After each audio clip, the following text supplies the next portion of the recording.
ಇವರು ಕನ್ನಡ ಕಿರುತೆರೆಯ ಜನಪ್ರಿಯ ಕಲಾವಿದರು. ಎಲ್ಲರನ್ನೂ ನಗಿಸೋ ಕಾಮಿಡಿ ರಿಯಾಲಿಟಿ ಶೋನಲ್ಲಿ ಆ್ಯಕ್ಟ್ ಮಾಡ್ತಾಯಿದ್ರು. ಗಂಡ ಹೆಂಡತಿಯಾಗಿ ಆ್ಯಕ್ಟ್ ಮಾಡೋ ಇವರು ನಿಜವಾಗ್ಲೂ ಮದುವೆ ಆದರೆ ಎಷ್ಟು ಚೆನ್ನಾಗಿರುತ್ತೆ ಅಂತ ಸಾಕಷ್ಟು ವೀಕ್ಷಕರಿಗೆ ಅನಿಸಿತ್ತು. ಆಡಿಯನ್ಸ್ ಹಾರೈಕೆಯಂತೆ ಆಶಯದಂತೆ ಅವರು ಮದುವೆ ಆಗಿದ್ದು ಒಂದು ಮ್ಯಾನಿಫೆಸ್ಟ್ ಅಂತಲೇ ಹೇಳ್ಬೋದು. ಟಿ ವಿ ನಂತರ ಸಿನಿಮಾದಲ್ಲಿ ಅಭಿನಯಿಸ್ತಾ ನಮ್ಮನ್ನು ರಂಜಿಸ್ತಾ ಇರುವಂತಹ talented artists, glowing celebrity couple Sushmita ಹಾಗೂ ಜಗಪ್ಪ ಅವರು ಇವತ್ತು ನಮ್ಮ ಜೊತೆ ಇದ್ದಾರೆ. ನಮಸ್ಕಾರ. ನಮಸ್ಕಾರ. ಸೂಪರ್. ಅಫ್ಕೋರ್ಸ್ ಕಾಣಿಸ್ತಾ ಇದೆ, ಅಷ್ಟು ಚೆನ್ನಾಗಿ ಗ್ಲೋ ಆಗ್ತಾ ಇದ್ದೀರಾ ಇಬ್ರು. ದಿನಕ್ಕೆ 2 ಸತಿ ಮುಖ ತೊಳಿತೀವಿ. ಇದು ಅವರ ಸೀಕ್ರೆಟ್. ಇದು ಅಂಡ್ ನನ್ ನಿಜವಾಗ್ಲೂ ಈಗ ನಿಮ್ಮ ಮದುವೆಗೆ ಎಷ್ಟು ಸಮಯ ಆಯ್ತು ಹೇಳಿ? 1.5 ವರ್ಷ. ಸಾರಿ, ಹೇಳ್ಬೇಕಿತ್ತು ನೀವು. ನಾನು ಕರೆಕ್ಟ್ ಆಗಿ ಹೇಳ್ದೆ, ನೀನ್ ಹೇಳ್ಬಿಟ್ಟೆ 1.5 ವರ್ಷ. ನಂಗೆ ನಿಜವಾಗ್ಲೂ ನೀವಿಬ್ರು ಈಗಲೂ ಕೂಡ ನ್ಯೂಲಿ ವೆಡೆಡ್ ಕಪಲ್ ತರ ಕಾಣಿಸ್ತಾ ಇದ್ದೀರಾ. ನನ್ಗೆ ಫಸ್ಟ್ ಏನ್ ಗೊತ್ತಾ ಬಂದಿದ್ದ ತಲೆಯಲ್ಲಿ, ಕಂಗ್ರ್ಯಾಚುಲೇಷನ್ಸ್ ಮದುವೆ ಆಯ್ತು ಅಂತ. 1.5 ವರ್ಷ ಆಗಿದೆ. ಹೀಗೆ 50 ವರ್ಷ ಸೆಲೆಬ್ರೇಟ್ ಮಾಡುವಾಗ್ಲೂ ಹೊಸದಾಗಿ ಮದುವೆ ಆಗಿರೋ ಥರನೇ ಕಾಣ್ತಾ ಇರಿ. ಅವಾಗ ಸೆಲೆಬ್ರೇಷನ್ ಅಲ್ಲಿ ನೀವು ಅಫ್ಕೋರ್ಸ್ ಇರ್ತೀನಿ. ಅವಾಗ ನೀವು ನಿಮ್ ಕಪಲ್ ಜೊತೆ ಇರ್ತೀರಾ? ಖಂಡಿತ. ಇಲ್ಲ ಆಗ್ಲಿಲ್ಲ ಅಂದ್ರೆ ನಿಮ್ ಮಕ್ಳ ಜೊತೆಗಿರಿ. ನಿಮ್ ಯಜಮಾನ್ರ ಕೆಲ್ಸಕ್ಕೆ ಹೋಗಿದ್ರೆ ಗಂಡ ಮಕ್ಳು ಎಲ್ರೂ ಕರ್ಕೊಂಡ್ ಬರ್ತೀನಿ. ಆದ್ರೂ ಅಂಕಿತಾ ಅಮ್ಮವ್ರವ್ರನ್ನ ಮೀಟ್ ಮಾಡೋದಕ್ಕೆ ಇದು ರೆಕಾರ್ಡ್ ಆಯ್ತಾ? ಹೇಳಿ. ಇವಳನ್ನ ಯಾವಾಗ್ಲೂ ಹಂಗೆ ರೇಗಿಸ್ತಿದ್ವಿ. ಮರ್ತೋಯ್ತಾ ಅದನ್ನು? ಅವ್ರ ಅಕ್ಕನ ಹೆಸರಿಟ್ಟು ಯಾವಾಗ್ಲೂ ರೇಗಿಸ್ತಿದ್ದೆ. ನನ್ಗೊಂದು ಐಡೆಂಟಿಟಿ ಇದೆ, ನನ್ನ ಹೆಸರು ಕೂಗಿ ಕೂಗಿ ಅಂತ ಎಷ್ಟು ಗೋಗಾರಿತಿದ್ದೆ. ಖುಷಿಯಾಗಿ ನಾನು ಅಂಕಿತಾ ಅಂತ ನನ್ನ ಅಡ್ರೆಸ್ ಮಾಡಿದ್ರೆ ನನಗೆ ಏನು ಬೇಜಾರಾಗ್ತಿರ್ಲಿಲ್ಲ. ಆದ್ರೂ ನೀನು ಬೇಕಂತ ಕರಿತಿದ್ಯಾ ಅಂತ ಸಿಟ್ಟಾಗ್ತಿದ್ದೆ, ರೇಗಿಸ್ತಿದ್ದವು. ಹೌದು. ನಾನು ಮದ್ವೆನ ಹೇಗೆ ಮ್ಯಾನಿಫೆಸ್ಟ್ ಮಾಡಿದ್ನೋ ಹಂಗೆ ಇವತ್ತು ಅನನ್ಯ ಇರ್ಲಿ ಅಂತಾನೆ ಮ್ಯಾನಿಫೆಸ್ಟ್ ಮಾಡಿದ್ದೆ. So it came true. ಇಲ್ಲ ನಾನು ತುಂಬಾ ಅನ್ಕೋತಿದ್ದೆ. ಯಾಕೆ ನೀ ಅನ್ಕೋಬಹುದು, ನಾ ಅನ್ಕೋಬಹುದು. ಇಲ್ಲ, ಸಖತ್ ಖುಷಿ ಆಗ್ತಾ ಇದೆ. ನನ್ಗೊಂದು ತುಂಬಾ ಕುತೂಹಲದ ಪ್ರಶ್ನೆ ಏನಂದ್ರೆ, ಈಗ ನೀವಿಬ್ರು ಆರ್ಟಿಸ್ಟ್ ಅಲ್ವಾ? ಅಂದ್ರೆ ಒಂದೇ ಇಂಡಸ್ಟ್ರಿಯಲ್ಲಿ ವರ್ಕ್ ಮಾಡ್ತಾ ಇದ್ದೀರಾ. ಅಂದ್ರೆ ಆರ್ಟಿಸ್ಟ್ ಅಲ್ವಾ ಅಂತ ಕೇಳ್ತಾ ಇದ್ದೀರಾ? ನಿಮ್ಗೆ ಅನ್ಸಿಲ್ವಾ? ನೀವು ಬರೀ ಆರ್ಟಿಸ್ಟ್ ಅಲ್ಲ, ವೆರಿ ನೆಕ್ಸ್ಟ್ ಲೆವೆಲ್ ಆರ್ಟಿಸ್ಟ್. ದಯವಿಟ್ಟು ಗೊತ್ತಾಯ್ತು, ಇದ್ರಲ್ಲಿ ಅರ್ಥ ಆಯ್ತು. ಯಾಕಂದ್ರೆ ಯಾಕೆ ಈ ಮಾತು ಹೇಳ್ತಾ ಇದೀನಿ ಅಂದ್ರೆ, ಎಲ್ಲರೂ ನೀವು ಟಿವಿ ಮೇಲೆ ಆಕ್ಟ್ ಮಾಡಿರೋದನ್ನ ನೋಡಿರ್ತಾರೆ ಹೆಚ್ಚಾಗಿ. ನಾನು ನಿಮ್ಮ ಮೆಂಟರಿಂಗ್ ಸಹ ನೋಡಿದೀನಿ. ನಾನು ಆ ಪರ್ಸ್ಪೆಕ್ಟಿವ್ ಅಲ್ಲಿ ಮಾತಾಡ್ತಿರೋದು. ಎಷ್ಟು ಟ್ಯಾಲೆಂಟೆಡ್ ಆರ್ಟಿಸ್ಟ್ಸ್ ಅಂತ. ಒಂದೇ ಇಂಡಸ್ಟ್ರಿಯಲ್ಲಿ ಕೆಲಸ ಮಾಡ್ತಾ ಇದ್ದೀರಾ, ಮದ್ವೆ ಆಗಿದ್ದೀರಾ. ಹೇಗೆ ಅಂದ್ರೆ ಎಲ್ಲ ಕೆಲಸದಲ್ಲೂ ಒಂದು pros and cons, advantages disadvantages ಅಂತ ಇರುತ್ತಲ್ಲ. ಒಂದೇ ಇಂಡಸ್ಟ್ರಿಯಲ್ಲಿ ಕೆಲಸ ಮಾಡುವಾಗ ಏನು ತುಂಬಾ ಅಡ್ವಾಂಟೇಜ್ ಆಗುತ್ತೆ ಮದ್ವೆ ಆದ್ಮೇಲೆ? ಡಿಸ್ಅಡ್ವಾಂಟೇಜ್ ಅಂತ ಇದ್ರೆ ಏನ್ ಇರಬಹುದು? ಸುಮ್ನೆ ಕೇಳ್ತಾ ಇರೋದು. ಮದ್ವೆ ಆದ್ಮೇಲೆ ಡಿಸ್ಅಡ್ವಾಂಟೇಜ್ ಏನಾದ್ರು ಆಗಿದೆಯಾ ನಿಮ್ಗೆ? ಅಂದ್ರೆ ನೀವಿಬ್ರು ಒಂದೇ ಇಂಡಸ್ಟ್ರಿಯಲ್ಲಿ ಕೆಲಸ ಮಾಡ್ತಿರೋದ್ರಿಂದ. ಇಲ್ಲ ಅರ್ಥ ಆಯ್ತು. ಅವರು ನಿಮ್ಮನ್ನ ಕೇಳ್ತಾವ್ರೆ ಅಂದ್ಮೇಲೆ ನೀವು ಆನ್ಸರ್ ಮಾಡಿ. ಇಬ್ರು ಕೇಳ್ತಾ ಇದಾರೆ. ಅಲ್ಲ, ನೀವು ಆನ್ಸರ್ ಮಾಡ್ಬಿಡಿ. ಲೇಡೀಸ್ ಫಸ್ಟ್ ಅಂತ. ಆತರ ಯಾವ್ದು ಡಿಸ್ಅಡ್ವಾಂಟೇಜಸ್ ಇಲ್ಲ. ಬಟ್ ಏನಂದ್ರೆ 24/7 ಜೊತೆಗೆ ಇರ್ತಿದ್ವಿ. ಅದು ಒಂದೇ reality show. 8 years we were together like anything. Just ಮಲ್ಕೊಳಕ್ ಅಷ್ಟೇ ಮನೆಗೆ ಹೋಗ್ತಿದ್ವಿ ಅಷ್ಟೇ. ಆಮೇಲೆ ಹೇಳಿ, ಬೇರೆ ಬೇರೆ ಬೇರೆ ನಿಮ್ ಮನೆಗೆ ಹೋಗ್ತಾ ಇದ್ರಿ ಅಲ್ಲ? ಮಲ್ಕೊಳಕ್ ಅಷ್ಟೇ ನಾನು ನಮ್ಮ ಮನೆಗೆ ಹೋಗ್ತಿದ್ದೆ, ಅವ್ರ ಮನೆಗೆ ಹೋಗ್ತಿದ್ದೆ. ಆಯ್ತಾ? ಅದ್ ಬಿಟ್ರೆ ಯಾವಾಗ್ಲೂ ಜೊತೆಗೆ ಇರ್ತಿದ್ವಿ. ಇವ್ರ ಜೊತೆ ಅಂತಲ್ಲ, ಲೈಕ್ ಎಲ್ಲರೂ ಜೊತೆಗೆ ಇರ್ತಿದ್ವಾ. ಮತ್ತೆ ಅವಾಗ ಏನು ಮಿಸ್ ಮಾಡ್ಕೋಬೇಕು ಅಥವಾ ಐ ಮಿಸ್ ಯು ಅಂತ ಒಂದಿನೂ ಮೆಸೇಜ್ ಮಾಡಿದಂತೂ ನೆನಪಿಲ್ಲ ನನಗೆ. ಆಮೇಲೆ I want to meet you ಅನ್ನೋದಂತೂ ನೆನಪೇ ಇಲ್ಲ ನನಗೆ. ಈಗ ಮದ್ವೆ ಆದ್ಮೇಲೆ ಲೈಕ್ ಆ ಪಾರ್ಟ್ ಆಗಿದೆ ಸ್ವಲ್ಪ. ಬಿಕಾಸ್ ಅವರು ಮೂವಿ ಶೂಟಿಂಗ್ ಅಂತ ಹೋಗ್ತಿರ್ತೀರಾ, ನಾನು ಬೇರೆ ಪ್ರಮೋಷನಲ್ ಶೂಟಿಂಗ್ಸ್ ಮೀಟಿಂಗ್ಸ್ ಅಂತ ಹೋಗ್ತಿರ್ತೀನ. ಸೊ ಈಗ ಒಂದ್ ಸ್ವಲ್ಪ ಡಿವಿಷನ್ ಆಗಿದೆ ಕೆಲ್ಸದಲ್ಲಿ. ಸೊ ಆವಾಗ ಒಂದ್ ಸ್ವಲ್ಪ ಇವಾಗ we are starting from beginning. ಈಗ ಬಿಗಿನಿಂಗ್ ಅಲ್ಲಿ ಹೆಂಗ್ ಲವ್ ಮಾಡ್ತಾರೆ ಅದನ್ನ ಇವಾಗ ಶುರು ಮಾಡಿದೀವಿ. Like I miss you, I want to see you. You don't believe, Ramachari ಮೂವಿನಲ್ಲಿದೆ ಗೊತ್ತಾ, ಐ ಮಿಸ್ ಯು ಅಂದ ತಕ್ಷಣ ಅವ್ರು ಗೋವಾ ಹೋಗಿದ್ರು ಗೊತ್ತಾ, ಯಶ್ ಸರ್. ಸೇಮ್ ನಿನ್ನೆ ಹಂಗೆ ಆಯ್ತು. ನಿನ್ನೆ ಐ ಜಸ್ಟ್ ಮಿಸ್ ಯು ಅಂತ ನನ್ನ ಫ್ರೆಂಡ್ ಮನೇಲಿದ್ದೆ. ನಂಗೆ ಸಡನ್ ಆಗಿ ಐ ಫೆಲ್ಟ್ ಲೈಕ್ ತುಂಬಾ ಮಿಸ್ ಮಾಡ್ತೇವೆ. ಇಡೀ ದಿನ ಸಿಕ್ಕಿರ್ಲಿಲ್ಲ ನಾವು. ಆಲ್ಮೋಸ್ಟ್ 2-3 days ಆಗಿತ್ತು, ಸಿಕ್ಕಿರ್ಲಿಲ್ಲ ಕರೆಕ್ಟಾಗಿ. ಸೊ ಅದಕ್ಕೆ ಐ ಮಿಸ್ ಯು ಅಂತ ಕಳ್ಸಿದೆ. ಯು ಡೋಂಟ್ ಬಿಲೀವ್, ನನ್ನ ಫ್ರೆಂಡ್ ಮನೆಗೆ ಹುಡ್ಕೊಂಡ್ ಬಂದಿದ್ರು. ಲೈಕ್ ಇವಾಗ ಲವ್ ಶುರು ಆಗ್ತಾ ಇದೆಯಾ ಅಂತ. ಫಾರ್ ಮೀಮಾ ಅಂದ್ರೆ ಲೈಕ್ ಬಟನ್ ತರ. So sweet, such a nice gesture Jagappa. Actually ಈ ಸೈಡ್ ಜಗಪ್ಪ ನಾನು ಇಮ್ಯಾಜಿನೂ ಮಾಡ್ಕೊಳಕ್ ಆಗೋದಿಲ್ಲ. ಅಂದ್ರೆ ಯಾಕಂದ್ರೆ ನೀವು ನೋಡಿದಿರ ಅವರ ಅಂಡ್ ಐ ಗೆಸ್ ಓನ್ಲಿ ನಿಮ್ ಹತ್ರ ಮಾತ್ರ ಅವ್ರ ಈ ಸೈಡ್ ಅಲ್ಲಿ ಕಾಣಿಸ್ಕೊಳ್ಳೋದು. Super Jagappa, such that is always there. ಯಾಕೆ ಗೊತ್ತಾ, ಆ ಕೆಲಸ ಹಂಗೆ ಇತ್ತು, ನಮಗೆ ಪ್ರೆಷರ್ ಇತ್ತು. ಈಗ ನಮ್ಮ ಸ್ಕಿಟ್ಗಳು ಕರೆಕ್ಟಾಗಿ ಬಂದಿಲ್ಲ ಅಂತಂದಾಗ ಪ್ರೆಷರ್ ಇವ್ರ ಮೇಲೆ ಜಾಸ್ತಿ ಇರ್ತಿತ್ತು. ಆಮೇಲೆ ಅಲ್ಲಿ ಹುಡುಗಿರ್ ಕಮ್ಮಿ ಜನ, ಆಮೇಲೆ ಹುಡುಗಿರ್ ನಾವು ಗೊತ್ತಲ್ಲ, ನಾವು 4 ಸತಿ ಹೇಳ್ಕೊಟ್ರೆ ಒಂದ್ಸಲ ಕಲಿತಿದ್ವಿ. ಓಕೆ, ಅಂದರೆ ಹುಡುಗರ ಬೇಸ್ಗಿಂತ ಒಂದು ಸ್ವಲ್ಪ ಕಡಿಮೆನೇ ಇರ್ತಿತ್ತು ನಮ್ಮದು ಗ್ರಾಸ್ಪಿಂಗ್ ಪವರು. ಸೊ ಅವರೆಲ್ಲ ಪಟ್ಟ ಇವನು ಚಿಲ್ಲರು ಮತ್ತು ಕಾರ್ತಿನ ಬಿಟ್ಬಿಟ್ರೆ ಅವ್ರು ಸ್ಕಿಟ್ಟೇ ಮಾಡ್ತಿರೋ, ಓಡಾಡ್ಕೊಂಡು ಕಾಫಿ ಕುಡಿಯೋಕೆ ಹೋಗ್ಬಿಟ್ಟು ಸ್ಕಿಟ್ ಮುಗಿಸ್ಕೊಬಂದು ಸ್ಕಿಟ್ ತೋರಿಸ್ಬಿಟ್ರು ಅವ್ರು. ಡೈರೆಕ್ಟ್ ಸ್ಟೇಜ್ ಮೇಲೆ ಬಿಟ್ಟಿದ್ರು ಒಂದು ಸ್ಕಿಟ್ ಆಗಿರೋದು. ಆಯ್ತಾ, ನಮ್ಗೆ ಹಂಗಿರ್ಲಿಲ್ಲ ಅಲ್ಲ, ಅವ್ರಿಗೆ ಪ್ರೆಷರ್ ಜಾಸ್ತಿ. ಲೈಕ್ ಆಮೇಲೆ ನಾವೆಲ್ಲ ಸ್ವಲ್ಪ ಬಿಗಿನಿಂಗ್ ಇಂದ ಇದ್ರೂ ಸಹಿತ ಅವರಿಗೆ ಸೇಮ್ ನೀವ್ ಇವಾಗ ಹೆಂಗ್ ಹೊಸೊಬ್ರು ಬಂದ್ರು ನಮ್ದು ಸೇಮ್ ಅದೇ ತರನೇ ಇರ್ತಿತ್ತು. ನಾವ್ ಸೀನಿಯರ್ ಆ ತರ ಏನು ಇರ್ತಿರ್ಲಿಲ್ಲ. ಹುಡುಗಿರಲ್ಲ ಆ ತರ ಬರಲ್ಲ. ಆಯ್ತಾ, ಈ ಹುಡುಗರು ಬೇಗ ಪಳಗ್ ಬಿಡ್ತಾರೆ, ನಮ್ಮನ್ನ ಪಳಗ್ಸೋದು ಸ್ವಲ್ಪ ಕಷ್ಟ ಇತ್ತು. ಅದಕ್ಕೆ ಆ ಪ್ರೆಷರ್ ಅಲ್ಲಿ ಇರ್ತಿದ್ರು. ನಾವು ಒಂಥರ ನೀರ್ ಇದ್ದಂಗೆ, ನೀರು ವಾಟರ್ ಇದೆ.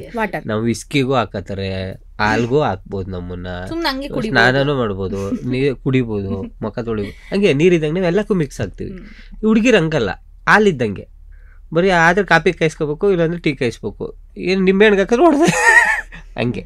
ಅವ್ರು ಬೇಗ ಕುಡ್ಕೊಂಡೋಗಿ ಹಾಕಲ್ಲ ಹಾಲ್ನ. ಇಲ್ಲ, ನಾನು ಹೇಳ್ತಾ ಇರೋದು ಎಣ್ಣೆಗೆ ಹಾಕೊಳಕಾಯ್ತದ ಅಂತ. ಅಂದ್ರೆ ಹುಡುಗರು ಬೇರೆ ಹುಡುಗಿರು ಬೇರೆ ಆ ವಿಚಾರದಲ್ಲಿ ಮಿಂಗಲ್ ಆಗಕ್ಕಾಗಲ್ಲ. ಯಾಕೆ ಅಂತಂದ್ರೆ ಪಾಪ ಅವ್ರಿಗೆ ಆಗಲ್ಲ, ಎಲ್ಲ ಕಡೆ ಒಂದೇ ತರ ಇದ್ರೆ ಅವ್ರಿಗೆ ಬೇರೆ ಹೆಸರನ್ನೇ ಕೊಟ್ಬಿಡ್ತಾರೆ ನಮ್ಮ ಜನ. ಅದಕ್ಕೆ ಅವ್ರು ಜಾಸ್ತಿ ಪಾಪ ಯಾವುದಕ್ಕೂ ಮಿಂಗಲ್ ಆಗಲ್ಲ. ಇಂಥ ಅವ್ರಿಗೂ ಇರ್ಬೇಕು, ಬೇಗ ಕಲ್ತ್ಕೊಬೇಕು, ಎಲ್ಲರ ಜೊತೆ ಫ್ರೆಂಡ್ಲಿ ಆಗಿ ಮಾತಾಡ್ಬೇಕು, ಎಲ್ಲರ ಜೊತೆ ಹಿಂದೆ ಅದನ್ನ ಒಪ್ಕೊಬಿಡುತ್ತಾ, ಏನೋ ಯಾವುದೋ ಇದು ಹಿಂಗೆ ಓಡಾಡ್ತಾ ಇದೆ ಎಲ್ಲ ಕಡೆ ಅಂತ ಅಂದ್ಬಿಡ್ತಾರೆ ಅಂತ ಬೈಕ್ ಅವರು ಪಾಪ ಎಲ್ಲ ಕಡೆ ಜೆಲ್ಲಾಗಲ್ಲ. ಬಟ್ ಹುಡುಗರು ಅಂತಂದ್ರೆ ನಾವು ಏನ್ ಅನ್ಕೊಂಡ್ರು ನಮ್ಗೆ ಏನಂತಾರೆ ಅಂತಂದ್ಬಿಟ್ಟು ನಾವು ಎಲ್ಲ ಕಡೆ ಬೇಗ ಜೆಲ್ ಆಗ್ತೀವಿ ಅಷ್ಟೇ. ಅದೇ ಏನ್ ಪ್ರಶ್ನೆ ಕೇಳಿದ್ರಿ ನೀವು? ಏನಂದ್ರೆ ನೀವು ಆರ್ಟಿಸ್ಟ್ ಆಗಿರೋದ್ರಿಂದ ನಿಮ್ ವರ್ಕ್ ಸ್ಕೆಡ್ಯೂಲ್ ಹೇಗಿರುತ್ತೆ, ಶೂಟಿಂಗ್ ಎಲ್ಲ ನಿಮ್ಗೆ ಏನೋ ಎಕ್ಸ್ಪ್ಲೇನ್ ಮಾಡೋದು ಬೇಡ, ನೀವ್ ಹಿಂಗ್ ಲೇಟ್ ಆಗುತ್ತೆ ಅಂದ ತಕ್ಷಣ ಅರ್ಥ ಆಗುತ್ತೆ. ಬಟ್ ಡಿಸ್ಅಡ್ವಾಂಟೇಜ್ ಏನಂದ್ರೆ ಇವಾಗ್ಲೇ ಜಾಸ್ತಿ ಟೈಮ್ ಸಿಗಲ್ಲ ಮದ್ವೆ ಆದ್ಮೇಲೆ, ಬಿಕಾಸ್ ಸ್ಕೆಡ್ಯೂಲ್ ಕ್ಲಾಶ್ ಆಗೋದಿರ್ಬೋದು, ನಿಮ್ಮ ಶೂಟಿಂಗ್ ಡೇಟ್ಸ್, ಲೊಕೇಶನ್ ಎಲ್ಲ. ಬಟ್ ತುಂಬಾ ಖುಷಿ ಆಗುತ್ತೆ ನಿಮ್ಮಿಬ್ಬರ ಒಂದು ಬ್ಯಾಲೆನ್ಸ್ ನ ಇವಾಗ ನೋಡ್ತಾ ಇದ್ರೆ. ಅಂಡ್ ಇವಾಗ ನೀವಿಬ್ರು ಆರ್ಟಿಸ್ಟ್ ಆಗಿ ಅಂಡ್ ಎಸ್ಪೆಷಲಿ ಅಡ್ವಾಂಟೇಜ್ಗೆ ಅವರು ಉತ್ತರ ಕೊಟ್ರು, ನನ್ ಕೇಳಲೇ ಇಲ್ಲ. ಡಿಸ್ಅಡ್ವಾಂಟೇಜ್ ಫಸ್ಟ್ ಅವ್ರು ಹೇಳಿ ಅಂದ್ಬಿಟ್ಟು ಪ್ರಶ್ನೆನೇ ಮರೀಸಂಗ್ ಹೇಳು ಅಂತ ಹೇಳಿ ನೀವೇನ್ ಹೇಳ್ತೀರಾ? ಅಡ್ವಾಂಟೇಜ್ ಎರಡೇ. ನಮ್ಮ ಕೆಲಸದ ಜಾಗದಲ್ಲೇ ಒಂದು ಹುಡುಗಿನ ನಾವು ಲವ್ ಮಾಡ್ಬಿಟ್ಟು ಮದುವೆ ಆಗ್ತೀವಿ ಅಂತಂದ್ರೆ ಅಡ್ವಾಂಟೇಜ್ ಏನು ಅಂತಂದ್ರೆ ಅವಳು ನಮ್ಮನ್ನ ಅರ್ಥ ಮಾಡ್ಕೊಂಡಿರ್ತಾಳೆ. ಈಗ ನಾನು ಆಕ್ಟ್ರು ಅಂತ ಅನ್ಕೊಂಡಿದ್ದೀನಿ, ಅವಳು ಆಕ್ಟ್ರನ್ನ ನಾನು ಮದುವೆ ಆದ್ರೆ ಅವಳಿಗೆ ಗೊತ್ತಿರುತ್ತೆ ಯಾವ ಹುಡುಗಿ ಜೊತೆ ಮಾತಾಡಿದ್ರು, ಆ್ಯಕ್ಟಿಂಗು ಬಿಡು ಇದೆಲ್ಲ ಕಾಮನ್. ಲೇಟಾಗಿ ಬಂದ್ರು ಸಿನಿಮಾ ಶೂಟಿಂಗ್ ಅಂದ್ರೆ ಈ ಟೈಮಿಂಗ್ಸ್ ಎಲ್ಲ ನಡೆಯುತ್ತೆ. ನಿಮ್ಗೆ ಗೊತ್ತಲ್ಲ, ಆಲು ಪೇಪರ್ ತಗೊಳ್ಳೋ ಹೋಗೋ ಟೈಮು ನಾವು ಬೆಳಿಗ್ಗೆ ಆಲು ಪೇಪರ್ ತಗೊಂಡು ಬಂದರೆ ತಿರ್ಗಿ ಆಲು ಪೇಪರ್ ತಗೊಂಡೇ ಹೋಗೋದು ನಾವು. ಅಷ್ಟು ಕೆಲಸ ಮಾಡ್ಬೇಕಾದ್ರೆ ಹೆಂಡತಿ ಅರ್ಥ ಮಾಡ್ಕೊತಾಳೆ, ಬಿಡು ಅವನು ಪಾಪ ಶೂಟಿಂಗು. ಆಮೇಲೆ ಸೆಟ್ಟಲ್ಲಿ ಗೊತ್ತಲ್ಲ, ಈ ಕಂಟೆಂಟ್ ಅಂತ ಒಂದು ಕ್ರಿಯೇಟ್ ಮಾಡ್ಬಿಟ್ಟು ಆ ಯಾವುದೋ ಹುಡುಗಿ ತಗೊಬಂದು ಯಾವುದೋ ಹುಡುಗನ ಜಾಯಿನ್ ಮಾಡ್ಬಿಟ್ಬಿಟ್ಟು ಅದನ್ನು ಅರ್ಥ ಮಾಡ್ಕೊತಾರೆ. ಆದ್ರೆ ಇಂಡಸ್ಟ್ರಿ ಅವ್ರು ಬಿಟ್ಟು ಬೇರೆಯವ್ರನ್ನ ಏನಾರು ಮದುವೆ ಆಗ್ಬಿಟ್ರೆ ನಿನ್ ಗಂಡ ರೋಡಲ್ಲಿ ಯಾವಳ ಜೊತೆಗೆ ನಲಿತ್ ನಿಂತವನೆ ಇರೋದೇ ಇಲ್ಲ. ಪಕ್ಕದ ಮನೆ ಏನ್ ನಿಮ್ಮ ಗಂಡ ಹುಡುಗಿ ಅನನ್ಯವ್ರ ಜೊತೆ ಏನ್ ಫುಲ್ಲು ಅಂತಂದ್ರೆ ಅವಳು ಬತ್ತಿದಂಗೆನೆ ಪಾತ್ರೆ ಸೌಂಡು, ಬಟ್ಟೆ ಹರಿದೋಗಿರ್ತವೆ. ಆಮೇಲೆ ಮನೇಲಿ ಏನು ನೆಮ್ಮದಿ ಇರಲ್ಲ. ಈ ಕಡೆ ಆಕ್ಟ್ ಮಾಡೋಕ್ಕಾಗಲ್ಲ, ಆ ಕಡೆ ಅವಳು ಸಮಾಧಾನ ಮಾಡೋಕ್ಕಾಗಲ್ಲ. ಸುಮಾರು ಜನಕ್ಕೆ ಈ ಪ್ರಾಬ್ಲಮ್ ಆಗುತ್ತೆ. ಅದಕ್ಕೆ ಅಡ್ವಾಂಟೇಜ್ ಇದು. ಒಂದು ಹುಡುಗಿ ಲವ್ ಮಾಡಿ ಮದುವೆ ಆದ್ರೆ ಅವಳು ಅರ್ಥ ಮಾಡ್ಕೊಂಡು ಸಂಸಾರ ಸುಖವಾಗಿರುತ್ತೆ. ಡಿಸ್ಅಡ್ವಾಂಟೇಜ್ ಏನು ಅಂತಂದ್ರೆ ಮನೆಗೆ ಹೋದ್ರು ಅದೇ ಮುಖ, ಇಂಡಸ್ಟ್ರಿಲೂ ಅದೇ ಮುಖ. ಆಮೇಲೆ ಯಾರನ್ನ ನೋಡಿದ್ರು ಸುಷ್ಮಾ ಯಜಮಾನ್ರು ಬನ್ನಿ. ಡಿಸ್ಅಡ್ವಾಂಟೇಜ್ ಜಗಪ್ಪ ಇದು. ನೋಡ್ರು ನನ್ನ ಹೆಂಡತಿನೇ ಕಾಣ್ತದಾಳೆ ಅನ್ನೋ ಖುಷಿ ಇರಲ್ವಾ? ಏನ್ ಇದು ಬೊಬ್ರುವನ ಸಿನಿಮಾದ ರೀ ಅವಳು ಈ ಕಂಬದಲ್ಲೂ ಇರುವಳು, ಆ ಕಂಬದಲ್ಲೂ ಎಲ್ಲೆಲ್ಲೂ ನಾನೇ ಅವಳ ಇದ್ರೆ ಖುಷಿ. ಆಮೇಲೆ ಯಾವಾಗ್ಲೂ ಅನ್ನನೇ ತಿಂತ ಇದ್ರೆ ಶುಗರ್ ಬಂದ್ಬಿಡುತ್ತೆ. ಮುದ್ದೆ ಎಲ್ಲ ಏನು ನೋಡ್ಬೇಕು ಪ್ರಪಂಚದಲ್ಲಿ. ಇವಾಗ ನೋಡ್ಬೇಕು, ತಿನ್ಬಾರ್ದು. ಪ್ರಶ್ನೆನೇ ತಪ್ಪು, ನಾ ಹೇಳ್ತಾ ಇರೋದೇ ತಪ್ಪು ನೋಡಿ. ಒಂದೇ ಇಲ್ಲ ಇದು ಹಾಕಿ ಇಲ್ಲ ಒಂದೇ ಕಾಮಿಡಿ ಮಾಡ್ತಾ ಇದ್ರೆ ಜನಕ್ಕೆ ಬೋರ್ ಆಗ್ಬಿಡಲ್ವಾ? ಅನನ್ಯ ಬೇರೆ ಬೇರೆ ತರ ಕಾಮಿಡಿಗಳು ಎಲ್ಲ ಮಾಡ್ತಾ ಇದ್ರೆ ಅವ್ರಿಗೆ ಅರ್ಥ ಆಗುತ್ತೆ. ಹಂಗೆ ಅಷ್ಟೇ ಎರಡೇ. ಸಾರಿ, ನೆಕ್ಸ್ಟ್ ಹೋಗ್ಬಿಡಿ. ಹಿಂಗೆ ಇಷ್ಟು ತಮಾಷೆಯಾಗಿ ಮಾತಾಡ್ತೀರಾ ಅಲ್ಲ, ಅಂದರೆ ಈ ನಿಮ್ಮ ಫ್ಯಾಮಿಲಿಲೂ ಯಾರು ಈ ಥರ ಇದ್ದವರಿದ್ದು ಅವರಿಂದ ಇನ್ಫ್ಲೂಯೆನ್ಸ್ ಆಗಿದ್ದಿದೆಯಾ, ಅಥವಾ ಈ ಒಂದು ಇಂಡಸ್ಟ್ರಿಗೆ ಬಂದು ಈ ಒಂದು ಜಾಬ್ ಅಂದರೆ ಒಂದು ಪ್ರೊಫೆಷ್ನಲಿ ನೀವು ಕೆಲಸ ಮಾಡೋಕ್ಕೆ ಶುರು ಮಾಡಿದ್ಮೇಲೆ ಈ ಟೈಮಿಂಗು ಈ ಕಾಮಿಡಿ ಎಲ್ಲ ಬಂದಿದ್ದು, ಅಥವಾ ನಿಮ್ಮ ನಾನು ತುಂಬ ಸೀರಿಯಸ್ ಪರ್ಸನ್ನು, ನಾನು ಟೀಚರು, ಗೊತ್ತು ನಮ್ಗೆ. ಇತಿಹಾಸ ಮತ್ತು ಕನ್ನಡವನ್ನು ತೆಗೆದುಕೊಳ್ಳುತ್ತಿದ್ದಂಥ ಟೀಚರ್ ನಾನು ನೋಡ್ಬಿಟ್ಟು ಒಂದು 150 ಮಕ್ಳು ಎದುರುಗಳವು. ಲೆಕ್ಚರ್ ಮಾಸ್ಟ್ರು, ಲೆಕ್ಚರರ್ ಅಂದ್ರೆ ನೆಕ್ಸ್ಟ್ ಲೆವೆಲ್. ಟೀಚರು ಅಂದ್ರೆ ನೀವು ಯಾವ SSLC ಗಂಟನೂ ತಗೋತಿದ್ದೆ. MA B.Ed ನಂದು, D.Ed B.Ed ಎಲ್ಲ ಆಗಿದೆ ಆಯ್ತಾ. ನಾನು ನೋಡಿದ್ರೆ ಮಕ್ಳೇ ಎದುರುಗಳವು, ಭಾಳ ಸ್ಟ್ರಿಕ್ಟ್. ನಾನು ಏನು ಹೆಂಗೆ ಅನ್ಕೊಂಡು ಹೋದ್ರೆ ಒಂದಷ್ಟು ಹುಡುಗರು ಎದುರುಗಳ. ಅಂದ್ರೆ ನೀವ್ ಇವಾಗ ಮಾತಾಡುವಾಗ ತಮಾಷೆ ಮಾಡಿ ನಗಿಸ್ತಿರ್ತಿರಲ್ಲ, ಪಾಠ ಮಾಡುವಾಗ ಹಂಗಿರ್ಲಿಲ್ಲ ಅಲ್ಲ. ನಾನು ಇಲ್ಲಿಗೆ ಬರಕ್ಕಿಂತ ಮುಂಚೆನೂ ಹಂಗಿರ್ಲಿಲ್ಲ. ನಮ್ಮ ಮನೆಯವರೇ ಎದುರುಗಳವ್ರು ನನಗೆ, ಇವನು ಏನು ಸ್ವಲ್ಪ ಸೀರಿಯಸ್, ಇವನು ಸ್ವಲ್ಪ. ನಮ್ಮ ಮನೇಲಿ ಕೇಳಿಬೇಕಾದ್ರೆ ಇವತ್ತಿಗೂ ಅವ್ರ ಮನೇಲಿ ಇವರೇ ಹೆಡ್. ನಮ್ಮಪ್ಪ ಬಿಟ್ರೆ ನಾನೇ ಫುಲ್. ನಮ್ಮಪ್ಪ ಇನ್ನೂ ಸೀರಿಯಸ್ಸು, ನಾನು ಅದಕ್ಕಿಂತ ಹೆವಿ ಸೀರಿಯಸ್. ನಾನು ಅಂಥವನು ಇವತ್ತು ಕಾಮಿಡಿ ಪೀಸ್ ಆಗ್ಬಿಟ್ಟಿದ್ದೀನಿ. ಮಾತಾಡ್ಸೋರು ಎಲ್ಲರೂ ಕಾಮಿಡಿ ಮಾಡಿ ಮಾಡಿ ಮಾಡಿ ಅವರು ನಮ್ಮನ್ನ ಕಾಮಿಡಿಯಾಗಿ ಮಾತಾಡ್ಸಿ ನಂಗೆ ಅನುಭವ ಆಗ್ಬಿಡೈತೆ. ಈ ಭಾವನ ಜೊತೆ ಆಟ ಆಡಿದಾಗ ನಮ್ಮ ಭಾವನೆಗಳ ಜೊತೆ ಆಟ ಆಡ್ಬಿಡ್ತವ್ರೆ ಎಲ್ಲರೂ. ನಮ್ ಸೀರಿಯಸ್ ಆಗೇ ತಗತಾ ಇಲ್ಲ ಯಾರು. ಅದಕ್ಕೆ ನನಗೂ ಅಭ್ಯಾಸ ಅಂದ್ರೆ ನೀವ್ ಹೇಳ್ತಿರೋದು ಇಲ್ಲಿ ಈ ಕೆಲ್ಸಕ್ಕೆ ಬೆಂಗಳೂರಿಗೆ ಬಂದ್ಮೇಲೆ ನೀವ್ ಕಾಮಿಡಿ ಟೈಮಿಂಗ್ ಇರ್ಬೋದು ಅಥವಾ ಅದೆಲ್ಲ ಕಾಮಿಡಿ ಟೈಮಿಂಗ್ ಇವ್ರಿಗೆ ಇಲ್ಲಿಗೆ ಬಂದ್ಮೇಲೆನೆ. ಬಟ್ ಆಕ್ಟಿಂಗ್ ಅನ್ನೋದು ಮೋಸ್ಟ್ಲಿ ಅವ್ರ ಅಪ್ಪ ಇರ್ಬೇಕು, ನಮ್ ನೆಕ್ಸ್ಟ್ ಲೆವೆಲ್ ಆಕ್ಟ್ ಮಾಡ್ತಾರೆ. ನಮ್ಮ ಮಾವ ಅಂತ ಅಪ್ಪ ತಂದೆ, ನಮ್ಮ ಮಾವನು ಸಖತ್ತಾಗಿ ಆಕ್ಟಿಂಗ್ ಮಾಡ್ತಾರೆ ಬಿಡಿ. ನಮ್ಮ ಅಪ್ಪ ಅಂತೂ ರಿಯಲಿ ನಾಟಕ ಎಲ್ಲ ಮಾಡಿದಾರೆ ಅವರು. ನಂಗೆ ಗೊತ್ತಿರ್ಲಿಲ್ಲ.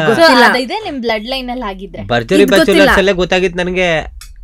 ನಮ್ಮಪ್ಪ ಆಲೆ ಬಟ್ ಹೇಳ್ತಿದ್ರು ನಿಮ್ಮಪ್ಪ ಶಕುನಿ ಕ್ಯಾರೆಕ್ಟರ್ ಸಾಕಾದಾಗ ಮಾಡ್ತಿದ್ರು ಅಂತ. ನಾವು ಒಂದಿನಾನು ನೋಡಿಲ್ಲ. ಮತ್ತೆ ನಮ್ಮಪ್ಪ ಒಂದು ಡೈಲಾಗ್ ಹೇಳಿರೋದ್ನು ನಮ್ಮಮ್ಮನೇ ನೋಡಿಲ್ಲ ಆಯ್ತಾ. ನಮ್ಮಮ್ಮನೂ ನೋಡಿಲ್ಲ. ಅವಾಗ ಅಷ್ಟಕ್ಕೆಲ್ಲ ನಿಲ್ಸ್ಬಿಟ್ಟಿದ್ರು ಅನ್ಸುತ್ತೆ ಅವರೆಲ್ಲ. ಸಕ್ಕದಾಗಿ ಭರ್ಜರಿ ಬ್ಯಾಚುಲರ್ಸ್ ಅಲ್ಲಿ ನಮ್ಮಪ್ಪನಿಗೆ ಕೇಳಿದ್ರು, ನೀವೇನು ಆ್ಯಕ್ಟ್ ಮಾಡ್ತಿದ್ರ? ಹಂಗೆ ಇಲ್ಲ, ನಮ್ಮಪ್ಪನಿಗೆ ಡೈಲಾಗ್ ಎಲ್ಲ ಹೇಳಕ್ ಬರಲ್ಲ, ಅವಾಗ ಏನೋ ಮಾಡ್ತಿದ್ರಂತೆ, ನಾನು ನೋಡಿಲ್ಲ, ಇವಾಗ ಮರ್ತೋಗ್ಬಿಟ್ಟಿರ್ತಾರೆ ಅಂತ ಅಂದೆ. ಇರಲೇ ಎಲ್ಲಿ ಮರ್ತೋಗ್ಬಿಟ್ಟಿದ್ದೀನಿ, 1 ನಿಮಿಷ ಅಂತಂದ್ಬಿಟ್ಟು ಒಂದು ಡೈಲಾಗ್ ಹೊಡೆದ್ರು. ನಾನೇ ಸಾಕಾಗ್ಬಿಟ್ಟೆ. ಫ್ಯಾಮಿಲಿ ರೌಂಡ್ ಅಲ್ಲಿ ಸುಮ್ಮನೆ ಕರ್ಸಿದ್ದು ಅವತ್ತೇ ಆನ್ ಸ್ಟೇಜ್ ಇವ್ರಿಗೆ ಗೊತ್ತಾಗಿದ್ದು, ಓಕೆ ಇವ್ರ ಹತ್ರ ಇಷ್ಟೊಂದು ಕಲೆ ಇದೆಯಾ ಅಂತ. ಅದನ್ನೇ ನಾನು ಯಾವಾಗಲೂ ಹೇಳೋದು, ಲೈಕ್ ಅಪ್ಪ ಅಮ್ಮಂಗೆ, ನಿಮ್ಮಪ್ಪ ಅಮ್ಮ ಆಗಲಿ ನಮ್ಮಪ್ಪ ಅಮ್ಮ ಆಗಲಿ, ಅವರು ನಮ್ಮ ಏಜ್ನ ದಾಟೆ ಬಂದಿರೋದು. ಅವರು ಸ್ಕೂಲ್ ಡೇಸಲ್ಲಿ ಕಾಲೇಜ್ ಡೇಸಲ್ಲಿ ನಾಟಕ, ಡ್ಯಾನ್ಸು, ಡ್ರಾಮಾ ಅಂತ ಮಾಡೇ ಇರ್ತಾರೆ, ಸಂಗೀತ ಅಂತ ಕಲಿತೇ ಇರ್ತಾರೆ, ಎಲ್ಲಾದರೂ ಸರಿ. ಬಟ್ ಏನಂದರೆ ನಮ್ಮನ್ನು ಸಾಕಬೇಕು ಅನ್ನೋ ಪ್ರೆಷರಲ್ಲಿ ಅವ್ರ ದಿಕ್ಕನ್ನ ಚೇಂಜ್ ಮಾಡ್ತಾರೆ ನೋಡಿ. ಇವಾಗ ನಮಗೆ ಆಪರ್ಚುನಿಟಿ ಸಿಕ್ತು, ದಟ್ ಈಸ್ ಫೈನ್, ಇದೇನೋ ಈ ಫೀಲ್ಡ್ನ ಚೂಸ್ ಮಾಡಿದ್ವಿ. ಅವ್ರಿಗೆ ಸಿಕ್ಕಿದ್ರೆ ಅವ್ರು ನಮಗಿಂತ ಜಾಸ್ತಿ ಹೆಸರು ಮಾಡ್ತಿದ್ರು ಏನೋ. ಬಟ್ ನಮ್ಮನ್ನ ಸಾಕ್ಬೇಕು ಅಥವಾ ಹೆಂಡತಿ ಮಕ್ಳನ್ನ ನೋಡ್ಕೋಬೇಕು ಅನ್ನೋ ಪ್ರೆಷರ್ ಅಲ್ಲಿ ತಿಂಗಳ ಸಂಬಳ ಬೇಕೇ ಬೇಕು. ಇದ್ರಲ್ಲಿ ನಮಗೆ ಅದು ಸಿಗಲ್ಲ. ಸೊ ಈಗ ನಾವೇನೋ ಫ್ಲೆಕ್ಸಿಬಲ್ ಆಗಿದ್ದೀವಿ, ಫೈನ್. ಈಗ ನಮಗೆ ಮಕ್ಳಾದ್ಮೇಲೆ ನಾವು ಒಂದು ಪ್ರೆಷರಲ್ಲಿ ಬೀಳ್ತೀವಿ. ಸೊ ಅವ್ರು ಹಾಗೆ ನಮ್ಮನ್ನ ಸಾಕ್ಬೇಕು ಅನ್ನೋ ಪ್ರೆಷರಲ್ಲಿ ಅವ್ರ ಎಂಟರ್ಟೈನ್ಮೆಂಟ್ ಆಗಲಿ ಅಥವಾ ಅವ್ರದ್ದು ಏನಂತಾರೆ ಒಂದು ಫ್ಲೆಕ್ಸಿಬಿಲಿಟಿ ಆಗಲಿ, ಅದನ್ನೆಲ್ಲ ಕಂಪ್ಲೀಟಾಗಿ ಬಿಟ್ಟು ಒಂದೇ ದಾರಿಲಿ ಹೋಗಬೇಕು. ಆ ಪ್ರೆಷರಲ್ಲಿ ಕೆಲಸ ಮಾಡ್ತಾರಲ್ಲ, ಅದು ಗ್ರೇಟ್ ಅಂತ. ಪ್ರತಿಯೊಬ್ಬ ವ್ಯಕ್ತಿಯಲ್ಲೂ ಒಬ್ಬ ನಟ ಇರ್ತಾನೆ. ಅವನ ಜೀವನದ ಒಂದು ಜವಾಬ್ದಾರಿಗಳು ಆ ನಟನ್ನ ಕಟ್ಟಾಕ್ಬಿಟ್ಟು ಬೇರೆ ದಾರಿಗೆ ಕರ್ಕೊಂಡೋಗ್ಬಿಡುತ್ತೆ. ಇವಾಗಲೂ ನಮಗೂ ಅಷ್ಟೇ, ನಿಮಗೂ ಅಷ್ಟೇ, ಎಷ್ಟೋ ಸತಿ ಹಂಗೆ ಆಗಿರುತ್ತೆ. ಯಾಕೋ ಇಲ್ಲಿ ಏನೋ ವರ್ಕ್ ಆಗ್ತಾ ಇಲ್ವಲ್ಲ, ಬೇರೆ ಏನಾದ್ರು ನೋಡ್ಬಿಡೋಣ, ಯಾಕೋ ಜವಾಬ್ದಾರಿಗಳು ಸಾಲ ತೀರ್ಸೋಕ್ಕಾಗಲ್ಲ, ಏನೋ ಮನೆಯವ್ರನ್ನ ಚೆನ್ನಾಗಿ ನೋಡ್ಕೊಳಕ್ಕಾಗ್ತಾರಲ್ಲ, ಯಾಕೋ ಇದು ವರ್ಕೌಟ್ ಆಗ್ತಾ ಇಲ್ವಲ್ಲ, ನಾನು ಬೇರೆ ಏನಾರ ಮಾಡ್ಬಿಡ್ಲಾ ಅಂತ ಪ್ರತಿಯೊಬ್ಬರಿಗೂ ಅನಿಸಿರುತ್ತೆ. ಆಗ ಬೇರೆ ತಂದು ಕೊಂಡೋಗ್ಬಿಟ್ಟಿದ್ರೆ ಈ ಆಪರ್ಚುನಿಟಿ ಸಿಗಲ್ಲ. ಅಲ್ಲ, ಆಮೇಲೆ ನೀವು ಹೇಳ್ದಂಗೆನೆ ಇವಾಗ ಈಗಲೇ ನಾವು ಇದನ್ನ ಪ್ರೊಫೆಷ್ನಲ್ ಆಗಿ ತಗೊಂಡಿದ್ರು ಸಹ ನಮಗೆ ಸೆಕೆಂಡ್ ಥಾಟ್ ಓಡ್ತಿರುತ್ತೆ, ಇದು ಬಿಟ್ಟಿನೇ. ಇನ್ನು ಆ ಟೈಮಲ್ಲಿ ಅವರು ಇದನ್ನ ಪ್ರೊಫೆಷನ್ ಆಗಿ ತಗೊಳ್ಳೋ ಒಂದು ದಾರಿಗೆ ಯೋಚನೆನೂ ಬರ್ತಿರ್ಲಿಲ್ಲ. ಪ್ರೊಫೆಷನ್ ಅಲ್ಲ ಇದು, ಅಂದ್ರೆ ಕಲೆ. ತುಂಬಾ ಒಲ್ದು ಏನಾರು ಹೀರೋ ಲೆವೆಲ್ಗೆ ಏನಾರು ಇದ್ರೆ ಮಾತ್ರ ನೀವು ಹೋಗ್ಬೋದು, ಆ ಥರ ಇದ್ದಿದ್ದು. ಬಟ್ ಐ ಅಗ್ರಿ, ನಿಮ್ಮ ಈಗ ನೀವೊಂದು ಆರ್ಟಿಸ್ಟ್ ಆಗಿರೋದಕ್ಕೆ ನಿಮ್ ಬ್ಲಡ್ ಅಲ್ಲೂ ಅದು ಇದೆ. ಆಸಕ್ತಿ ಇದೆ, ಒಳ್ಳೆ ಕಾಮಿಡಿ ಸೆನ್ಸ್ ಇದೆ ಅವರಪ್ಪನಿಗೆ. Very nice, very nice. 8 ಗಂಟೆ ಮೇಲೆ ಜಾಸ್ತಿ ಇಲ್ಲ ತುಂಬಾ ತಮಾಷೆಗೆ ಮಾತಾಡ್ತಾರೆ ನಮ್ಮಪ್ಪ. ಆಕ್ಚುಲಿ ನನ್ಗೆ ಅದೊಂದು ಕನ್ಸಿತ್ತು ಯಾವಾಗ್ಲೂ. ಅಷ್ಟು ಇಯರ್ಸ್ ಆಫ್ ನನ್ನ ಜರ್ನಿನಲ್ಲಿ ತಮಾಷೆ ಮಾಡ್ತಾರೆ, ಅದ್ ಮಾಡ್ತಾರೆ, ಇದ್ ಮಾಡ್ತಾರೆ. ಆಮೇಲೆ ಕೆಲವೊಂದ್ಸತಿ ಆಟಿಟ್ಯೂಡ್ ತೋರಿಸ್ತಾರೆ ಅಂತ ನಮ್ಮ ಬಗ್ಗೆ ಅಷ್ಟು ಮಾತಾಡ್ತಾರೆ. ನಮ್ಗೆ ಎಷ್ಟು ನೋವು ಇರುತ್ತೆ ಅಂತ ಅವ್ರಿಗೆ ನಿಜವಾಗ್ಲೂ ಗೊತ್ತಿರಲ್ಲ, ಬೇರೆಯವ್ರು ನೋಡ್ದವ್ರಿಗೆ. ಇನ್ಫ್ಯಾಕ್ಟ್ ಇವನಿಗೆ ಗೊತ್ತಿಲ್ಲ. ನನಗೆ ಎಷ್ಟು ಆಸೆ ಇತ್ತಂದ್ರೆ ನಮ್ಮಪ್ಪನ ಒಂದ್ಸತಿನಾದ್ರೂ ಸ್ಟೇಜ್ ಮೇಲೆ ಕರ್ಸ್ಕೋಬೇಕಂತ. ಇವರಪ್ಪ ಬಂದಾಗ ನಂಗೆ ನಮ್ಮಪ್ಪ ಬಂದಷ್ಟು ಖುಷಿ ಆಯ್ತು. ಅಟ್ಲೀಸ್ಟ್ ಎಲ್ಲೋ ಒಂದ್ ಕಡೆ ಅಟ್ಲೀಸ್ಟ್ ಅದಾಯ್ತಲ್ಲ ಅಂತ. ಬಿಕಾಸ್ ಅದೇ ನಾ ಹೇಳಲ್ವಾ, ಅವರಿಗೂ ಇರುತ್ತೆ. ಬಟ್ ಏನಂದ್ರೆ ಅವ್ರಿಗೆ ಆಪರ್ಚುನಿಟಿ ಸಿಕ್ಕಿರಲ್ಲ. ಅಟ್ಲೀಸ್ಟ್ ನಮಗ್ ಸಿಕ್ಕಾದ್ಮೇಲೆ ಅಟ್ಲೀಸ್ಟ್ ನಾವಾದ್ರೂ ಅವ್ರನ್ನ ಅಲ್ಲಿವರೆಗೂ ತಗೊಂಡೋಗ್ಬೇಕು ಅನ್ನೋ ಕನ್ಸು ನಮಗೂ ಇರುತ್ತೆ.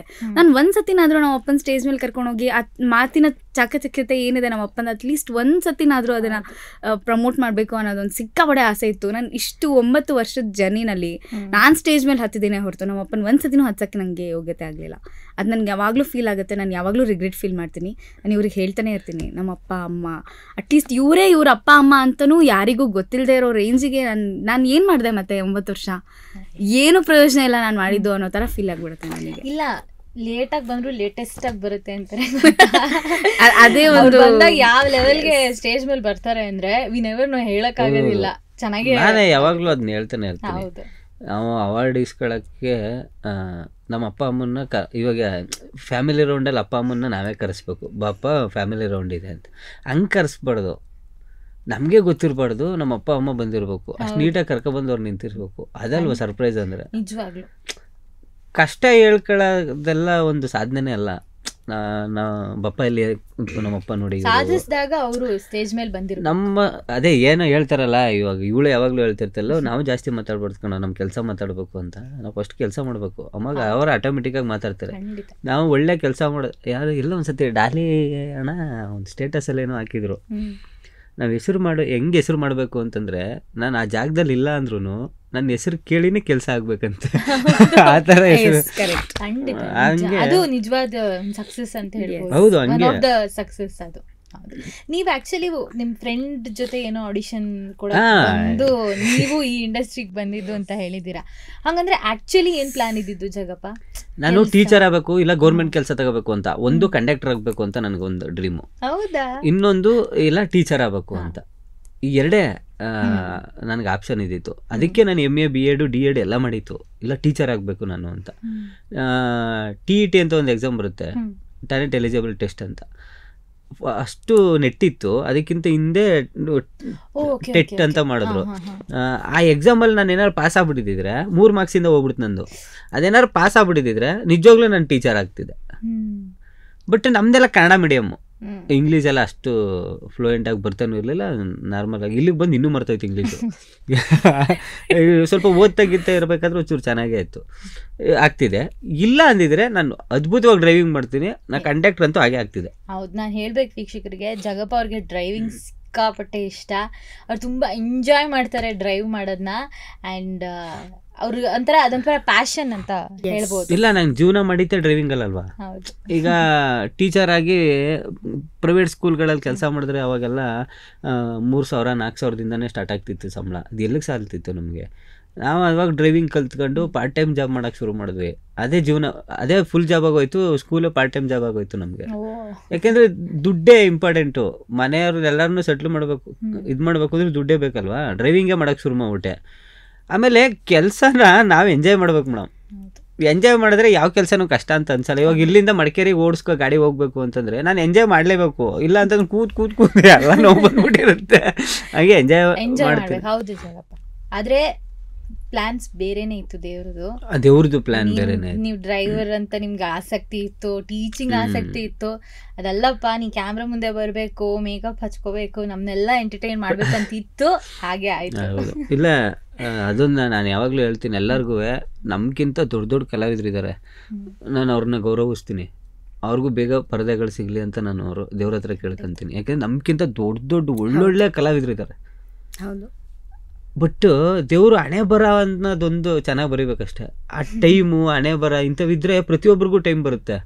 ನನಗೆ ಒಂಚೂರು ಬೇಗ ಬಂದಿದೆ. ನನಗಿಂತ ಸಕ್ಕದಾಗಿ ಆ್ಯಕ್ಟ್ ಮಾಡೋರು ಇನ್ನೂ ಇದ್ದಾರಲ್ಲ, ಅವ್ರಿಗೆ ಇನ್ನೂ ಬರುತ್ತೆ. ಅವ್ರಿಗೆ ಇನ್ನೂ ಸಕ್ಕದಾಗಿರೋ ಟೈಮ್ ಬರುತ್ತೆ. ವೆಯ್ಟ್ ಮಾಡಬೇಕಷ್ಟೆ.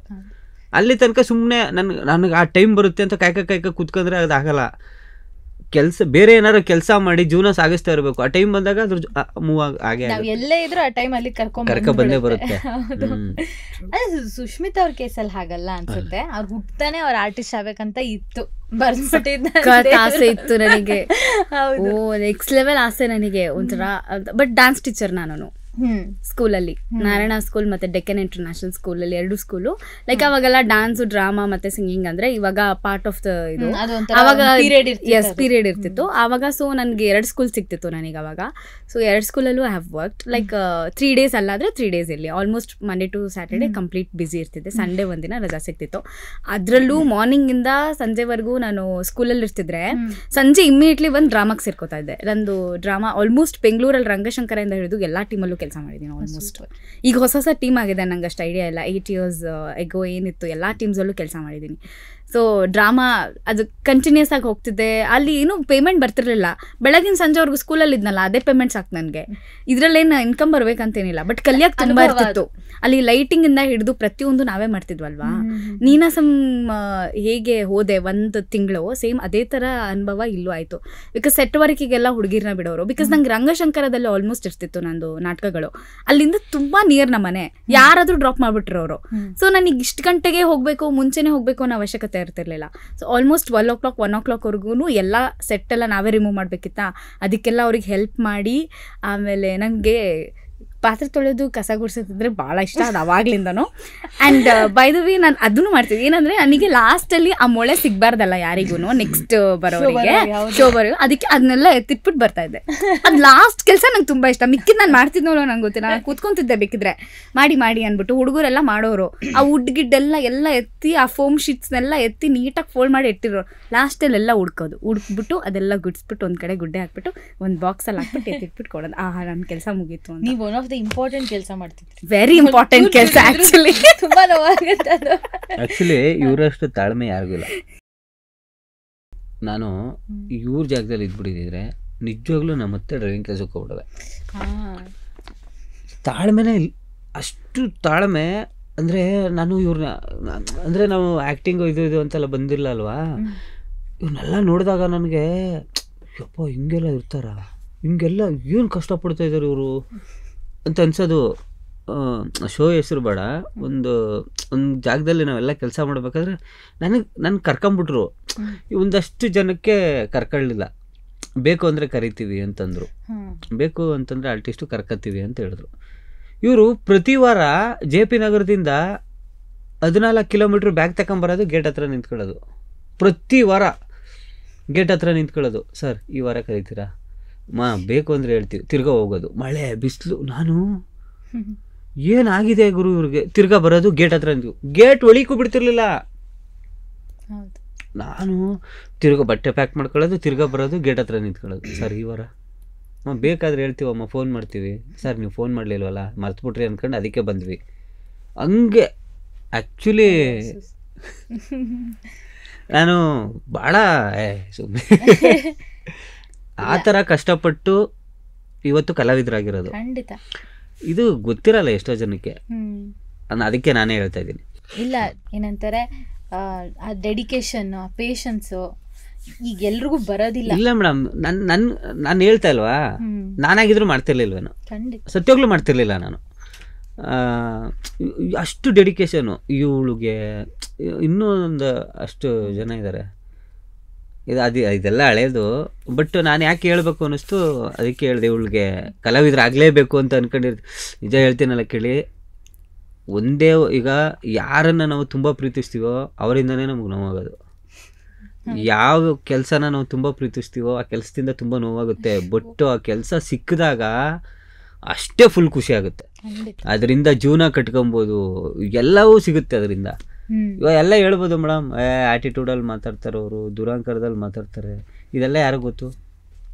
ಅದೇ ಈ ಸೈಡ್ ಯಾರಿಗೂ ಈಗ ಹೇಳಿದ್ರು ಎಷ್ಟೋ ಜನಕ್ಕೆ ಹೌದಾ ಹಿಂಗೆಲ್ಲ ಇರ್ತಿತ್ತ ಅಂತಾರೆ. ಬಟ್ ಅದನ್ನೆಲ್ಲ ಜೀವಿಸಿ ಬದುಕಿದ್ದಾರೆ ಎಷ್ಟೊಂದು ಜನ. ಈಗ ನೋಡಿ, ಮೊದಲು ದೊಡ್ಡವರೆಲ್ಲರೂ ಹಿಂಗೆ ಪಾಪ ಆ್ಯಕ್ಟ್ ಮಾಡ್ತಿದ್ರು ಅಂತ ನಾವು ಕೇಳ್ತಿದ್ವಿ.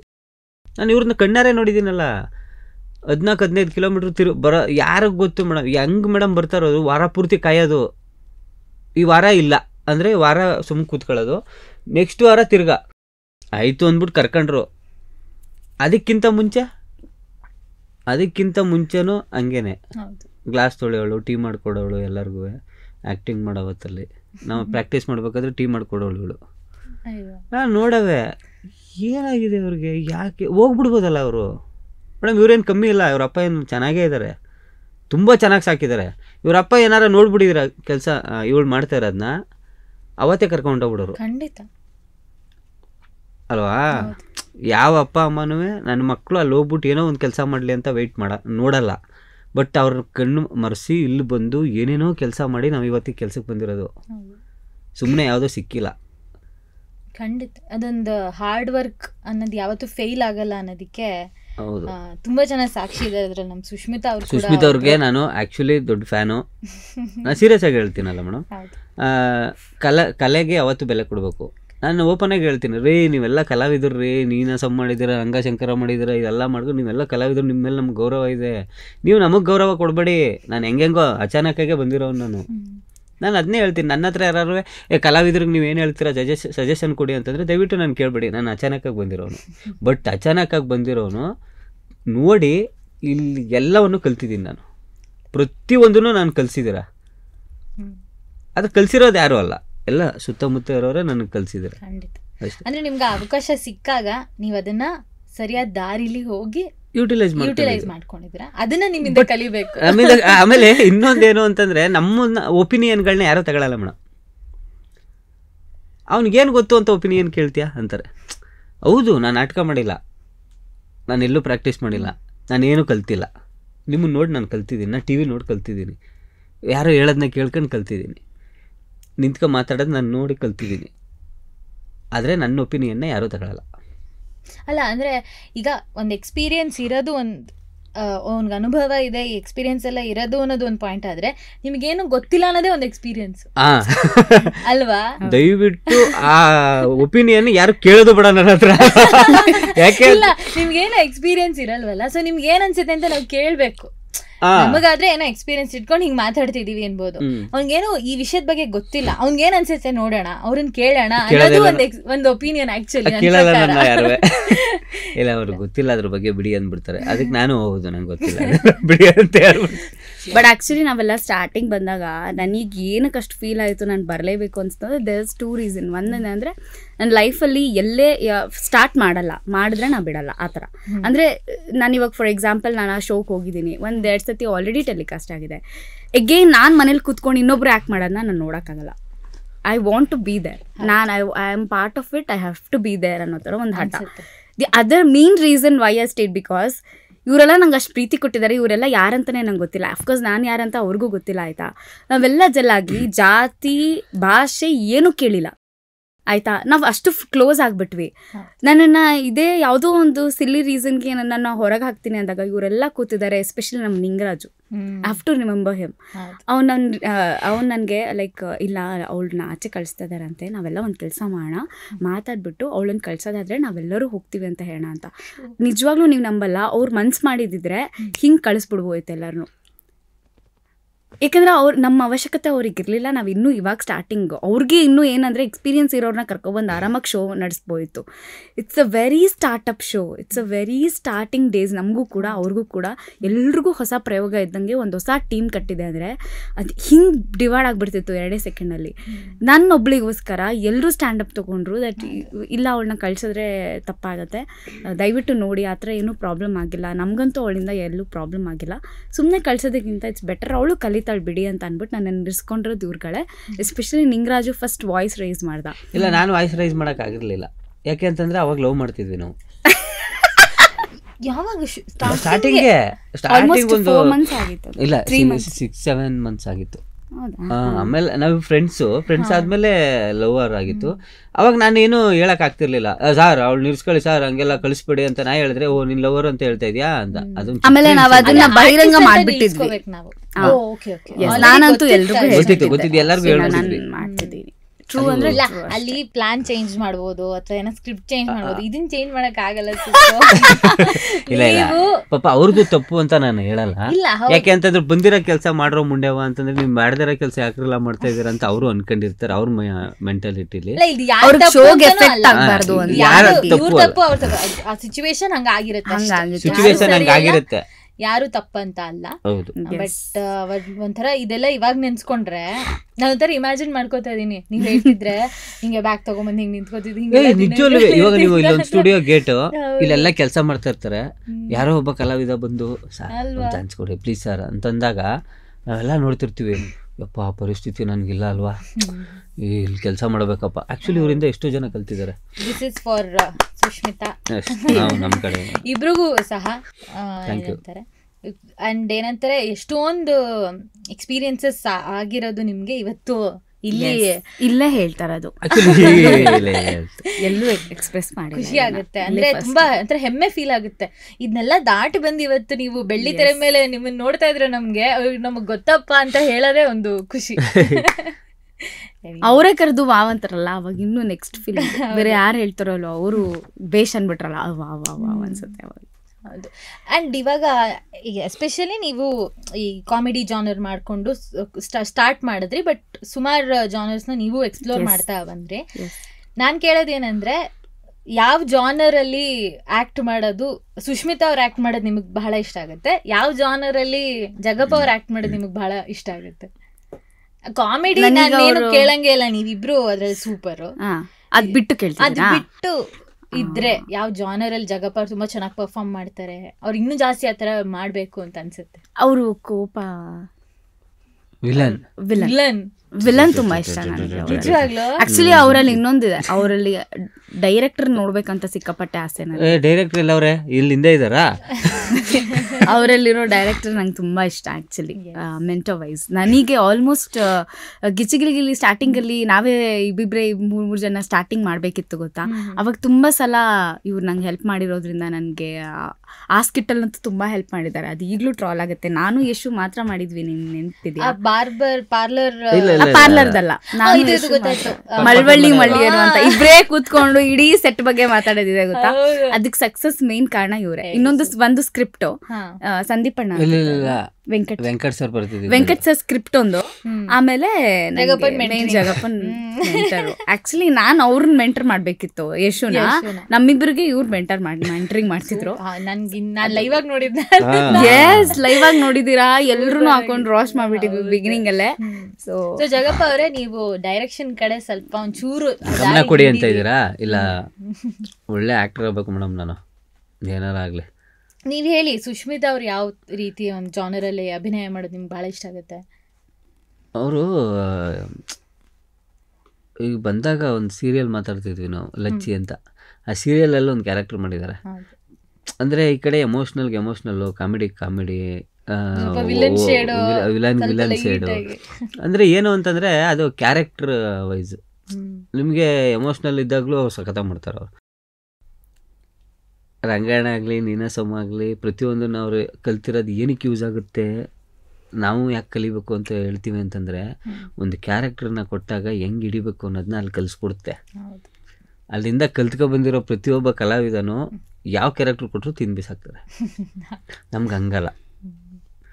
ನಾವು ಯಾವುದೋ ಒಂದು ಜಾನರಲ್ಲಿ ಬಂದ್ಬಿಟ್ವಿ, ಕಾಮಿಡಿ ಅನ್ನೋದು ಬಿಟ್ಟರೆ ಬೇರೆ ಯಾವುದನ್ನೂ ತಗೊಳಕ್ಕೆ ಆಗ್ತಾಯಿಲ್ಲ ನಮಗೆ, ತಪರ್ಸಾಡ್ಬಿಡ್ತೀವಿ. ಬಟ್ ಇವ್ರುಗಳು ಹಂಗಲ್ಲ, ತಗೋತಾರೆ. ಅಂಥ ಕ್ಯಾರೆಕ್ಟರ್ ಮಾಡೋಕ್ಕೆ ಸೂಟ್ ಇವ್ರಿಗೆ. ಎಲ್ಲ ಒಂದು ಕಾಮಿಡಿ ಕೋತಿ ಥರ ಆಡ್ಕೊಂಡು, ಅಂದರೆ ಎಂಜಾಯ್ ಮಾಡ್ಕೊಂಡು, ಎಮೋಷ್ನಲ್ ಬ್ಲೆಂಡ್ ಮಾಡಿ ಅದರಲ್ಲಿ ವಿಲನ್ ತೆಗೆದು ಮೂರು ಕ್ಯಾರೆಕ್ಟರ್ ಪ್ಲೇ ಮಾಡೋದಿದೆ ಗೊತ್ತಾ, ಸಾಕಾದಾಗ ಸೂಟ್. ಆಕ್ಟರ್ ಅಂತ ಬಂದರೆ ಸುಷ್ಮಿತಾ ಅವರು ನೀರ್ ಥರ. ಆಕ್ಚುಲಿ ಆಕ್ಟರ್ ಅಂತ ಬಂದರೆ ಅವರು ನೀರ್ ಥರ, ನಾನು ಹಾಲ್ ಥರ. ಇಲ್ಲ ಒಂದು ಪಾಯಸಕ್ಕೆ ಹಾಕ್ಬೇಕು, ಇಲ್ಲಾಂದ್ರೆ ಒಂದು ಟೀ ಕಾಫಿಗೆ ಹಾಕ್ಬೇಕು. ನಮ್ಮ ತಿರುಮಂತ್ರ ನೆನ್ಪಿಟ್ಕೊಳ್ಳಿ, ಚೆನ್ನಾಗಿ ಪಾಯಿಂಟ್ ಹೇಳಿಲ್ಲ ನೋಡೋ. ಇದು ನಾನು ನೆನ್ಪಿಟ್ಕೊಂಡಿರ್ತೀನಿ. ನೆನ್ಪಿಟ್ಕೊಳ್ಳಿ. ಅಂಡ್ ನಿಮಗೆ ಯಾವ್ದ್ರಲ್ಲಿ ನೋಡ್ಬೇಕಂತ ಆಸೆ? ನಾನು ನಿಮ್ಗೆ ಪ್ರಶ್ನೆ ಕೇಳ್ತೀನಿ. ಇಲ್ಲ, ಆಕ್ಚುಲಿ ನನಗೆ ಸುಷ್ಮಿತಾ ಅವ್ರನ್ನ ವಿಲನ್ ಶೇಡ್ ಅಲ್ಲಿ ನೋಡ್ಬೇಕಂತ ಇದೆ. ಅಂದ್ರೆ she has this positive face ಅಲ್ವಾ. ಅಂದ್ರೆ ಕೆಲವರು ವಿಲನ್ಗೆ ತುಂಬಾ ಸಾಫ್ಟ್ ಫೇಸ್ ಇಟ್ಟಿರೋರ್ನೇ ತಗೋತಾರೆ, ಅಂದ್ರೆ ಅವ್ನು ಹೇಳಿದ್ರು ನಂಬಿಡ್ಬೇಕಂತ ಅನ್ಸ್ಬೇಕು, but he'll be the mastermind behind ಆತರ. ಸೊ ನಮ್ನ ನಗ್ಸೋದು ಅದ್ರಲ್ಲೆಲ್ಲ. ಸೊ ನಮ್ಗೆ ಸುಷ್ಮಿತಾ ಅವ್ರು ಏನಾರು ಆಕ್ಟ್ ಮಾಡ್ತಿರೋದ್ ನೋಡಿದ್ರೆ ನಂಬೇಕು, ನಗಬೇಕು ಅನ್ಸ್ತಿರತ್ತೆ. But behind if she is the villain. And ನಾನುವೇ ಜಗಪ್ಪ ಅವ್ರನ್ನ ಡೈರೆಕ್ಟರ್ ಆಗಿ ನಾನು ನೋಡಕ್ ಇಷ್ಟಪಡ್ತೀನಿ. ಮೆಂಟರಿಂಗ್ ಮಾಡಿಸ್ಕೊಂಡಿದ್ದಾಳಲ್ಲ. ಹೌದು, ವೆರಿ ರೀಸೆಂಟ್ಲಿನೂ ಮಾಡಿದೀನಿ ನಾನು. ಸೊ ಅಂದ್ರೆ ಡೈರೆಕ್ಷನ್ ಅನ್ನೋದಲ್ಲ ಮೇಡಮ್. ಡೈರೆಕ್ಷನ್ ಅಂದ್ರೆ ಮೇ ಬಿ ನನ್ಗೆ ಅನ್ಸುತ್ತೆ ನೀವು ಏನಂತಾರೆ ಸುಮ್ನೆ ಅದರೊಂದು ಕ್ಯಾರೆಕ್ಟರ್ ಡೆವಲಪ್ ಮಾಡೋದ್ ನೋಡ್ಬೇಕು ನಾನು ಜಗಪ್ಪ. ಗೈಡಿಂಗ್ ಗೈಡ್ಲೈನ್ಸ್ ಆ ಥರ ನಿಜವಾಗ್ಲೂ ಅದರಲ್ಲಿ. ಆ್ಯಂಡ್ ಆಸ್ ಆನ್ ಆಕ್ಟರ್ ನಾವು ಏನಂತಾರೆ, ನನಗೆ ನಿಮ್ಮ ವೇದ ಫಿಲಮ್ ಸಿಕ್ಕಾಪಟ್ಟೆ ಇಷ್ಟ. ಅಂಡ್ ನಾನು ಬರೀ ನಾವು ಡ್ರೈವಿಂಗ್ ಅದ್ರ ಬಗ್ಗೆ ಮಾತಾಡ್ತಾ ಇದೀವಿ, ನಂಗೆ ಜಗಪ್ಪನ್ ಡಾನ್ಸ್ ತುಂಬಾ ಇಷ್ಟ. ನಾನು ಡ್ಯಾನ್ಸ್ ಕಲ್ತೆ ಇಲ್ಲ ಗೊತ್ತಾ, ನಂಗೆ ಗುರುನೇ ಇಲ್ಲ. ಅದೆಲ್ಲ ಅದೇ ಒಂಥರ ಅದು ಇರೋದು ಜಗಪ್ಪಂಗೆ. ಅಂದ್ರೆ ಡಾನ್ಸ್ ಇಂಟ್ರೆಸ್ಟ್ ಇಟ್ಟು ಕಲಿಯೋದು ಒಂಥರ ಒಂದು ಸುಮ್ನೆ ಒಂದು ಪ್ಯಾಷನ್ ಅಲ್ಲಿ ಅದೊಂದು ಸ್ವ್ಯಾಗ್ ಇರುತ್ತೆ ಬಾಡಿಲಿ. ಅವಾಗ ಒಂದ್ ಸ್ಟೈಲ್ ಬಂದಿರುತ್ತೆ ಅವರಿಗೆ, ಕಲಿಯೋರ್ಗು ಆತರ ಸ್ಟೈಲ್ ಬರಲ್ಲ. ಜಗಪ್ಪಂಗ್ ಅದೊಂದು ಡಾನ್ಸ್ ಸ್ಟೈಲ್. ನಾನು ಅದಕ್ಕೆ ಹೇಳೋದು ನಿಮ್ಗೆ, ಈ ಮದುವೆ ಮನೇಲಿ ಎಣದ ಮುಂದೆ ಇಲ್ಲೆಲ್ಲ ಡ್ಯಾನ್ಸ್ ಆಡಿ, ಅವಾಗ ನಿಮ್ಗೆ ಒಂದು ಸ್ಟೈಲ್ ಬರುತ್ತೆ. ನೀವು ಮನೇಲಿ ಕೂತ್ಕೊಂಡು ಯಾರ ಡ್ಯಾನ್ಸ್ ಆಡ್ತಿದ್ರು, ಇವ ಅಷ್ಟು ಚೆನ್ನಾಗಿ ನೋಡ್ತಾ ಇದ್ರು, ಇವ್ರು ಯಾಕೆ ಹಿಂಗ್ ಡ್ಯಾನ್ಸ್ ಆಡ್ತಾ ಇದ್ರು, ಹಂಗೆಲ್ಲ ಮಾಡ್ಬೇಡಿ. ಗಣಪತಿ ಕೂರಿಸ್ದಾಗ ಡ್ಯಾನ್ಸ್ ಆಡಿ, ಎಲ್ಲ ರೋಡಲ್ಲಿ ಡ್ಯಾನ್ಸ್ ಆಡಿ, ಮೈ ಚಳಿ ಬಿಟ್ಟು ಡ್ಯಾನ್ಸ್ ಆಡಿದ್ರೆ ಇವಾಗ ನಮ್ಗೆ ಸಿಗಲ್ಲ. ಇಲ್ಲ ನಾನು ಹೇಳ್ತೀನಿ, ಎಣದ ಮುಂದೆ ಡ್ಯಾನ್ಸ್ ಆಡಕ್ಕೆ ಒಂದು ಈವೆಂಟ್ ಕಂಪ್ನಿ ಓಪನ್ ಮಾಡ್ತಾರೆ. ಅಂಡ್ ಇದೇ ತರ ಈಗ ಜಾನರ್ಸ್ ಬಗ್ಗೆ ಎಲ್ಲ ಮಾತಾಡ್ತಾ ಇದ್ವಲ್ಲ, ನಿಮ್ಮ ಲಾಟ್ರಿ ಟಿಕೆಟ್ ಫಿಲ್ಮ್ ಕೂಡ ಸಿಕ್ಕಾಪಟ್ಟೆ ಫೇಮಸ್. ಅಂಡ್ ಎಸ್ಪೆಷಲಿ ನಿಮ್ಮ ಆಕ್ಟಿಂಗ್ ಗೆ ಸಿಕ್ಕಾಪಟ್ಟೆ ಅವಾರ್ಡ್ ಬಂದಿದೆ. ಅದೇ ಇಸ್ಕೊಂಡಿಲ್ಲ. ಈಗ ಆ ಫಿಲ್ಮ್ ಏನಾರು ಓಕೆ ಮಾಡಕ್ ಮುಂಚೆ ಈ ತರ ಎಲ್ಲ ನಮ್ಗೆ ಯೋಚನೆ ಮಾಡಿರಲ್ಲ, ಎಷ್ಟು ಜನ ಮಟ್ಟಿಗೆ ಇದು ರೆಕಗ್ನೈಸ್ ಆಗುತ್ತೋ ಏನೋ ಅಂತ. ಯಾಕೆ ಆ ಸ್ಕ್ರಿಪ್ಟ್ ಓಕೆ ಹೇಳಿದ್ದು? ಆಮೇಲೆ ವಿಷಯ ಏನು ಅಂತಂದ್ರೆ, ಸ್ಕ್ರಿಪ್ಟ್ನ ನೋಡ್ಬಿಟ್ಟು ರೆಕಗ್ನೈಸ್ ಮಾಡಲಿಲ್ಲ ನಾವು, ಯೂಟ್ಯೂಬ್ ಕಂಟೆಂಟ್ಗೆ ಓಕೆ ಮಾಡಲಿಲ್ಲ, ವ್ಯಕ್ತಿ ನೋಡ್ಬಿಟ್ಟು ಮಾಡಿದ್ರು. ಅವ್ರು ಮಾತಾಡಿದ ರೀತಿ, ಇಲ್ಲ ಅಣ್ಣ ಏನೋ ಮಾಡ್ಬೇಕು ಇದನ್ನ ಏನೋ ಅಂತ, ಅವರು ಗಂಡ ಹೆಂಡತಿ ಇಬ್ರು ಸೇರ್ಕೊಂಡು ನಾನು ನೋಡ್ದಂಗೆ ಆಗೋಯ್ತು ಅವ್ರನ್ನ. ನಾವು ಫಸ್ಟ್ ಡೈರೆಕ್ಷನ್ ಮಾಡಬೇಕು ಅಂದ್ಕೊಂಡಿದ್ದು. ಯಾಕೆಂದರೆ ಹೆಂಗಿದ್ರು ನಾವು ಡಬಲ್ ಮೀನಿಂಗ್ ಮಾಡಲ್ಲ, ಇದನ್ನು ಮಾಡಲ್ಲ ಅನ್ನೋದು ನಮ್ಗೆ ಚೆನ್ನಾಗಿ ಗೊತ್ತು. ಅಲ್ಲಿದ್ರೂ ನಾವು ಚೇಂಜ್ ಮಾಡಿಸ್ಕೊಂತೀನಿ ಅದನ್ನು, ಅಣ್ಣ ಒಂಚೂರು ಚೇಂಜ್ ಮಾಡಿಬಿಡಿದು ಜನ ಎಲ್ಲ ನೋಡ್ತಾರೆ ಅಂತ. ಅವರಿಬ್ಬರು ಗಂಡ ಹೆಂಡ್ತಿಲಿ ನೋಡಿದ್ದೇನು ಅಂತಂದರೆ, ನಾನು ಡೈರೆಕ್ಷನ್ ಮಾಡಬೇಕು ಅಂತ, ಅವ್ರ ಹೆಂಡ್ತಿ ನನ್ನ ಗಂಡ ಒಬ್ಬರು ಡೈರೆಕ್ಟರ್ ಆಗಬೇಕು ಅಂತ. ಅವನು ಅಣ್ಣನೂ ಏನು ಫಸ್ಟು ಟ್ರೈ ಮಾಡ್ತಾಯಿದ್ದಾರೆ, ಇನ್ನೊಂದು ಪ್ಯಾಷನ್ ಇದೆ ಅವ್ರಿಗೆ. ಆಮೇಲೆ ಅದನ್ನು ಮಾಡಿದ್ಮೇಲೆ ಪ್ರೊಡ್ಯೂಸರ್ಗೆ ಅವ್ರಿಗೆ ಹೆಲ್ಪ್ ಆಗ್ತಿತ್ತು, ತೋರಿಸಿ ಪ್ರೊಡ್ಯೂಸರು ಇನ್ನೊಂದು ದೊಡ್ಡ ಸಿನಿಮಾ ಮಾಡೋದಕ್ಕೆ. ಅದಕ್ಕೇನೋ ಪ್ರೊಫೈಲ್ ಬಿಲ್ಡ್ ಮಾಡೋದಂತ ಅದೇನು ಹೇಳ್ಬೇಕು ಅಂತ ಗೊತ್ತಿಲ್ಲ ಅದನ್ನ. ಬಟ್ ಅದೊಂದು ಅವ್ರಿಗೇನಂತಾರೆ ಅದಕ್ಕೆ ಪ್ರೊಫೈಲ್ ಆ ಥರ ಅಂತ ಅನ್ಕೊಂಡ್ವಿ. ಹೋಗ್ತಾ ಹೋಗ್ತಾ ಸ್ಕ್ರಿಪ್ಟ್ ಎಲ್ಲ ಕೇಳಿದ್ಮೇಲೆ, ಹೌದು ಟ್ರೆಂಡಿಂಗಲ್ಲಿ ನಡೀತಾ ಇರೋದೇ ಅದು ಫ್ಯಾಷನ್, ಈಗ ನಡೀತಾರ ಟ್ರೆಂಡಿಂಗ್ದೇ ಸ್ಟೋರಿ. ಸರಿ ಅಣ್ಣ ಆಯಿತು ಮಾಡೋಣ, ಚೆನ್ನಾಗಿ ಮಾಡೋಣ. ಅದರಲ್ಲಿ ಅವರು ಇನ್ವಾಲ್ವ್ಮೆಂಟ್ ತುಂಬ ಚೆನ್ನಾಗಿತ್ತು. ಅವ್ರಿಗೆ ಹಿಂಗೆ ಬೇಕಿತ್ತು, ಅವರು ಹಿಂಗೆ ಮಾಡಿ ಅಣ್ಣ ಅನ್ನೋರು. ಬಟ್ ಅವ್ರ ಜೊತೆ ಮಿಂಗಲ್ಲಾಗಿ ನಾನು ನೀರಾಗ್ಬಿಟ್ಟೆ ಅಲ್ಲಿ, ಇವರು ಓವರ್ ನೀರಾಗೋದ್ರು. ಸಖತ್ತಾಗಿ ಆಗೋಯ್ತು ಆ್ಯಕ್ಟಿಂಗ್, ಸೂಪರಾಗಿ ಬಂತು. ಬಟ್ ಇವ್ರದ್ದು ಸೀರಿಯಸ್ ಕ್ಯಾರೆಕ್ಟ್ರು, ಹೌದು, ಬಹಳ ಮಜಾ ಆಯಿತು. ಆ ಟೈಮಲ್ಲಿ ಆ್ಯಕ್ಚುಲಿ ಅದು ಈಗ ಬಂದು ಸುಮಾರು ಐ ಗೆಸ್ 1 year ಆಗಿದೆ. 1 year ಮೇಲಾಗಿದೆ. ಎಸ್, ನಮ್ಗೆ ಒಂದು ಹೊಸ ಕ್ಯಾರೆಕ್ಟರ್ ನೋಡ್ದಂಗೆ. ಆಕ್ಚುಲಿ ಕಿರಣ್ ಅವ್ರಿಗೆ ಥ್ಯಾಂಕ್ಸ್ ಹೇಳ್ಬೇಕು. ಹೌದು, ನಮ್ಮನ್ನ ಸೆಲೆಕ್ಟ್ ಮಾಡಿದಾರಲ್ಲ ಅವರು ಈ ಕ್ಯಾರೆಕ್ಟರ್ಗಳಿಗೆ. ಇವ್ರು ವರ್ಕ್ ಆಗ್ತಾರ, ಬರೀ ಕಾಮಿಡಿ ಮಾಡ್ಕೊಂಡು ಕುಂತವ್ರೆ ಅನ್ಕೊಂಡು ಹಂಗಿನ್ಕೊಂಡ್ಬಿಟ್ಟಿದ್ರೆ ತಪ್ಪಾಗ್ಬಿಡೋದು. ಬಟ್ ಅದನ್ನ ಒಂಥರ ಫ್ರೆಂಡ್ಲಿ ಆಗಿ ಮಾಡಿದ್ವಿ. ಆಮೇಲೆ ಡೈರೆಕ್ಟರ್ಗೆ ಆ ಒಂದು ಕೆಪಾಸಿಟಿ ಇದೆ. ಇವಾಗ ನೀನೇನು ಆಂಕರಿಂಗ್ ಅಲ್ಲಿ ನೋಡ್ಬಿಟ್ಟು ಇವಳನ್ನ ಆಂಕರಿಂಗೇ ತಗೋಣ ಅಂತ ಯಾರು ಅನ್ಕೋಬಾರ್ದು. ಅದು ಒರಿಜಿನಲ್ ಆಗಿ ಯಾರು ಡೈರೆಕ್ಷನ್ ಮಾಡ್ಬೇಕಂತ ಅನ್ಕೊಂಡಿರ್ತಾರೆ ಅವ್ರಿಗೆ ಮಾತ್ರ ಗೊತ್ತಾಗತ್ತೆ they can also blend in some other characters also ಅಂತ. ಸೊ ಹಂಗಾಗಿ ನಮ್ಮನ್ನು ಕಾಮಿಡಿಲೇ ನೋಡಿದ್ರು, ಅದನ್ನ ಬೇರೆ ಜಾನರ್ ಕೊಟ್ಟಾಗ ನಮಗೇನೆ ಚಾಲೆಂಜಿಂಗ್ ಆಗಿತ್ತು. ನೀವು ನಂಬಿ ಕೊಟ್ಟಿದ್ದೀರಾ ಅಂದ್ರೆ ನಮ್ಗೆ ಇನ್ನೂ ಭಯ ಜಾಸ್ತಿ ಆಗಿತ್ತು, ಇಲ್ಲ ನಾವು ಅದನ್ನ ನಿಭಾಯಿಸ್ತೀವ ಅಂತ. ಸೊ ಅವಾಗ ಇನ್ನೂ ಚೆನ್ನಾಗಿ ಬರುತ್ತೆ, ಇನ್ನೂ ಚೆನ್ನಾಗಿ ಬಂತು. ಬಟ್ ಆದ್ರೆ ಜನ ನಿಮ್ಮನ್ನ ಕಾಮಿಡಿ ಇದರಲ್ಲಿ ನೋಡಕ್ ತುಂಬಾ ಇಷ್ಟಪಡ್ತಾರೆ, ಏನೂ ಮಾಡಕ್ ಆಗೋದಿಲ್ಲ. ಅಂಡ್ ಸುಮಾರು ಆತರ ಈ ತರ್ಲೆ ಬಾಕ್ಸ್ ಅವ್ರ ಜೊತೆ ಹೌದು. ಸುಮಾರು ಕಾಮಿಡಿ Yes. ಅದಕ್ಕೆ ಸ್ಕೆಚ್ ಅಂತ ಹೇಳ್ಬೋದಲ್ವಾ, yes. ಅದನ್ನ ಮಾಡಿದೀರಾ. ನಿಮ್ಗೇನಾದ್ರು ಟಚ್ವುಡ್ ಲೆಕ್ಕ ಇಡಬೇಡಿ ದಯವಿಟ್ಟು, ಅಂದ್ರೆ ನಾನು ಬೇಡ ಅದ್ರ ಲೆಕ್ಕನೇ ಕೇಳಲ್ಲ ನಾನು. ಇಲ್ಲ ಹೇಳಿ ಏನು ಅಂದ್ರೆ ಎಷ್ಟು ಮಾಡಿದೀರಾ ಆ ತರ ಅಂತ. ಕಡಿಮೆನೆ, ನಾವು ಮೊದ್ಲು ಮಾಡ್ತಿದ್ವಿ ಜಾಸ್ತಿ, ಇತ್ತೀಚೆಗೆ ಬಿಟ್ಬಿಟ್ವಿ. ಹಾ ಅಲ್ಲ ಅಂದ್ರೆ ಅಫ್ಕೋರ್ಸ್ ನಿಮ್ಮ ಒಂದು ಪಾತ್ ಕೂಡ ಸಿನಿಮಾ ಕಡೆ ಎಲ್ಲ ಸ್ವಲ್ಪ ಡೈವರ್ಟ್ ಆಗ್ತಾ ಹೋಯ್ತು. ಬಿಟ್ಬಿಟ್ಟೆ. ಬಟ್ ಅವಾಗೆಲ್ಲ ಶೂಟ್ ಮಾಡ್ತಿರ್ತಿರಲ್ಲ, ನಿಮಗ್ ನಗು ಬರೋದಿರ್ಬೋದು, ಅಂದ್ರೆ ಸ್ಕ್ರಿಪ್ಟ್ ಕಾಮಿಡಿ ಇರುತ್ತೆ, ಆಕ್ಟ್ ಮಾಡುವಾಗ ನಗದು, ರಿಲೀಸ್ ಆದ್ಮೇಲೆ ಅದಕ್ಕೆ ಒಳ್ಳೆ ರೆಸ್ಪಾನ್ಸ್ ಬರುತ್ತೆ, ಲ್ಯಾಕ್ಸ್ ಟುಗೆದರ್ ವ್ಯೂಸ್ ಬರುತ್ತೆ. ಆ ಟೈಮಲ್ಲಿ ಅವ್ರ ಜೊತೆ ವರ್ಕ್ ಮಾಡಿದ್ರಿ ಅಲ್ವಾ, ಆ ಟೀಮ್ ಜೊತೆ, ನಿಮ್ ಕೋ ಆರ್ಟಿಸ್ಟ್ ಆ ಟೀಮ್ ಬಗ್ಗೆ ಒಂದ್ ಸ್ವಲ್ಪ ಹೇಳ್ಬೋದಾ? ತರಲೆ ಬಾಕ್ಸಲ್ಲಿ ನನಗೆ ಒಳ್ಳೆ ಎಕ್ಸ್ಪೀರಿಯನ್ಸ್, ಬಿಕಾಸ್ ಅವರು ಅದನ್ನು ಹೊಸ ಪ್ರಯೋಗ ಥರನೇ ಸ್ಟಾರ್ಟ್ ಮಾಡಿದರು, ನಾವು ಅವಾಗ ಹೊಸ ಪ್ರಯೋಗ ಥರನೇ ಸ್ಟಾರ್ಟ್ ಮಾಡಿದ್ವಿ. ನಂಗೆ ಯಾವುದು ಅದು ಪುಟ ತರಲೆ ಬಾಕ್ಸಲ್ಲಿ ಫಸ್ಟ್ ಮಾಡಿದ್ದು ನಾನು ಮರ್ತೋಯ್ತು. ಶಿಟ್, ಅದು ಒಳ್ಳೆ ಫಸ್ಟ್ ನೀವೇ ತರಲೆ ಬಾಕ್ಸ್ ಮಾಡಿದ್ದು. ಒಂದು ಸ್ಕೆಚ್ ಒಂದು ಕ್ಯಾರೆಕ್ಟರ್ ಅಂತೆಲ್ಲ ಆಗಿದ್ದೆ. ಎಸ್, ಅಲ್ಲಿ ಅಂದ್ರೆ ಈ ತರದ್ದು ಒಂದು 10 minutes 8 minutes ಕಾನ್ಸೆಪ್ಟು ತರಲೆ ಬಾಕ್ಸ್ ಅಲ್ಲಿ ಫಸ್ಟ್. ಅವಾಗ ತರಲೆ ಬಾಕ್ಸ್ ಆಲ್ರೆಡಿ ಫೇಮಸ್ ಆಗಿತ್ತು ಬಿಕಾಸ್ ಅವರು ಸ್ಟ್ಯಾಂಡ್ ಅಪ್ ಕಾಮಿಡಿ ಮಾಡ್ತಿದ್ರು. ಅದಾದ್ಮೇಲೆ ಮಾಡಿದ್ದೆ ಇದು. ಅವಾಗ ನಾವು ಮಾಡಿದ್ದೆ ಫಸ್ಟ್, ಅಕ್ಷಯ್ ಮತ್ತೆ ನಾನು ಎಲ್ಲ ಮಾಡಿದ್ವಿ. ತುಂಬಾ ಚೆನ್ನಾಗಿ ಓಡ್ತದು, ಬಿಲಿಯನ್ಸ್ ಓಡ್ಬಿಡ್ತು. ಅವ್ರು ಒಂಥರ ಪರವಾಗಿಲ್ಲ ಓಡುತ್ತೆ ರೀ ಇದನ್ನು, ಈ ತರ ಕಂಟೆಂಟ್ ಎಲ್ಲ ಇದ್ರೆ ಅಂತ ಅಂದ್ಬಿಟ್ಟು. ಸೊ ರೈಟಿಂಗು ಅಷ್ಟೇ ಚೆನ್ನಾಗಿತ್ತು, ಆಕ್ಟರ್ಸು ಅಷ್ಟೇ ಚೆನ್ನಾಗಿ ಸಿಕ್ಕಿದ್ರು ಅಟ್ ಎ ಟೈಮು. ಆಮೇಲೆ ನಾವು ಮಾಡಿದ್ದು ಕಾಂಟೆಂಟು ಅಷ್ಟೇ ಚೆನ್ನಾಗಿತ್ತು. ಸೊ ಅದು ಓಡ್ತು. ಆ ಟೈಮಲ್ಲಿ ಲೈಕ್ ಇನ್ನೂ ನೆಕ್ಸ್ಟ್ ಮಾಡೋಣ ಅಂತ ಅಂದ್ಬಿಟ್ಟು ಅದನ್ನೇ ಒಂದು ಸೀರೀಸ್ ಥರ ಮಾಡೋಕ್ಕೆ ಸ್ಟಾರ್ಟ್ ಮಾಡಿದ್ವಿ. ಒಂದಷ್ಟು ಆಯಿತು ಸೀರೀಸ್ ಎಲ್ಲ. ಅದಾದ್ಮೇಲೆ ಮತ್ತೆ ಅವರು ಆ ಕಡೆ ಸ್ವಲ್ಪ ಕಾನ್ಸಂಟ್ರೇಟ್ ಮಾಡಿದ್ರು, ಸ್ಟ್ಯಾಂಡಪ್ ಕಾಮಿಡಿ ಅಂತ. ಅಷ್ಟೊತ್ತಿಗೆ ಬೇರೆ ಬೇರೆ ಚಾನೆಲ್ಗಳು ಹುಟ್ಟಾಕೋತು. ಸೊ ಆ ಚಾನಲ್ಗೆ ಮತ್ತೆ ನನ್ನ ಕರಿಯಕ್ಕೆ ಸ್ಟಾರ್ಟ್ ಮಾಡಿದ್ರು. ಸೊ ನಾನು ಆ ಚಾನಲ್ಗಳಲ್ಲೆಲ್ಲ ವರ್ಕ್ ಮಾಡೋಕ್ಕೆ ಸ್ಟಾರ್ಟ್ ಮಾಡಿದೆ. ನನಗೆ ಇಂಥದ್ದೇ ಬೇಕು, ಇಂಥ ಚಾನಲ್ಲು ಫಿಕ್ಸ್ಡ್ ಆ ಥರ ಯಾವುದೂ ಇಲ್ಲ, ಇವತ್ತಿಗೂ ಇಲ್ಲ ಅವತ್ತಿಗೂ ಇಲ್ಲ. ಆಮೇಲೆ ನಮ್ಮಪ್ಪ ಹಾಗೇನೆ ನನ್ನ ಬೆಳೆಸಿರೋದು ಅದೇ ಥರನೇ. ಲೈಕ್ ನೀನು ಎಲ್ಲೇ ಹೋದ್ರೂ ಏನೇ ಆಪರ್ಚುನಿಟಿ ಬಂದ್ರೂ ಮಿಸ್ ಮಾಡ್ಕೋಬೇಡ, ಅಂಟಿಲ್ ನಾನು unless it is good for you ಅಂತ. ಸೊ ನನಗೆ ಹಾಗೇನೆ ಎಷ್ಟು ನನಗೆ ಭರತನಾಟ್ಯಕ್ಕೆ ಕಳಿಸಿದ್ರು ನಮ್ಮಮ್ಮ. ಭರತನಾಟ್ಯದಲ್ಲಿ ಅವಾಗ ಕಂಪಲ್ಸರಿ ಸಂಗೀತ ಕಲಿಬೇಕಿತ್ತು. ಸೊ ಅದು ಹಂಗೆ 2 ಡ್ಯೂಯಲ್ ಥರ ಆಗೋಯ್ತು. ಆಮೇಲೆ ನಮ್ಮಪ್ಪ ನನಗೆ ಮ್ಯಾಜಿಕ್ ಶೋ ಕಳಿಸಿದ್ದಾರೆ. ಮ್ಯಾಜಿಕ್ ಕೂಡ ಕಲಿಸಿದ್ದೀನಿ ನಾನು. KS ರಮೇಶ್ ಸರ್ ಇದ್ದಾರೆ ಗೊತ್ತಾ? ನೀವು ಪುಷ್ಪಕ ವಿಮಾನ ಸಿನಿಮಾ ನೋಡಿದ್ರೆ ಅದರಲ್ಲಿ ತಂದೆ ಕ್ಯಾರೆಕ್ಟರ್ ಒಂದಿದೆ, ನ್ಯೂಸ್ ಪೇಪರ್ ಇಟ್ಕೊಂಡು ಕೂತಿರ್ತಾರೆ, ಅದರಲ್ಲಿ ಒಂದಷ್ಟು ಮ್ಯಾಜಿಕ್ಗಳು ಮಾಡಿದ್ರು ಗೊತ್ತಾ? ಅವರು KS ರಮೇಶ್ ಸರ್ ನಮ್ಮ ಗುರುಗಳು. ಅವ್ರ ಜೊತೆ ನಾನು ಕೆಲಸ ಮಾಡೋದಕ್ಕೆ ಆಪರ್ಚುನಿಟಿ ಸಿಕ್ತು. ಸೊ ನಮ್ಮಪ್ಪ ಹೋಗಿ ಸೇರಿಸೋರು, ಪ್ರತಿ ಸತಿ ಕರ್ಕೊಂಡ್ಬರೋರು. ಬಟ್ ನಂಗೆ ಬ್ರೇಕ್ ಡ್ಯಾನ್ಸಿಗೆ ಕಳ್ಸಕ್ಕೆ ಮಾತ್ರ ನಮ್ಮಮ್ಮ ಬೇಡ ಅನ್ನೋರು. ಹೆಂಗಿದ್ರು ಒಂದು ಫಾರ್ಮ್ ಆಫ್ ಡ್ಯಾನ್ಸ್ ಇದೆ, ನೋ ನೀಡ್ ಟು ಲರ್ನ್ ಅಂತೆಲ್ಲ ಹೇಳೋರು. ನಾನು ಅವಾಗ ಮಳೆ ಬರ್ತಿತ್ತು, ಸಡನ್ನಾಗಿ ಹೋಗಿ ನಾನು ಓಡೋಗ್ಬಿಟ್ಟೆ ಮನೆಯಿಂದ ಓಡೋಗಿ ನಾನು ಹೋಗಲೇಬೇಕು ಅಂತ ಹೇಳಿ. ಆಮೇಲೆ ನೋಡಿದ್ರೆ ನನಗೆ ಯಾವುದೋ ಚಿಕ್ಕ ಫೋನ್ ಕೊಡ್ಸಿದ್ರು, ಅದು ಮಳೇಲಿ ನೆಂದೋಗ್ಬಿಟ್ಟು ಅದು ಆಫ್ ಆಗೋಯ್ತು. ನನಗೆ ರೂಟು ಗೊತ್ತಾಗ್ತಿರ್ಲಿಲ್ಲ ಎಲ್ಲಿ ಯಾವ ಕ್ಲಾಸ್ಗೆ ಹೋಗ್ಬೇಕು ಅಂತ. ಅಲ್ಲಿ ಒಂದಷ್ಟು ಈಗ ಮನೆಗೆ ವಾಪಸ್ಸು ನಾನು ಹೋಗಿಲ್ಲ, ಅರ್ಧದಲ್ಲಿ ಬಂದೆ ಅಂದರೆ ಮರ್ಯಾದೆ ಹೋಗುತ್ತೆ, ಬಿಲ್ಡಪ್ಪಲ್ಲಿ ಹೋಗ್ಬಿಟ್ಟಿದ್ದೀನಿ.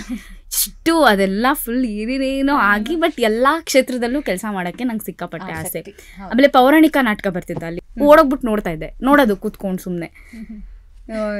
ಇಲ್ಲಿ ಪಾಂಡು ಕುಮಾರ್ನ ಅಂತ ನಮ್ಮ ದೊಡ್ಡಣ್ಣ ಎಲ್ಲ ಹೇಳ್ತಾರಲ್ಲ, ಅದೆಲ್ಲ ನಾಟಕ ಡೈಲಾಗ್ಸ್ ಎಲ್ಲ ಸಿನಿಮಾದಲ್ಲಿ ಮಾತ್ರ ನೋಡಿದ್ವಿ. ಅಲ್ಲಿ ಪೌರಾಣಿಕ ನಾಟಕದಲ್ಲೂ ನೋಡೋಕೆ ಸ್ಟಾರ್ಟ್ ಮಾಡಿದ್ವಿ. ಆಮೇಲೆ ಬೆಸ್ಟ್ ಎಕ್ಸ್ಪೀರಿಯನ್ಸ್ ಅಂದರೆ ನನಗೆ ನಾಟಕ ನೋಡೋದ್ರಲ್ಲಿ ಡಿಫ್ರೆಂಟ್ ನಾಟಕಗಳು, ಮರಾಠಿಯಿಂದ ಹಿಡಿದು ಯಾವುದ್ಯಾವುದೋ ಲ್ಯಾಂಗ್ವೇಜ್, ಇಂಗ್ಲೀಷ್ ನಾಟಕಗಳು ಎಲ್ಲ ಬರ್ತಿತ್ತು ನಮ್ಮ ರಂಗಶಂಕರದಲ್ಲಿ. ಅವರು ತುಂಬ ಸೆಲೆಕ್ಟಿವ್ ನಾಟಕಗಳನ್ನ ಮಾಡಿಸ್ತಿದ್ರು. ಅವ್ರಿಗೆ ನಾವು ನಾಟಕ ಆ ಸ್ಟೇಜ್ ಮೇಲೆ ಮಾಡಬೇಕು ಅಂತಂದರೆ ನಾವೊಂದು ಬೇರೆ ಪ್ರಯೋಗ ಮಾಡಿ ಅದ್ರ ವಿಡಿಯೋ ಅವ್ರಿಗೆ ಕಳಿಸ್ಬೇಕು. ಅವ್ರು ಓಕೆ ಮಾಡ್ತಿದ್ರು. It is like a selection process. ಹೌದು. ಸೊ ಡ್ಯೂ ಇನ್ ಮೀ ಅಂತ ನಂಗೆ ಇವತ್ತಿಗೂ ಒಂದು ಮರಾಠಿ ನಾಟಕ ನೆನಪಿದೆ. I have seen that. ಆಮೇಲೆ ನಿಮಗೆ ಪೌರಾಣಿಕ ನಾಟಕ ಹೆಂಗೆ ಮಾಡ್ತಿದ್ರು ಅಂದರೆ ರಿಯಲ್ ಮೋಡ ಬರ್ತಿತ್ತು, ರಿಯಲ್ ಬಾಣ ಬಂದು ಸರಿಗೆ ಬೀಳ್ತಿತ್ತು, ಕರೆಕ್ಟಾಗಿ ಬೀಳ್ತಿತ್ತು. ಅದು ಹೆಂಗೆ ಪ್ರಾಕ್ಟೀಸ್ ಮಾಡೋರು, ಅದು ಹೆಂಗೆ ಪ್ರಯೋಗಗಳನ್ನ ಮಾಡ್ತಿದ್ರೋ ನನಗಂತೂ ಗೊತ್ತಿಲ್ಲ. ಆ ಪಪ್ಪೆಟ್ ಶೋಗಳು ಮಾಡ್ತಾರೆ ಗೊತ್ತಾ, ಅದೇ ಥರ ಅಲ್ಲಿ ಅದೇನೇನೋ ದಾರ, ಒಂದು ಸಣ್ಣ ದಾರ ಹಿಡ್ಕೊಂಡು ಇನ್ವಿಸಿಬಲ್ ದಾರಗಳನ್ನ ನಾನು ನಮ್ಮ ಶೋಗಳಲ್ಲೇ ನೋಡಿರೋದು. ಅದಕ್ಕೆ ಮುಂಚೆ ನಾನು ಅಲ್ಲೇ ನೋಡ್ತಿದ್ದೆ, ಬಟ್ ಅದು ಇನ್ವಿಸಿಬಲ್ ದಾರ ಅಂತ ನಂಗೆ ಗೊತ್ತಿರಲಿಲ್ಲ. ಏನೋ ರಿಯಲ್ ಮ್ಯಾಜಿಕ್ ಮಾಡ್ತಿದ್ದಾರೆ, ಏನೋ ಸಮಥಿಂಗ್ ಇಸ್ ಹ್ಯಾಪನಿಂಗ್ ಅನ್ನೋ ಥರ ಫೀಲಿಂಗ್ ನಂಗೆ ಅವಾಗ. ಅಂಥ ಪ್ರಯೋಗಗಳನ್ನ ಮಾಡಿದ್ದೀನಿ. ಸೊ ಹಾಗಾಗಿ I just love my journey. Before ಮಜಾ ಭಾರತಕ್ಕೆ ಹೆಂಗೆ ಬಂದ್ವಿ, ಅದು ಒಂದು ಜರ್ನಿನೇ ಸೂಪರ್. ಬಿಕಾಸ್ ನಮ್ಮ ಅಪ್ಪಂಗೆ ಹೆಚ್ಚಿನ ಕ್ರೆಡಿಟ್ ಹೋಗ್ಬೇಕು. ಒಂದು ಮೇನ್ ಏನಂದ್ರೆ ನಿಮ್ಗೆ ಆಸಕ್ತಿ, ಅದರಲ್ಲಿ ಎಲ್ಲದ್ರಲ್ಲೂ ಇಂಟ್ರೆಸ್ಟ್ ಜಾಸ್ತಿ. ನಾ ಮಾಡ್ಬೇಕು ಆಕ್ಟಿವ್ನೆಸ್ ಜಾಸ್ತಿ ನನಗೆ. ಸೊ ಹಾಗಾಗಿ ನೀವು ಎಷ್ಟು ಕಾಮಿಡಿ ರಿಲೇಟೆಡ್ ಈ ಸ್ಕೆಚಸ್ ಅದೆಲ್ಲ ಮಾಡಿದ್ರು ಎಲ್ಲಾನು ನೀವು ಇಂಟ್ರೆಸ್ಟ್ ಕೊಟ್ಟೆ ಮಾಡಲೇಬೇಕು. ಪ್ರತಿಯೊಂದು ಕೆಲಸನೂ 0 ಇಂದಾನೆ ಸ್ಟಾರ್ಟ್ ಮಾಡ್ಬೇಕಲ್ಲ ನಾವು. ಇಲ್ಲ ಅಂತಂದ್ರೆ ಜನ ಅದನ್ನೇ ಮಾಡ್ತಾವ ಏನು ಅಂತ ಅಂದ್ಬಿಡ್ತಾರೆ. ಅದಕ್ಕೆ ಆಕ್ಚುಲಿ ನಿಮ್ original full name Jagadish Kumar. ನನ್ನ ಜಗದೀಶ್ ಹೆಸರು ಕುಮಾರು ಉಗೆ ಜಗಪ್ಪ ಇಂದ ಜಗಪ್ಪ ಆಗಿತ್ತಲ್ವಾ, ಒಂದು ಸ್ಕಿಟ್ ಮಾಡ್ಬಿಟ್ಟು ಈ ಸ್ಕಿಟ್ ಆದ್ಮೇಲೆ ಒಂಥರ ಜಗದೀಶ್ ಕುಮಾರ್ ಅಂದ್ರೆ ನಮ್ಗೆ ಯಾರೋ ದೊಡ್ಡ ಆಫೀಸರು ಯಾರೋ ದೊಡ್ಡ ನೆಕ್ಸ್ಟ್ ಲೆವೆಲ್ ಹೆಸರು ಅನ್ನೋ ತರ. ಬಟ್ ಅದ್ ನಮ್ಮೆಲ್ಲರ ಫೇವ್ರೆಟ್ ಆಕ್ಟರ್ ಜಗಪ್ಪ ಅವ್ರ ಹೆಸರು. ನಮ್ಮ ಅಪ್ಪ ಇಟ್ಟಿರೋ ಜಗದೀಶ್ ಕುಮಾರ್ ಎಸ್ ಅಂತ, ಇಲ್ಲೇ ಜಗಪ್ಪ ಅಂತ ಇಟ್ಬಿಟ್ರು. ಆಮೇಲೆ ಜಗಪ್ಪ ಅಂತಾನೆ ಅದನ್ನ ನಾಮಕರಣ ಮಾಡಿದ್ದು ನಮ್ ದಿಲೀಪ್ ರಾಜ್ ಸರ್. ಓ ನಮ್ ಡೈರೆಕ್ಟರ್ ಅವರೇ. ಫಸ್ಟ್ ಅವರೇ ನಮ್ಮನ್ನ ಸೆಲೆಕ್ಟ್ ಮಾಡ್ಕ ಕರ್ಕ ಬಂದಿತ್ತು. ಅವರೇ ನನಗೆ ಜಗಪ್ಪ ಅಂತ ಹೆಸರು. ಇವಾಗ ಹೇಗೆ ಅನ್ಸುತ್ತೆ ಎಲ್ಲರೂ ನಿಮ್ನ ಅದೇ ಹೆಸರಲ್ಲಿ ಅಡ್ರೆಸ್ ಮಾಡೋದು? ಹಂಗೆ ಇಲ್ಲ, ನನ್ನ ಹೆಸರು ಒರಿಜಿನಲ್ ಹೆಸರೇ ಮರ್ತೋಗೈತಿ. ಅವಾಗ Aadhaar card, pan card, driving licence ತಗೊಂಡ್ರು ನನ್ನ ಹೆಸರೇ ಜಗದೀಶ್ ಕುಮಾರ್ ಬ್ಯಾಂಕ್ ಎಲ್ಲ ನೋಡಿದೆ. ಗುಂಪಲ್ಲಿ ಯಾರು ನಿಮ್ನ ಜಗದೀಶ್ ಅಂತ ಕರೆದ್ರೆ ನೀವು ತಿರುಗೋದಿಲ್ಲ? ಇಲ್ಲ, ಜಗದೀಶ್ ಅಂತ ಕರೆಯಲ್ಲ. ಗೊತ್ತೇ ಇಲ್ವಲ್ಲ ಕರೆಯಕ್ಕೆ. ಯಾರು ಕರಿ ಅಲ್ಲ, ನಾನು ಜಗದೀಶ್ ಅಂತ ಕರೆ ಅಂತ ಫ್ರೆಂಡ್ಸ್ ಯಾರು ಇದೆ ನೋಡ್ತಾ ಇದ್ದೀನಿ. ಜಗ ಹಿಂಗ್ ಕರೆದಿರೋರೆ ಜಾಸ್ತಿ, ಹಂಗ್ ಕರೆದ್ರೆ ತಿರುಗ್ಬಿಡ್ತೀನಿ. Very true. ಅಂದ್ರೆ ಅದ್ ನೆನ್ಪಿದ್ಯಾ ನಿಮ್ಗೆ ಆ ಹೆಸರು? ಸೊ ನೀವ್ ಕ್ಯಾರೆಕ್ಟರ್ ಮಾಡಿದ್ದ ಹೇಗೆ? ಸುಮ್ನೆ ರ್ಯಾಂಡಮ್ ಆಗಿ ಹೆಸರು ಕೊಟ್ಟಿದ್ದ ಅದು ನಿಮ್ಗೆ? ಉಗೆ ಜಗಪ್ಪ ಸ್ಕಿಟ್ ಮಾಡಿದಾಗ್ಲೇ ಆಡಿಷನ್ನೇ ಆ ಸ್ಕಿಟ್ಟು. ಅವಾಗಿಂದ ದಿಲೀಪ್ ಸರ್ ಅದಾದ್ಮೇಲೆ ಫಸ್ಟ್ ಶೋ ಆಯ್ತಲ್ಲ, ಅವತ್ತಿಂದ ಅವರು ಜಗಪ್ಪ ಅಂತಾನೆ ಕರೆಯಕ್ಕೆ. ನಾನು ಉಗೆ ಜಗಪ್ಪ ಅಂತ ಒಂದು ಸ್ಕಿಟ್ ನಾನೇ ಮಾಡ್ಕೊಂಡಿದ್ದೆ, ಆಡಿಷನ್ ಮಾಡಿದೆ. ಅದೇ ಸ್ಕಿಟ್ನ ಟೆಲಿಕಾಸ್ಟ್ ಮಾಡಿಸಿದ್ರು, ಅವಾಗ ಜಗಪ್ಪ ಅಂತ. ನಿಮಗೆ ಈ ಆ ಟೈಮ್ ನೆನಪಿದ್ಯಾ ವೇರ್ ನೀವು ಆ್ಯಕ್ಟಿಂಗ್ನೇ ಪ್ರೊಫೆಷನ್ ಆಗಿ ತೊಗೊಳ್ಳೋಣಪ್ಪ ಅಂತ ಡಿಸೈಡ್ ಮಾಡಿದ್ದಿರ್ಬೋದು? ಅಂದರೆ ಅದೊಂದು ಒಂದಿನ ಡಿಸಿಷನ್ ಅಂತೂ ಖಂಡಿತ ಆಗಿರಲ್ಲ, ಅದೊಂದು ಫೇಸ್ ಇರುತ್ತೆ ಗೊತ್ತಾ ಲೈಫಲ್ಲಿ. ಓಕೆ, ನಾನು ಇದನ್ನೇ ಸೀರಿಯಸ್ ಆಗಿ ತೊಗೋಬೋದಪ್ಪ, ಇದನ್ನೇ ನನ್ನ ಕೆಲಸ ಅಂತ ಮಾಡ್ಕೋಬಹುದು ಅಂತ ಅಂದ್ಕೊಂಡಿದ್ದ ಫೇಸ್ ಹೇಗಿತ್ತು? ಒಂಥರ ಅದೊಂದು ಟ್ರಾನ್ಸಿಷನ್ ಅಂತ ಹೇಳ್ಬೋದು. ಕರೆಕ್ಟ್. ಆ ಫೇಸ್ ನೆನಪಿದೆಯಾ ನಿಮಗೆ? ನಿಂಗೆ ನೆನಪಿದ್ಯಾ? ನೆನಪಿಲ್ಲ. ಗೊತ್ತಾ, ಫ್ಲೋನಲ್ಲೇ ಹೋಗಿದ್ದು ಎಲ್ರಿಗೂ. ನನಗೆ ನೆನಪಿದೆ. ಅದು ಒಂದು ಚೇಂಜ್ ಓವರ್ ಆಗುತ್ತೆ ಮನುಷ್ಯನಿಗೆ. ನಾನು ಈ ಆರ್ಟಿಸ್ಟ್ ಫೀಲ್ಡಿಗೆ ಬರೋಕ್ಕಿಂತ ಮುಂಚೆಗೆ 1000 ಕೆಲಸ ಮಾಡಿಬಿಟ್ಟಿದ್ದೀನಿ. ಈಗ ನಾನು 8ನೇ ಕ್ಲಾಸಿಂದನೇ ಕೆಲಸ ಮಾಡಿದ್ದೀನಿ, ಆಯಿತಾ? 8ನೇ ಕ್ಲಾಸಾ? ಇಲ್ಲ, ಮೈಸೂರಲ್ಲಿ. ನಮ್ಮ ಅಪ್ಪನ ಕಾಲೇಟ್ ಹತ್ತವಿಂದ ನಾನು ಕೆಲಸ ಮಾಡೋಕ್ಕೆ ಶುರು ಮಾಡಿದೆ 8ನೇ ಕ್ಲಾಸಿಂದ.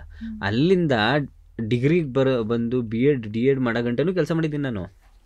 ಬರೀ ಪಾರ್ಟ್ ಟೈಮ್ ಕೆಲಸ, ರಾತ್ರಿ ಹೊತ್ತೆಲ್ಲ ನಾನು ಕೆಲಸ, ಡ್ರೈವಿಂಗ್ ಕೆಲ್ಸಕ್ಕೆ ಹೋಗವೆ, ಆಮೇಲೆ ಹೌಸ್ ಕೀಪಿಂಗ್ ಕೆಲ್ಸಕ್ಕೆ ಹೋಗವೆ, ಹೋಟ್ಲ್ ಸರ್ವಿಸ್ ಕೆಲ್ಸಕ್ಕೆ ಹೋಗವೆ. ಅಂದರೆ ಪಾರ್ಟ್ ಟೈಮ್ ಕೆಲಸ. ಜೊತೆಗೆ ಸಂಜೆ ಕೆಲಸ ಮುಗಿಸ್ಕೊಂಬಂದು 6 ಗಂಟೆಯಿಂದ ರಾತ್ರಿ 12 ಗಂಟೆ, ತಿರ್ಗಾ ರಾತ್ರಿ 9 ಗಂಟೆಯಿಂದ ಬೆಳಗಿನ ಜಾವ 6 ಗಂಟೆ ಕೆಲಸ ಮಾಡಿದ್ದೀನಿ ನಾನು. ಸುಮಾರು ಕೆಲಸಗಳು. ಬಟ್ ಈ ಫೀಲ್ಡಿಗೆ ಬಂದಮೇಲೆ ಇದೊಂದೇ ಕೆಲಸ ಮಾಡಿದ್ದು ನಾನು. ಬಂದ್ಬಿಟ್ಟೆ, ಗೊತ್ತಿಲ್ಲ ಈ ಫೀಲ್ಡು, ಬಂದ್ಬಿಟ್ಟೆ, ಸೆಲೆಕ್ಟ್ ಆಗೋದೆ. 1 ವರ್ಷ ಶೋ ನಡೆದ್ಬಿಡ್ತು. ಜನ ಕಂಡಿಡಿಯೋಕ್ಕೆ ಶುರು ಮಾಡಿಬಿಟ್ರು. ನೀ ಟಿ ವಿಲಿ ಮಾಡ್ತಿದ್ದಲ್ಲಪ್ಪಿ, ನೀನು ಟಿ ವಿಲಿ ಮಾಡ್ತೀಯಲ್ಲಪ್ಪಿ ಅಂತ. ಹೌದು, ಶೋ ನಡೆಯೋ ಗಂಟೆ ಎಲ್ಲ ಚೆನ್ನಾಗಿತ್ತು. ಬಟ್ ಸಿನಿಮಾ ಲೆವೆಲ್ಗೆಲ್ಲ ನಾವು ರೀಚೇ ಆಗಿಲ್ಲ, ಸೀರಿಯಲ್ ಲೆವೆಲ್ಗೆಲ್ಲ ರೀಚೇ ಆಗಿಲ್ಲ. ಜನಗಳಿಗೆ ರೀಚ್ ಆಗ್ಬಿಟ್ಟಿದ್ದೀವಿ. ಎಲ್ಲಿಗೋದ್ರೂ ಜಗಪ್ಪ ಅಂತ ಕಂಡುಹಿಡಿತಾರೆ. ನೀ ಜಗಪ್ಪ ಅಲ್ವಾ, ನೀ ಟಿ ವಿಲಿ ಮಾಡ್ತಿದ್ಯಲ್ಲ?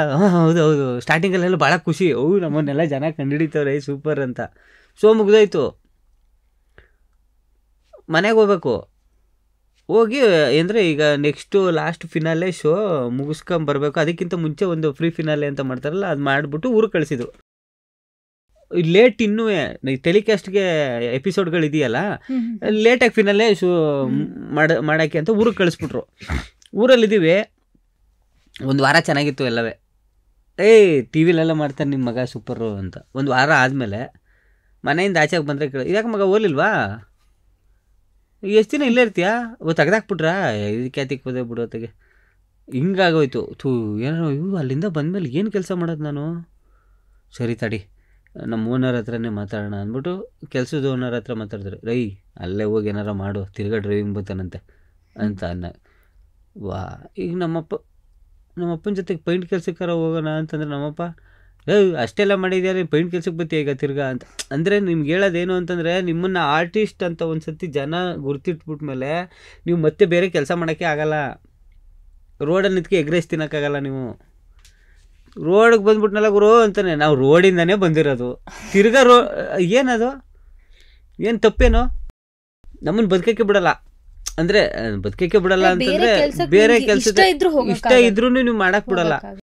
ಯಾಕಂದ್ರೆ ಒಳ್ಳೆ ಗೌರ್ಮೆಂಟ್ ಜಾಬ್ ತಗೋಬೇಕು, ಇಲ್ಲ ಅಂತಂದ್ರೆ ಒಳ್ಳೆ ಬಿಸ್ನೆಸ್ ಮಾಡ್ಬೇಕು ನೀವು.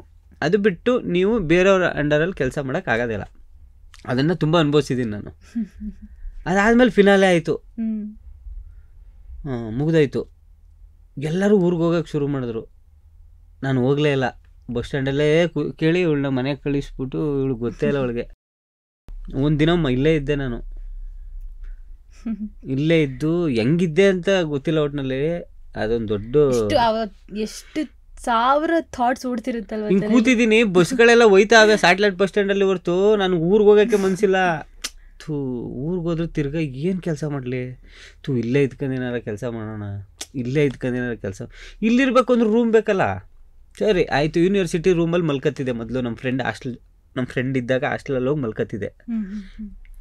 ದಿನೇಶ್ ಅಂತ, ಅವ್ನು ಹಾಸ್ಟೆಲಲ್ಲಿದ್ದಾಗ ಹೋಗಿ ಮಲ್ಕತ್ತಿದೆ. ಈಗ ಅವನು ಇಲ್ಲ, ಅವನು ಸ್ಪೋರ್ಟ್ಸ್ ಕೊಂಡೋಗ್ಬಿಟ್ಟಿದ್ದಾನೆ. ಅವ್ರು ಟೋಟಲ್ ಹಾಸ್ಟೆಲ್ ಹುಡುಗರೆಲ್ಲ ಸ್ಪೋರ್ಟ್ಸ್ ಅವರು ಸ್ಪೋರ್ಟ್ಸ್ ಕೊಂಡೋಗ್ಬಿಟ್ಟಿದ್ದಾರೆ ಅವರು. ನಂಗೆ ಹಾಸ್ಟ್ಲು ಇಲ್ಲ ಮಲ್ಕೊಳ್ಳೋಕ್ಕೆ. ಅಲ್ಲೇ ಕೂತ್ಕೊಂಡು ಯೋಚನೆ ಮಾಡಿ ಇಲ್ಲ ನಾನು ಬೆಂಗಳೂರಲ್ಲೇ ಇದ್ದು ಏನಾದರೂ ಮಾಡೋಣ ಅಂದ್ಬಿಟ್ಟು ಇದ್ಬಿಟ್ಟೆ ಅಷ್ಟೇ. ಆ ಟೈಮ್ ಅಂದರೆ ಈ ಕಡೆನೂ ಅಲ್ಲ ಆ ಕಡೆನೂ ಅಲ್ಲ. ಇಲ್ಲ ಮೇಡಮ್, ಒಂದು ಬ್ಯಾಗ್ ಇದೆ, ಎಲ್ಲ ಇದೆ. ಲಾಸ್ಟ್ಗೆ ಎಲ್ಲಿದ್ದಾನೆ ಇವನು ಅಂತ ಗೊತ್ತಾಗದೆ ಅವಳು. ಆಮೇಲೆ ಇವ್ರ ಅಪ್ಪ ನನ್ನ ಒಂದಿನ ಲಾಡ್ಜಲ್ಲಿ ಇರಿಸಿದ್ದಾರೆ. ಎಲ್ಲಿ ಮಲ್ಕತ್ತಿದೆ ನಂಗೆ ಗೊತ್ತಾಗ್ತಾ ಇಲ್ಲ, ನೀನು ಫಸ್ಟ್ ಬಾಯಲ್ಲಿ ಫಸ್ಟ್ ಇಲ್ಲಿರು ಅಂತಂದ್ಬಿಟ್ಟು ಇವ್ರ ಮನೇಲಿ ಊಟ ಮಾಡಿಸಿ ಒಂದಿನ ಲಾಡ್ಜಲ್ಲಿ ಮಲ್ಕಿಸಿದ್ದಾರೆ. ಆಗ್ಲೇ ನಾನು, ಚಂದ್ರಣ್ಣ, ರಾಘು, ಸೀತಾರಾಮ್ ಇಷ್ಟು ಜನ ಸೇರ್ಕೊಂಡು ಶ್ರೀನಗರದಲ್ಲಿ ಒಂದು ರೂಮ್ ಮಾಡಿದ್ವಿ. ಹುಡುಕಿ ಹುಡುಕಿ ಹುಡುಕಿ ಹುಡುಕಿ ಯಾರು ಬ್ಯಾಚುಲರ್ಸ್ಗೆ ರೂಮೇ ಕೊಡ್ತಾಯಿಲ್ಲ. ಸದ್ಯ ಟಿ ವಿಲಿ ಶೋ ಬರ್ತಾಯಿತ್ತು ದಸರಾ ಟೈಮು.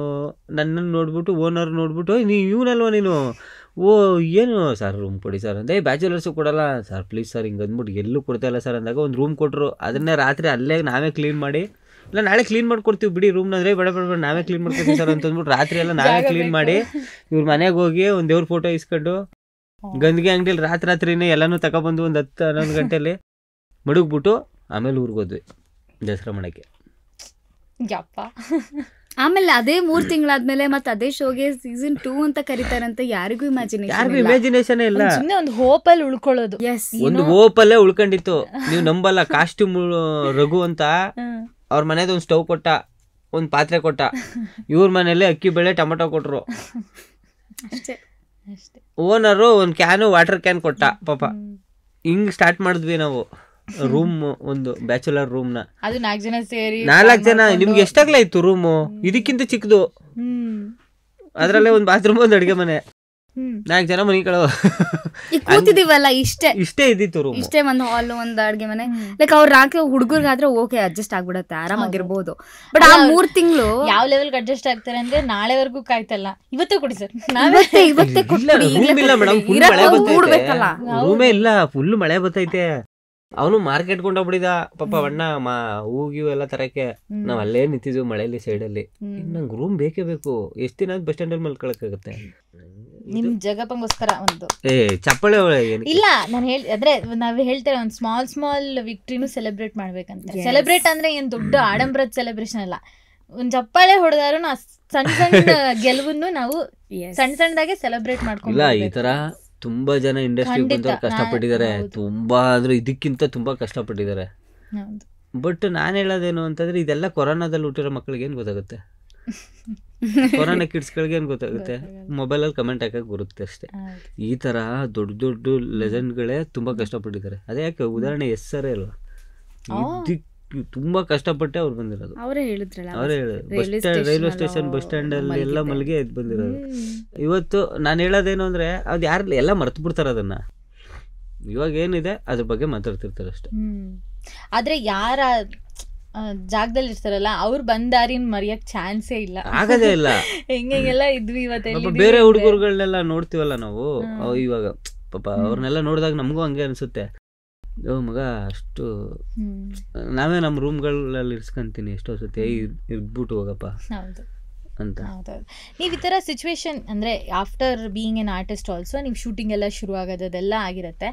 ಆ ಟೈಮಲ್ಲೂ ನಮ್ಮ ಆರ್ಟಿಸ್ಟ್ಗಳು ಏನಂತಂದರೆ 1000 ಮನೇಲಿ ನಡೀತಿದ್ರು ಆ ಸ್ಟೇಜಿಗೆ ಬಂದಾಗ ಅದನ್ನೆಲ್ಲ ಯು ಕಾಂಟ್ ರೀಸನ್ ಕೊಡಂಗಿಲ್ಲ ಅಲ್ವಾ? ಆ ಥರ ದಿನಗಳು ಯಾವ್ದಾದ್ರು ಆಗಿದ್ದು ತುಂಬ ತುಂಬ ಮೇಜರ್ ದಿನ ಯಾವ್ದಾರು ಆ ಥರ ನೆನಪಿದೆಯಾ? ಲೈಕ್ ಇಲ್ಲೆಲ್ಲ ಫುಲ್ ತುಂಬಾ ಪ್ರೆಷರ್ ಅಲ್ಲಿ ಇದ್ರಿ, ಬಟ್ ಅಲ್ಲಿ ಸ್ಟೇಜ್ ಮೇಲೆ ಹೋದ್ರಿ ಅಥವಾ ಕ್ಯಾಮ್ರಾ ಮುಂದೆ ಹೋಗ್ಬಿಟ್ಟು ನೀವ್ ಹೆಂಗ್ ಆಕ್ಟ್ ಮಾಡಿದೀರಾ ಅಂದ್ರೆ ನಗ್ನಗ್ತಾ ಕ್ಯಾರೆಕ್ಟರ್ ಏನೋ ಇರುತ್ತೆ ಒಳಗಡೆ, ನಿಮ್ಗೆ ತುಂಬಾ ಬೇಜಾರಾಗಿದ್ದ ದಿನ ಏನಾರು ಇದೆಯಾ? ಅದಕ್ಕೆ ಅಂತ ಸಿಚುಯೇಷನ್ ಬರ್ದೇ ಇರೋದಕ್ಕೆ ನಮ್ಮಪ್ಪ ಅಮ್ಮ ಇವರಪ್ಪ ಅಮ್ಮ ಕಾರಣ. ಊರಲ್ಲಿ 1000 ಆಗ್ಲಿ ಏನೋ ಬಿದ್ದೋಗಿರ್ಲಿ ಹೇಳೋದೇ ಇಲ್ಲ ಇವನಿಗೆ. ಯಾವ ಶೂಟಿಂಗೋ ಏನೋ ಶೂಟಿಂಗ್ ಇವ್ರನ್ನ ಕೇಳೋರು. ಓಕೆ ಶೂಟಿಂಗ್ ಆಬ್ವಿಯಸ್ಲಿ ಇವ್ರು ಡೈಲಿ ಫೋನ್ ಮಾಡೋದ್ರಿಂದ ಶೂಟಿಂಗ್ ಇವತ್ತು ಅಂತ ಗೊತ್ತಾದ್ರೆ ಇವತ್ತು ಶೂಟ್ ಮುಗಿದ್ರೆ ನೆಕ್ಸ್ಟ್ ಡೇ ಲೀವ್ ಇರುತ್ತೆ ಅಂತ ಅವ್ರಿಗೆ ಗೊತ್ತು. ಸಾಧ್ಯ ಆದ್ರೆ ಊರಿಗೆ ಬರ್ತಾನೆ, ಇಲ್ಲಾಂದ್ರೆ ಬರಲ್ಲ ಅಂತ ಗೊತ್ತು. ಆ ಶೂಟಿಂಗ್ ಆಗಿ ನೆಕ್ಸ್ಟ್ ಡೇ ಮಲಗೋದಕ್ಕೂ ಬಿಟ್ಟು ನೆಕ್ಸ್ಟ್ ಡೇ ಫೋನ್ ಮಾಡೋರು. You don't believe. ನಮ್ಮಪ್ಪನೂ ಅಷ್ಟೇ, ನಮ್ಮಮ್ಮನೂ ಅಷ್ಟೇ. ನಮ್ಮ ಅಜ್ಜಿಗೆ ಆಲ್ರೆಡಿ ಸೊಂಟ ಮುರಿದು ನಮ್ಮ ಹಸು ಸೈಡಿಗೆ ಬಿದ್ದು ರೋಡಲ್ಲಿ ಯಾರೋ ಸ್ಪೀಡಾಗಿ ಓಡಿಸಿ ವೀಲಿಂಗ್ ಮಾಡಕ್ಕೆ ಹೋಗಿ ಹಸು ಗಾಬರಿಯಾಗಿ ಸೈಡಲ್ಲಿ ಬಿದ್ದು ಆ ಹಸು ನಮ್ಮ ಅಜ್ಜಿ ಮೇಲೆ ಬಿದ್ದು ಸೊಂಟ ಮುರಿದು ಲೈಫಲ್ಲಿ ನಮ್ಮ ಅಜ್ಜಿ ಎದೊಳಕ್ಕೆ ಆಗದೆ ಇರೋ ಸ್ಥಿತಿಗೆ ಬಂದ್ರೂ ನನಗೆ ಹೇಳಿಲ್ಲ. ನಾನು ಶೂಟ್ ಮುಗಿಸಿ ನೆಕ್ಸ್ಟ್ ಡೇ ಮನೆಗೆ ಹೋದ್ಮೇಲೆ ನಮ್ಮಮ್ಮ ಹೇಳಿದ್ದಾರೆ. ನಮ್ಮಮ್ಮ ಮನೇಲಿರಲಿಲ್ಲ, ಏನಕ್ಕೆ ಅಂತ ಕೇಳಿದ್ದಕ್ಕೆ ಊರಲ್ಲಿದ್ದಾರೆ ಅಲ್ಲಿ ಹಂಗಾಗಿದೆ ಅಂತ ಗೊತ್ತಾಗಿ. ಅಂಥ ಸಿಚುವೇಶನ್ನ ನಮ್ಮ ಅಪ್ಪ ಅಮ್ಮ ಆಗಲಿ ಇವರಪ್ಪ ಅಮ್ಮ ಆಗಲಿ ತಂದೆ ಇಲ್ಲ. ಅದಕ್ಕೆ ಅವ್ರು ಗ್ರೇಟ್ ಅಂತ ಹೇಳಿ ಫ್ಯಾಮಿಲಿ ಅಂದ್ರೆ ಒಂದು ಆರ್ಟಿಸ್ಟ್ ಫ್ಯಾಮಿಲಿ ಏನಿರುತ್ತೆ ಅದಷ್ಟೇ ಸಪೋರ್ಟಿವ್ ಆಗಿ ಅರ್ಥ ಮಾಡ್ಕೊಳ್ಳೋರು ಇದ್ಬಿಟ್ರೆ ಇರೋ ಬರೋ ಟೆನ್ಷನ್ ಜೊತೆಗೆ ಆ ಟೆನ್ಷನ್ ಅವರೇ ತಲೆಗೆ ತುಂಬಿಕೊಂಡು ನಮ್ಗೆ ಇಷ್ಟೊಂದು ನೆಮ್ಮದಿ ಕೊಡ್ತಾರೆ ಅಂದಾಗ ನಮ್ಗೆ ಹಂಗೆ ಅನ್ಸುತ್ತೆ. ಎಷ್ಟೋ ಸಲ ಸ್ಟೇಜ್ ಮೇಲೆ ಡೈರೆಕ್ಟ್ ಮರ್ಯಾದಾಗಿರ್ಲಿ ಅಥವಾ ಏನೋ ಅಡೆತಡೆ ಆಗಲಿ, ಇಡೀ ಸ್ಕಿಟ್ಟೆ ಉಲ್ಟಂಪಲ್ಟ ಆಗೋದಾಗಿರ್ಲಿ, ಫೇಲ್ಯೂರ್ ಆಗೋದಾಗಿರ್ಲಿ, ಇದೆಲ್ಲ ಮಾಡ್ಕೋಬಾರ್ದು ಅಂತ ಅನ್ಸುತ್ತೆ. ಬಿಕಾಸ್ ಅಷ್ಟೊಂದು ಟೆನ್ಷನ್ ಜೊತೆಗೆ ಬರೀ ಸಿಂಪಲ್ ಅನ್ಸುತ್ತೆ ಇದೆಲ್ಲ ನಮಗೆ. ಏನು ಡೈಲಾಗ್ ಕೊಡ್ತಾರೆ, ಒಂದು 3-4 ದಿನ ಟೈಮ್ ಕೊಡ್ತಾರೆ, ಅದನ್ನ ನೆನ್ಪಿಟ್ಕೊಂಡು ಟೈಮಿಂಗ್ ಪ್ರಕಾರ ಪಂಚ್ ಮಾಡೋದು ದೊಡ್ಡ ಕಷ್ಟನಾ ಅಂತ ಅನ್ಸ್ಬಿಡುತ್ತೆ ಎಷ್ಟೋ ಸಲ. ಆಕ್ಚುಲಿ ಇದು ಕಷ್ಟನೇ, ಬಟ್ ಇದೆಲ್ಲ ಕಂಪೇರ್ ಮಾಡಿದ್ರೆ ಓಕೆ ನಮ್ ತುಂಬಾ ಈಸಿ ಕೆಲಸ ಇದೆ, ಟೆನ್ಷನ್ ಇಲ್ಲ, ಇದೊಂದೇ ಟೆನ್ಷನ್ ತಗೊಂಡ್ಬಿಡೋಣ ಅಂತ ಅನ್ಸುತ್ತೆ ಎಷ್ಟೋ ಸಲ. ಏನ್ ಗೊತ್ತಾ, ಒಂದ್ಸತಿ ಎಲ್ಲೋ ಹೇಳಿದೆ ಇದನ್ನ, ಕಲಾವಿದನಿಗೆ ಏನೇ ಕಷ್ಟ ಇದ್ರು ಅವನು ನಿಮ್ಮನ್ನ ನಗ್ಸಕ್ಕೆ ಅಂತ ಬಂದ್ಮೇಲೆ ಎಲ್ಲನೂ ಮರೀಲೇಬೇಕು, ಅದವನ ಕರ್ತವ್ಯ. ಒಂದ್ಸತಿ ನಮ್ಮ ಅಜ್ಜಿ ತೀರೋಗ್ಬಿಟ್ಟಿದ್ರು, ನಂಗೆ ಗೊತ್ತಿಲ್ಲ. ಹಿಂಗೆ ಗ್ರ್ಯಾಂಡ್ ರನ್ನು ಅಂತಂದರೆ ನಿಮ್ಗೆ ಗೊತ್ತಲ್ವಾ, ಎಷ್ಟೊತ್ತು ಮುಗಿಯುತ್ತೆ, ತುಂಬ ಲೇಟ್ ಆಗುತ್ತೆ. ಗ್ರ್ಯಾಂಡ್ ರನ್ ಮುಗಿಸ್ಕೊಂಡು ಹೋಗೋ ಗಂಟೆನೇ 1 ಗಂಟೆ ಆಗೋಗಿತ್ತು. ಸರಿ ಅಂದ್ಬಿಟ್ಟು ಮನೆ ಕಂಡೆ. ಇನ್ನು ಬೆಳಿಗ್ಗೆ ನಿಮಗೆ ಗೊತ್ತಲ್ಲ 6 ಗಂಟೆಗೆ ಎದ್ದು ಬರ್ಬೇಕು. ನಾನೇನು ಮಾಡಿದೆ, ಸರಿ ಮಲ್ಕೊಬಿಟ್ಟೆ.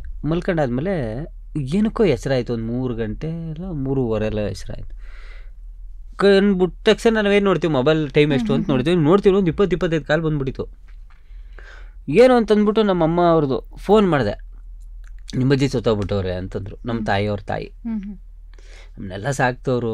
ಫುಲ್ ಶಾಕ್ ಆಗೋಯ್ತು, ಸತ್ತೋಗ್ಬಿಟ್ಟವ್ರೆ ಅಂತಂದರೆ ಇವಾಗ ಹೋಗ್ಲೇಬೇಕಲ್ವ, ನಮ್ಮನ್ನೆಲ್ಲ ಸಾಕ್ತವ್ರು. ಸರಿ ಹೋಗ್ಬೇಕು ಅಂತಂದರೆ ನಂತ ಕಾರು ಇಲ್ಲ, ಬೈಕು ಇಲ್ಲ. ಬೈಕಲ್ಲೂ ಅಷ್ಟೊತ್ತಲ್ಲಿ ಹೆಂಗೆ ಹೋಗ್ಲಿ ಅಂದ್ಬಿಟ್ಟು ಇವ್ರ ಮನೆಗೆ ಫೋನ್ ಮಾಡಿಬಿಟ್ಟು ಅಷ್ಟೊತ್ತಲ್ಲಿ ಕಾರ್ ಇಸ್ಕೊಂಡು ನಾನು ಹೋದೆ. ಈಗ ನಾ ಕೆಲ್ಸಕ್ಕೆ ಬರಲೇಬೇಕು, ಮಾರ್ನಿಂಗ್ ಶೂಟು, ಯಾಕೆಂದರೆ 2 ಸ್ಕಿಟ್ಟಲ್ಲಿದ್ದೀನಿ ನಾನು, ಬಂದು ನಗಿಸ್ಲೇಬೇಕು. ನಮ್ಮನ್ನು ತುಂಬ ಸಾಕಿದ್ದಾರೆ ಅವರು. ಅಲ್ಲಿ ಹೋಗ್ಬಿಟ್ಟು ಆ್ಯಕ್ಚುಲಿ ಇದನ್ನು ಎಲ್ಲೋ ಒಂದು ಸತಿ ಹೇಳಿದೆ, ಇದನ್ನು ಬಂದು ಅವ್ರನ್ನ ಮುಖ ನೋಡ್ಕೊಂಡು ಕೈ ಮುಗಿದ್ಬಿಟ್ಟು ಎಲ್ಲ ಸಂಬಂಧಿಕರು ಬರ್ಬೇಕಾದ್ರೆ ಎಲ್ಲ ಕಾರ್ಯ ಮುಗಿಸಿ ಅಂದ್ಬಿಟ್ಟು ಕಾಸು ಕೊಟ್ಬಿಟ್ಟು ತಿರ್ಗಿ ಅದೇ ಕಾರಲ್ಲಿ ವಾಪಸ್ ಬಂದು ಇಲ್ಲಿ ಆ್ಯಕ್ಟ್ ಮಾಡಿಬಿಟ್ಟು ವೀಡಿಯೋ ಕಾಲಲ್ಲಿ ಮಣ್ಣು ಹಾಕೋದು ನೋಡಿದ್ದೀನಿ ನಾನು. ಇದು ಕಲಾವಿದ. ಈ ಥರ ತುಂಬ ಜನ ಇದ್ದಾರೆ. ಮಜಾ ಟೆಕ್ಕೀಸಲ್ಲಿ ಒಂದು ಸತಿ ಅವಣ್ಣ ಹೇಳಿದರು, ಸುಮಾರು ಜನಕ್ಕೆ ಹಂಗೆ ಆಗಿರುತ್ತೆ. ಹಂಗೆ ಆಗಿತ್ತು ಮೊನ್ನೆ. ಅವ್ನು ಯಾವುದೋ ಒಂದು ಒಳ್ಳೆ ಇಂಪಾರ್ಟೆಂಟ್ ಈವೆಂಟೋ ಇಲ್ಲ ಶೂಟೋ, ಯಾವುದೋ ಒಂದು ಶೂಟಿಗೆ ಬರಬೇಕಿತ್ತು. ಅವನು ಮಿಡ್ನೈಟ್ ಅವ್ರ ತಂದೆ ತೀರೋದ್ರು. ಸೊ ಅವ್ನು ಹೋದ, ಮತ್ತು ಅದನ್ನು ಬ್ಯಾಲೆನ್ಸ್ ನಾವೇ ಮತ್ತೆ ಏನೋ ಮಾಡಬೇಕಾಯ್ತು. ಮತ್ತು ಅವನ್ನ ಬಿಟ್ಟು ಮಿಕ್ಕಿದ್ದೆಲ್ಲ ನಾವು ಮಾಡ್ಕೋಬೇಕಾಯ್ತು.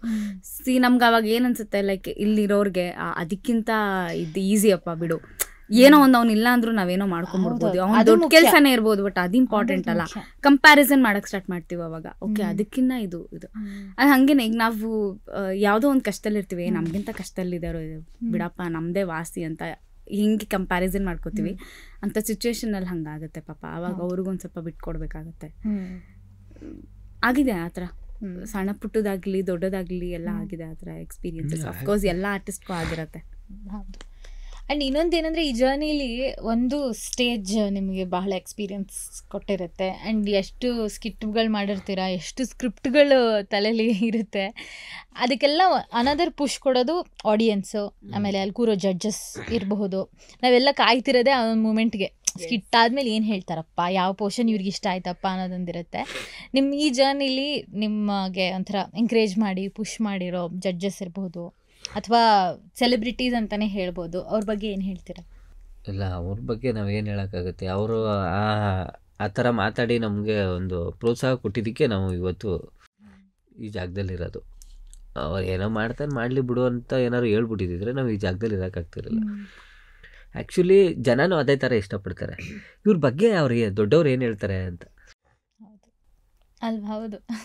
ಇವಾಗ ಇವ್ರು ಹಿಂಗೆ ಮಾಡೋರಲ್ವಾ, ಇವ್ರ ಬಗ್ಗೆ ಅಲ್ಲಿ ಕೂತಿರೋ ದೊಡ್ಡವ್ರು ಏನು ಹೇಳ್ತಾರೆ ಅಂತ ಅವರು ನೋಡ್ತಾ ಇರ್ತಾರೆ.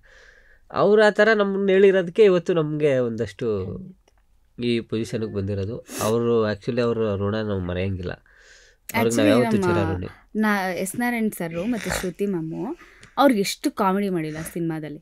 ಆ್ಯಕ್ಚುಲಿ ಆ ಕೆಲವೊಂದು ಡೈಲಾಗ್ಸ್ ಎಲ್ಲ ನಾವು ರಿಪೀಟ್ ಮಾಡಿರ್ತೀವಿ ಸ್ಟೇಜ್ ಮೇಲೆ, ಕೆಲವೊಂದು ಪಂಚಸ್ ಎಲ್ಲ ರಿಪೀಟ್ ಮಾಡಿರ್ತೀವಿ. ಆದರೂ ಸೇಮ್ ಫಸ್ಟ್ ಟೈಮ್ ಕೇಳ್ತಾ ಇದ್ದೀನೇನೋ, ನನಗಿದು ಗೊತ್ತೇ ಇಲ್ಲ ಅನ್ನೋ ರೇಂಜಿಗೆ ಅವ್ರು ಅಷ್ಟು ಚೆನ್ನಾಗಿ ರಿಯಾಕ್ಟ್ ಮಾಡ್ತಾರಲ್ಲ, ದಟ್ ಈಸ್ ವೆರಿ ಇಂಪಾರ್ಟೆಂಟ್. ಆವಾಗ ನಮಗದು ಪ್ಲಸ್ ಪಾಯಿಂಟ್, ಸ್ಟೆಪ್ಪಿಂಗ್ ಸ್ಟೋನ್ ನಮಗದು. ಅದು ಅವ್ರಿಗೆ ಗೊತ್ತಿಲ್ಲ, ಇವತ್ತಿಗೂ ಯಾರಿಗೂ ಗೊತ್ತಿಲ್ಲ, ಅವ್ರು ಯಾರಿಗೂ ಗೊತ್ತಿಲ್ಲ ನಮಗೆಷ್ಟು ಪ್ಲಸ್ ಆಗಿದೆ ಅಂತ. ಅವ್ರು ಬರ್ತಾರೆ, ಓಕೆ ನೋಡ್ತಾರೆ, ಖುಷಿಯಾಗಿ ಹೋಗ್ತಾರೆ. ನೋ, ನಮ್ಗೆ ಯಾವತ್ತೂ ಆ ಥರ ಎಕ್ಸ್ಪೀರಿಯನ್ಸ್ ಆಗಿಲ್ಲ. ಆಫ್ ದ ಸ್ಟೇಜು ಮಿಸ್ಟೇಕ್ ಆಗಿರೋದನ್ನ ಹೆಂಗೆ ಹೇಳಿದ್ದಾರೆ ಗೊತ್ತಾ ನಮಗೆ, ಇಲ್ಲ ಇದು ಮಿಸ್ಟೇಕ್ ಆಗಿದೆ, ನೆಕ್ಸ್ಟ್ ಟೈಮ್ ಅದು ಓಕೆನಾ ಅಂತ. ಅದಿದೆಯಲ್ಲ, ಅದೂ ನಮಗೆ ಪ್ಲಸ್ ಪಾಯಿಂಟೇ. ಹೌದು. ಅವ್ರು ನೋಡಿದವ್ರು ಏನು ಅನ್ಕೋತಾರೆ, ಕಾಸು ಕೊಡ್ತಾರೆ, ಅವರು ಕೂತಿದ್ದಾರೆ, ಇವರು ಕಾಸು ಕೊಡ್ತಾರೆ, ಅದಕ್ಕೆ ಕಾಮಿಡಿ ಮಾಡ್ತಾರೆ. ನೆವರ್, ಅದು ನಮ್ಮ ಲೈಫಲ್ಲಿ ಆಗೇ ಇಲ್ಲ. ಆಮೇಲೆ ಸಾಧುಕೋಕಿಲ್ಲ ಸರ್ಗಿಂತ ಕಾಮಿಡಿ ಬೇಕು. ಅವ್ರು ಮಾಡಿರೋದೇ ಕಾಮಿಡಿ ಕಂಪ್ಲೀಟ್ ಆಗಿ. ಆದ್ರೂ ನಮ್ಗೆ ಹೆಂಗ್ ಕೂತ್ಕೊಂಡು ಆಗ್ತಿದ್ರು ನೀವೇ ನೋಡಿದೀರಾ ಫಸ್ಟ್ ಸೀಸನ್ ಅಲ್ಲಿ. ನಗದಲ್ದೆ ಕಮೆಂಟ್ ಅಲ್ಲಿ ಇಡೀ ಸ್ಕಿಟ್ ಮುಗ್ದೋಗಿರುತ್ತೆ, ಮುಗ್ದಾದ್ಮೇಲೆ ಕಮೆಂಟ್ ಮುಗ್ದೋಗಿರುತ್ತೆ. ಅದ್ರ ಲಾಸ್ಟ್ ಅಲ್ಲಿ ಅವ್ರು ಹೇಳ್ತಾರೆ, ಆದ್ರೂ ನೆನ್ಪಿಟ್ಕೊಂಡಿರ್ತಾರೆ. ಆ ಪಾಯಿಂಟ್ ಇದೆಯಲ್ಲ, ಹಿಂಗ್ ಬಂದ್ ಹಿಂಗ್ ತಿರುಗ್ದಲ್ಲ, ಅದು ಸಕ್ಕದಾಗಿತ್ತು ಅಂತ ಸಣ್ಣ ಸಣ್ಣದು ಹೇಳ್ತಾರಲ್ಲ, ಅದವ್ರ ದೊಡ್ಡ ಗುಣ ಆ್ಯಕ್ಚುಲಿ. ಆಮೇಲೆ ನಮಗೆ ಪ್ಲಸ್ ಪಾಯಿಂಟು ಇನ್ನೊಂದು ಯಾವುದಾಗಿತ್ತು, ನಮ್ಮ ಡಿ ಬಾಸ್ ಸರ್ ಒಂದ್ಸತಿ ನಮ್ಮನ್ನ ಹಂಪಿ ಉತ್ಸವದಲ್ಲಿ ಮಾತಾಡ್ಸಿದ್ರು. ಏನೋ ಜಗಪ್ಪ ಮದುವೆ ಆಗ್ಬಿಟ್ಟಿದ್ಯಾ, ಕರೆದೇ ಇಲ್ಲ ಮದುವೆಗೆ ಅಂತ ನಾವು ಹೇಳಿದ್ರು. ಅದು ಅವ್ರಿಗೆ ಗೊತ್ತಿಲ್ಲ, ಫ್ಲೋನಲ್ಲಿ ಮಾತಾಡಿದ್ದಾರೆ. ಅವರಿಂದ ನಮ್ಗೆಷ್ಟು ಹೆಸರು ಅಂತಂದ್ರೆ, ಅವರಿಂದ ನಮ್ಗೆಷ್ಟು ಪ್ಲಸ್ ಆಗತ್ತೆ ಅಂತ ಅವರಿಗೆ ಗೊತ್ತಿಲ್ಲ. ಅವ್ರಿಗೆ ಹೇಳಿದ್ದು ಮರ್ತೋಗಿರುತ್ತೆ, ಎಷ್ಟು ನೆನಪಿರುತ್ತೆ ಅಂದ್ರೆ, ನಂಗೆ ಇವ್ರು ಈ ತರ ಹೇಳಿದ್ರು, ಇವ್ರ ತರ ಅಪ್ರಿಶಿಯೇಟ್ ಮಾಡಿದ್ರು, ನಮಗ್ ಮರೆಯಕ್ ಚಾನ್ಸೇ ಇಲ್ಲ. ಅಷ್ಟು ಇವೆಂಟ್ ಮುಗಿದು ಜಸ್ಟ್ ಕಾರಲ್ಲಿ ಕೂತಿದೀವಿ ಹೊರಡಕ್ಕೆ ಅಂತ, ಪಟ್ಟ ಪಟ್ಟ ಪಟ್ಟ ಪಟ್ಟ ಮೆಸೇಜು, ಇಷ್ಟೊಂದು ಮೆಸೇಜ್ ಯಾರಪ್ಪ ಇದು ಅಂತ ನೋಡಿದ್ರೆ ಎಲ್ಲ ಟ್ರಾಲ್ ಆಗ್ಬಿಟ್ಟಿದೆ ಆಲ್ರೆಡಿ. ಡಿವೋರ್ಸ್ ಸರ್ ಮಾತಾಡ್ತಿದ್ರು ಇವ್ರನ್ನ ಅಂತ ಅಂದ್ಬಿಟ್ಟು. ಸೊ ಅವ್ರಿಗೇನು ಅವ್ರ ಜೊತೆ ಆಕ್ಟ್ ಮಾಡದೇ ಇದ್ರು, ಅವ್ರು ಸುಮ್ಮನೆ ನಮ್ಮನ್ನ ಹಿಂಗೆ ತಿರುಗಿ ನೋಡಿದ್ರೆ ಸಾಕು, ನಮ್ಗೆ ಎಷ್ಟು ಪ್ಲಸ್ ಆಗುತ್ತೆ ಅಂತ ಅವಾಗ ಅದ್ರಲ್ಲಿ ಗೊತ್ತಾಗುತ್ತೆ. ಸೊ ಹಾಗೆ ಎಷ್ಟೊಂದು ಸತಿ ಎಷ್ಟೊಂದು ಜಡ್ಜಸ್ಗಳು ಚೇಂಜ್ ಆಗಿದ್ದಾರೆ ಅಥವಾ ಜಡ್ಜಸ್ಗಳು ಇದ್ದಾರೆ. ನಮ್ಮ ಗುರುಕಿರಣ್ ಸರ್ ಆಗಿರ್ಬೋದು, ಅಲ್ಲ ಹೇಳ್ತಿದ್ದೆ ನಾನು ಹೇಳ್ಬಿಟ್ಟೆ. ಗುರುಕಿರಣ್ ಸರ್ ಜಾನರು ಸಿಂಗಿಂಗ್ ಆಯ್ತಾ, ಬಟ್ ಅವರು ಕಾಮಿಡಿಗೆ ಅಡ್ಜಸ್ಟ್ ಆಗಿ ಆಮೇಲೆ ಆಕ್ಚುಲಿ ಅವರು ಒಂದು ಕಾಮಿಡಿ ಶೋನ ಪ್ರೊಡಕ್ಷನ್ ಮತ್ತೆ ಜಡ್ಜ್ ಅವರು ಕರೆಕ್ಟ್. ಬಟ್ ನಾನು ಹೇಳಿದ್ದು ಈ ಉತ್ತರ ಕರ್ನಾಟಕ ಸ್ಲ್ಯಾಂಗು, ಮಂಡ್ಯ ಸ್ಲ್ಯಾಂಗು ಪಟ ಪಟ ಮಾತಾಡ್ತಿರ್ತೀವಲ್ಲ, ಅದನ್ನ ಗ್ರಾಪ್ ಮಾಡ್ಕೊಳಕ್ಕೇನೆ ನಮ್ಗೇನೆ ಟೈಮ್ ಆಗುತ್ತೆ. ನಾವೇ ಎಷ್ಟೋ ಈಗ ಮೊನ್ನೆ ಕಲ್ತಿರೋದು ನಾನು, ಅದು ಮಂಡ್ಯ ಸ್ಲ್ಯಾಂಗು ಕಂಪ್ಲೀಟ್ ಆಗಿ ಉತ್ತರ ಕರ್ನಾಟಕದ ಸ್ಲ್ಯಾಂಗ್ ಎಲ್ಲ. ಆ ಸ್ಲ್ಯಾಂಗ್ ಎಲ್ಲ ಮಾತಾಡ್ಬೇಕಾದ್ರೆ ಅವ್ರಿಗೆ ಹೆಂಗಪ್ಪ ಅರ್ಥ ಮಾಡ್ಕೋತಾ ಇದ್ರು, ಅದು ಹಿಂಗೆ ಎಷ್ಟು ಚೆನ್ನಾಗಿ ನಗ್ತಿದ್ರು, ಅದು ಹಿಂಗೆ ಕಮೆಂಟ್ ಹೇಳ್ತಿದ್ರು. ಅವರು ಸೇಮ್ ಅದೇ ಥರನೇ, ಅವ್ರು ಸಿಂಗಿಂಗ್ ಜಾನರ್ ಆಗಿದ್ರು, ಅವ್ರು ಕಾಮಿಡಿದು ನೀನು ತಿರುಗ್ಬಿಟ್ಟು ಹಿಂಗೆ ಡೈಲಾಗ್ ಹೇಳ್ದಲ್ಲ, ಅದು ಚೆನ್ನಾಗಿತ್ತು. ಸ್ಕಿಟ್ ಮುಗ್ದು ಇಷ್ಟೊಂದು ನೆನ್ಪಿಟ್ಕೊಂಡಿದ್ದಾರೆ ಇವರು, ಅಷ್ಟು ಚೆನ್ನಾಗಿ ಮಾಡಿದ್ವಾ ನಾವು ಅಂತ ನಮ್ಗೆ ಅವಾಗ ಗೊತ್ತಾಗೋದು. ಓಕೆ, ಒಂದು ರೇಂಜಿಗೆ ನಾವು ಮಾಡಿದ್ದೀವಿ ಅಂತ. ಅಲ್ಲಿವರೆಗೂ ನಮ್ಮ ಕೆಲಸ ಥರ ಮಾಡಿರ್ತೀವಿ, ರಿವಾರ್ಡ್ಸ್ ಬಂದಮೇಲೆ ನಮಗೆ ಗೊತ್ತಾಗೋದು, okay we have done something special, something good ಅಂತ ಅನ್ಸೋದು ಅವಾಗಲೇ. ಆಮೇಲೆ ರಚ್ಚು ಮಾಮು ಅಷ್ಟೇ, ಅಷ್ಟು ದೊಡ್ಡ ನಂಬರ್ 1 ಹೀರೋಯಿನು. ಇವನ್ ಜೊತೆ ನನ್ನ ಜೊತೆ ಎಲ್ಲ ಅಷ್ಟು ಚೆನ್ನಾಗಿ ಮಾತಾಡಿ, ನಮ್ದು ಟ್ರಯಾಂಗಲ್ ಲವ್ ಸ್ಟೋರಿ ಆಗಿ, ಏನೋ ಕಾಂಟೆಂಟ್ ಆಗಿ, ಅದನ್ನೇ ಸ್ಕಿಟ್ ಒಳಗೆ ಯಾರು ಮಾಡ್ತಾರೆ ಅದನ್ನೆಲ್ಲ, ಸೀರಿಯಸ್ಲಿ. ಹೌದು, ಅಂದ್ರೆ ಜಡ್ಜ್ ಸೀಟಲ್ಲಿ ಕೂತು ಸ್ಪೋರ್ಟಿವ್ ಆಗಿ ಅವ್ರು ಅದನ್ನ ರಿಸೀವ್ ಮಾಡಿ ಎಂಕರೇಜ್ ಮಾಡಿದಾರಲ್ಲ. ಅಯ್ಯೋ, ಇವತ್ತು ಜನ ಅದನ್ನ ನೆನ್ಪಿಟ್ಕೊಂಡಿದ್ದಾರೆ. ಹೌದು, ತಾಳಿ ಕಟ್ಟಿತ್ತು. ಆಕ್ಚುಲಿ ಅದೆಲ್ಲ ನನಗೆ ತುಂಬಾ ಪ್ಲೇಸು, ನಮ್ಮಿಬ್ರಿಗಂತೂ ತುಂಬಾ ಪ್ಲೇಸು. ಯಾಕೆ ಅಂತಂದ್ರೆ ಗುರು ಇರ್ಬೇಕಂತೆ, ಗುರಿ ಮುಟ್ಬೇಕು ಅಂತಂದ್ರೆ, ಆಯ್ತಾ. ಇವ್ರುಗಳೆಲ್ಲ ನಮ್ಗೆ ಗುರುಗಳಿದ್ದಂಗೆ. ಅವರ ಒಂದು ಬ್ಲೆಸ್ಸಿಂಗು, ಅವರ ಒಂದು, ಆಮೇಲೆ ಅವ್ರು ರಿಯಾಕ್ಟ್ ಮಾಡೋದೇ ನಮ್ಗೆ ಹೆಲ್ಪ್ ತುಂಬಾ. ಈ ಒಂದು ಜರ್ನಿಲಿ ಹಂಗೆ ಸಾಕ್ತಾ ಬಂದ್ರಿ ಒಟ್ಟಿಗೆನೆ. ನನ್ಗೆ ನಿಜವಾಗ್ಲೂ ಗೊತ್ತಿರ್ಲಿಲ್ಲ ನೀವು ಏನಂತಾರೆ ಮೀಟ್ ಆಗಿ ಒಂದ್ 6 ತಿಂಗಳಿಗೆನೆ ಲವ್ ಸ್ಟೋರಿನೂ ಸ್ಟಾರ್ಟ್ ಆಗಿ ಹೋಗಿತ್ತು ಅಂತ. ಒಂದು ಇಷ್ಟು ಜರ್ನಿಲಿ ಮದ್ವೆನೂ ಆದ್ರಿ, ಅದೊಂದು ದೊಡ್ಡ ಸೆಲೆಬ್ರೇಷನ್. ಯಾಕಂದ್ರೆ ನಾನು ಆ ಸೆಲೆಬ್ರೇಷನ್ ಅಲ್ಲಿ ಪಾಲ್ಗೊಂಡಿದ್ದೆ. ಸುಮಾರು ಜನ ಸೆಲೆಬ್ರಿಟೀಸ್ ಬಂದಿದ್ರು. ಅವತ್ ನೀನ್ ನನ್ಗಿಂತ ಚೆನ್ನಾಗಿ ಕಾಣಿಸಿದ್ದೆ. ಅವತ್ ನನ್ಗಿಂತ ಚೆನ್ನಾಗಿ ಖಂಡಿತ ಇಲ್ಲ. ಮಗಳು ಜನಗಳ ಇದ್ರಲ್ಲಿ ಅವಳು ಅವಳು ಎಷ್ಟು ಸಿಂಪಲ್ ಆಗಿ ಚಂದ ರೆಡಿ ಆಗ್ತಾಳ ಅವಳು. ಆಕ್ಚುಲಿ ಚಂದ. ಮಧು ಮಗಳ ಮುಂದೆ ಎಲ್ಲರೂ ಅವತ್ತೇನೇನು ಮಾತಾಡಕ್ ಆಗಲ್ಲ, ಅಷ್ಟು ಚೆನ್ನಾಗಿ. ಆ ಒಂದು ಮದುವೆ ಕಳೆ ಬಂದಿದ್ರೆ ಯಾರು ಏನು ಎಷ್ಟ್ ಚೆನ್ನಾಗಿ ರೆಡಿ ಆಗಿ ಬಂದ್ರು ಚೆನ್ನಾಗಿ ಕಾಣಕ್ ಆಗಲ್ಲ. ಇಬ್ರುವೆ. ಅಂಡ್ ನನ್ಗೆ ಇನ್ನೂ ನೆನಪಿದೆ, ಸ್ವಲ್ಪ ಟ್ರಾಫಿಕ್ ಜಾಮ್ ಆಗಿತ್ತು ಅಲ್ಲಿ ರೋಡಲ್ಲಿ. ನಾನು ಕ್ಯಾಬಲ್ಲಿ ಏನು ಎಲ್ಲಿ ಬಂದು ನಾನು ಅವ್ರು ಕೇಳ್ತಿದ್ದಾರೆ ರೀಚ್ ಆದ್ರಿ ನೀವು ಅಂತಂದ್ರೆ, ನಾವು ಇನ್ನು ಸ್ವಲ್ಪ ಮುಂದೆ ಇದೆ ಅಲ್ವ ಅಂದಾಗ ಅಲ್ಲಿ ಹೋಗಕ್ಕಾಗ್ತಲ್ಲ, ಫುಲ್ಲು ಕಾರ್ಗಳು ಜಾಮ್ ಆಗ್ಬಿಟ್ಟಿದೆ. ನಾನು ಆಫ್ಕೋರ್ಸ್ ಜಾಮ್ ಆಗಿರುತ್ತೆ, ಜಗ್ಗಪ್ಪ ಸುಸು ಮದುವೆ ಆಗ್ತಿದ್ದಾರೆ ಅನ್ನೋದು.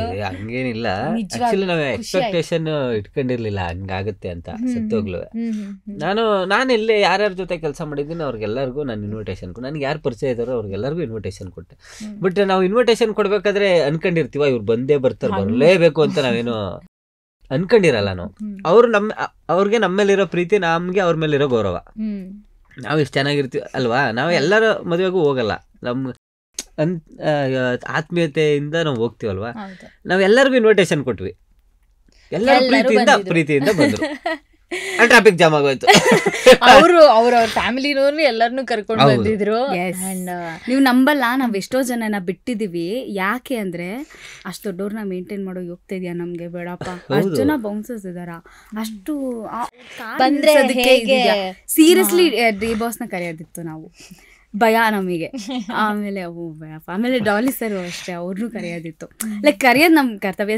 ಇಂಡಸ್ಟ್ರಿಲಿ ಇದ್ಮೇಲೆ ಲೈಕ್ ನಾವು ಅವ್ರ ಜೊತೆ ಕೆಲಸ ಮಾಡಿದೀವಿ ಅಲ್ವಾ, ಬಟ್ ಬಾಂಧವ್ಯ ಇದೆ. ನಮ್ ಶೋಗೆ ಎಲ್ಲಾ ಸೆಲೆಬ್ರಿಟೀಸು ಬಂದೋಗಿದಾರ, ಅದೊಂದು ಪ್ಲಸ್ ಪಾಯಿಂಟ್. ನಾವ್ ಎಲ್ರು ನೋಡೋ ಅಂತ ಅದೃಷ್ಟ ನಮ್ ಚಾನಲ್ ಕೊಟ್ಬಿಟ್ಟಿದೆ.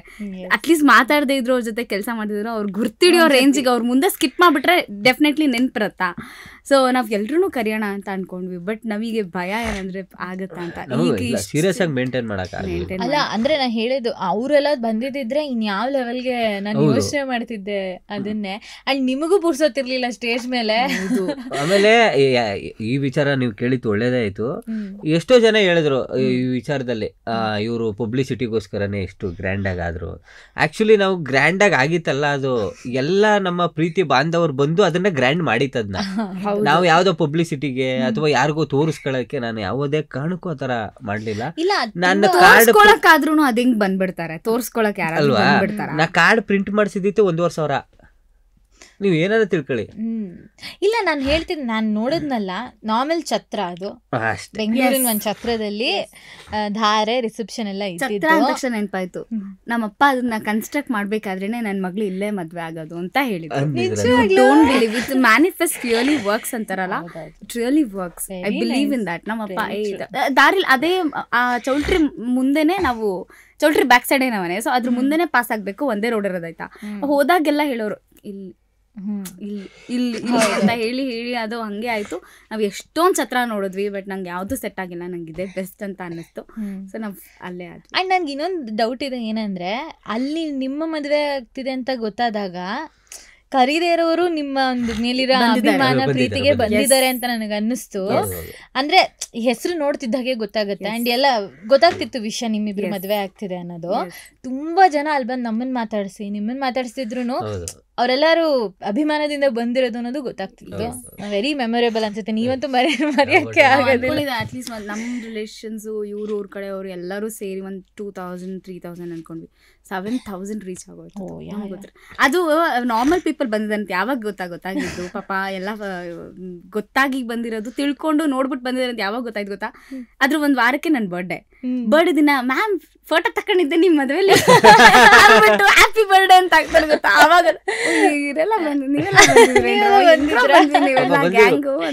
ನಿಜ ಅದೊಂಥರ ಅವಾಗ ಒಂಥರ ಹೆಂಗ್ ರಿಯಾಕ್ಟ್ ಮಾಡ್ಬೇಕನ್ನೋದೇ ಗೊತ್ತಾಗಲ್ಲ. ಬನ್ನಿ ಅವತ್ತಿನ ದಿನ ಇರಿಟೇಟ್ ಆಗಿತ್ತು. ನಾವ್ ಸಿಕ್ಕಾಪಟ್ಟೆ ಇದ್ ಮಾಡ್ಕೊಂಡಿದ್ವಿ, ಬಿಕಾಸ್ ನಮ್ಮ ಫ್ರೆಂಡ್ಸ್ ಎಲ್ಲ ಈ ರಂಗಶಂಕರ ಫ್ರೆಂಡ್ಸು ಮತ್ತೆ ನಮ್ಮ ನೀನಾಸಂ ಫ್ರೆಂಡ್ಸ್ ಎಲ್ಲ ಒಂದಷ್ಟು ಜನ ಅಲ್ಲಲ್ಲೇ ಇದ್ರು ಆಯ್ತಾ.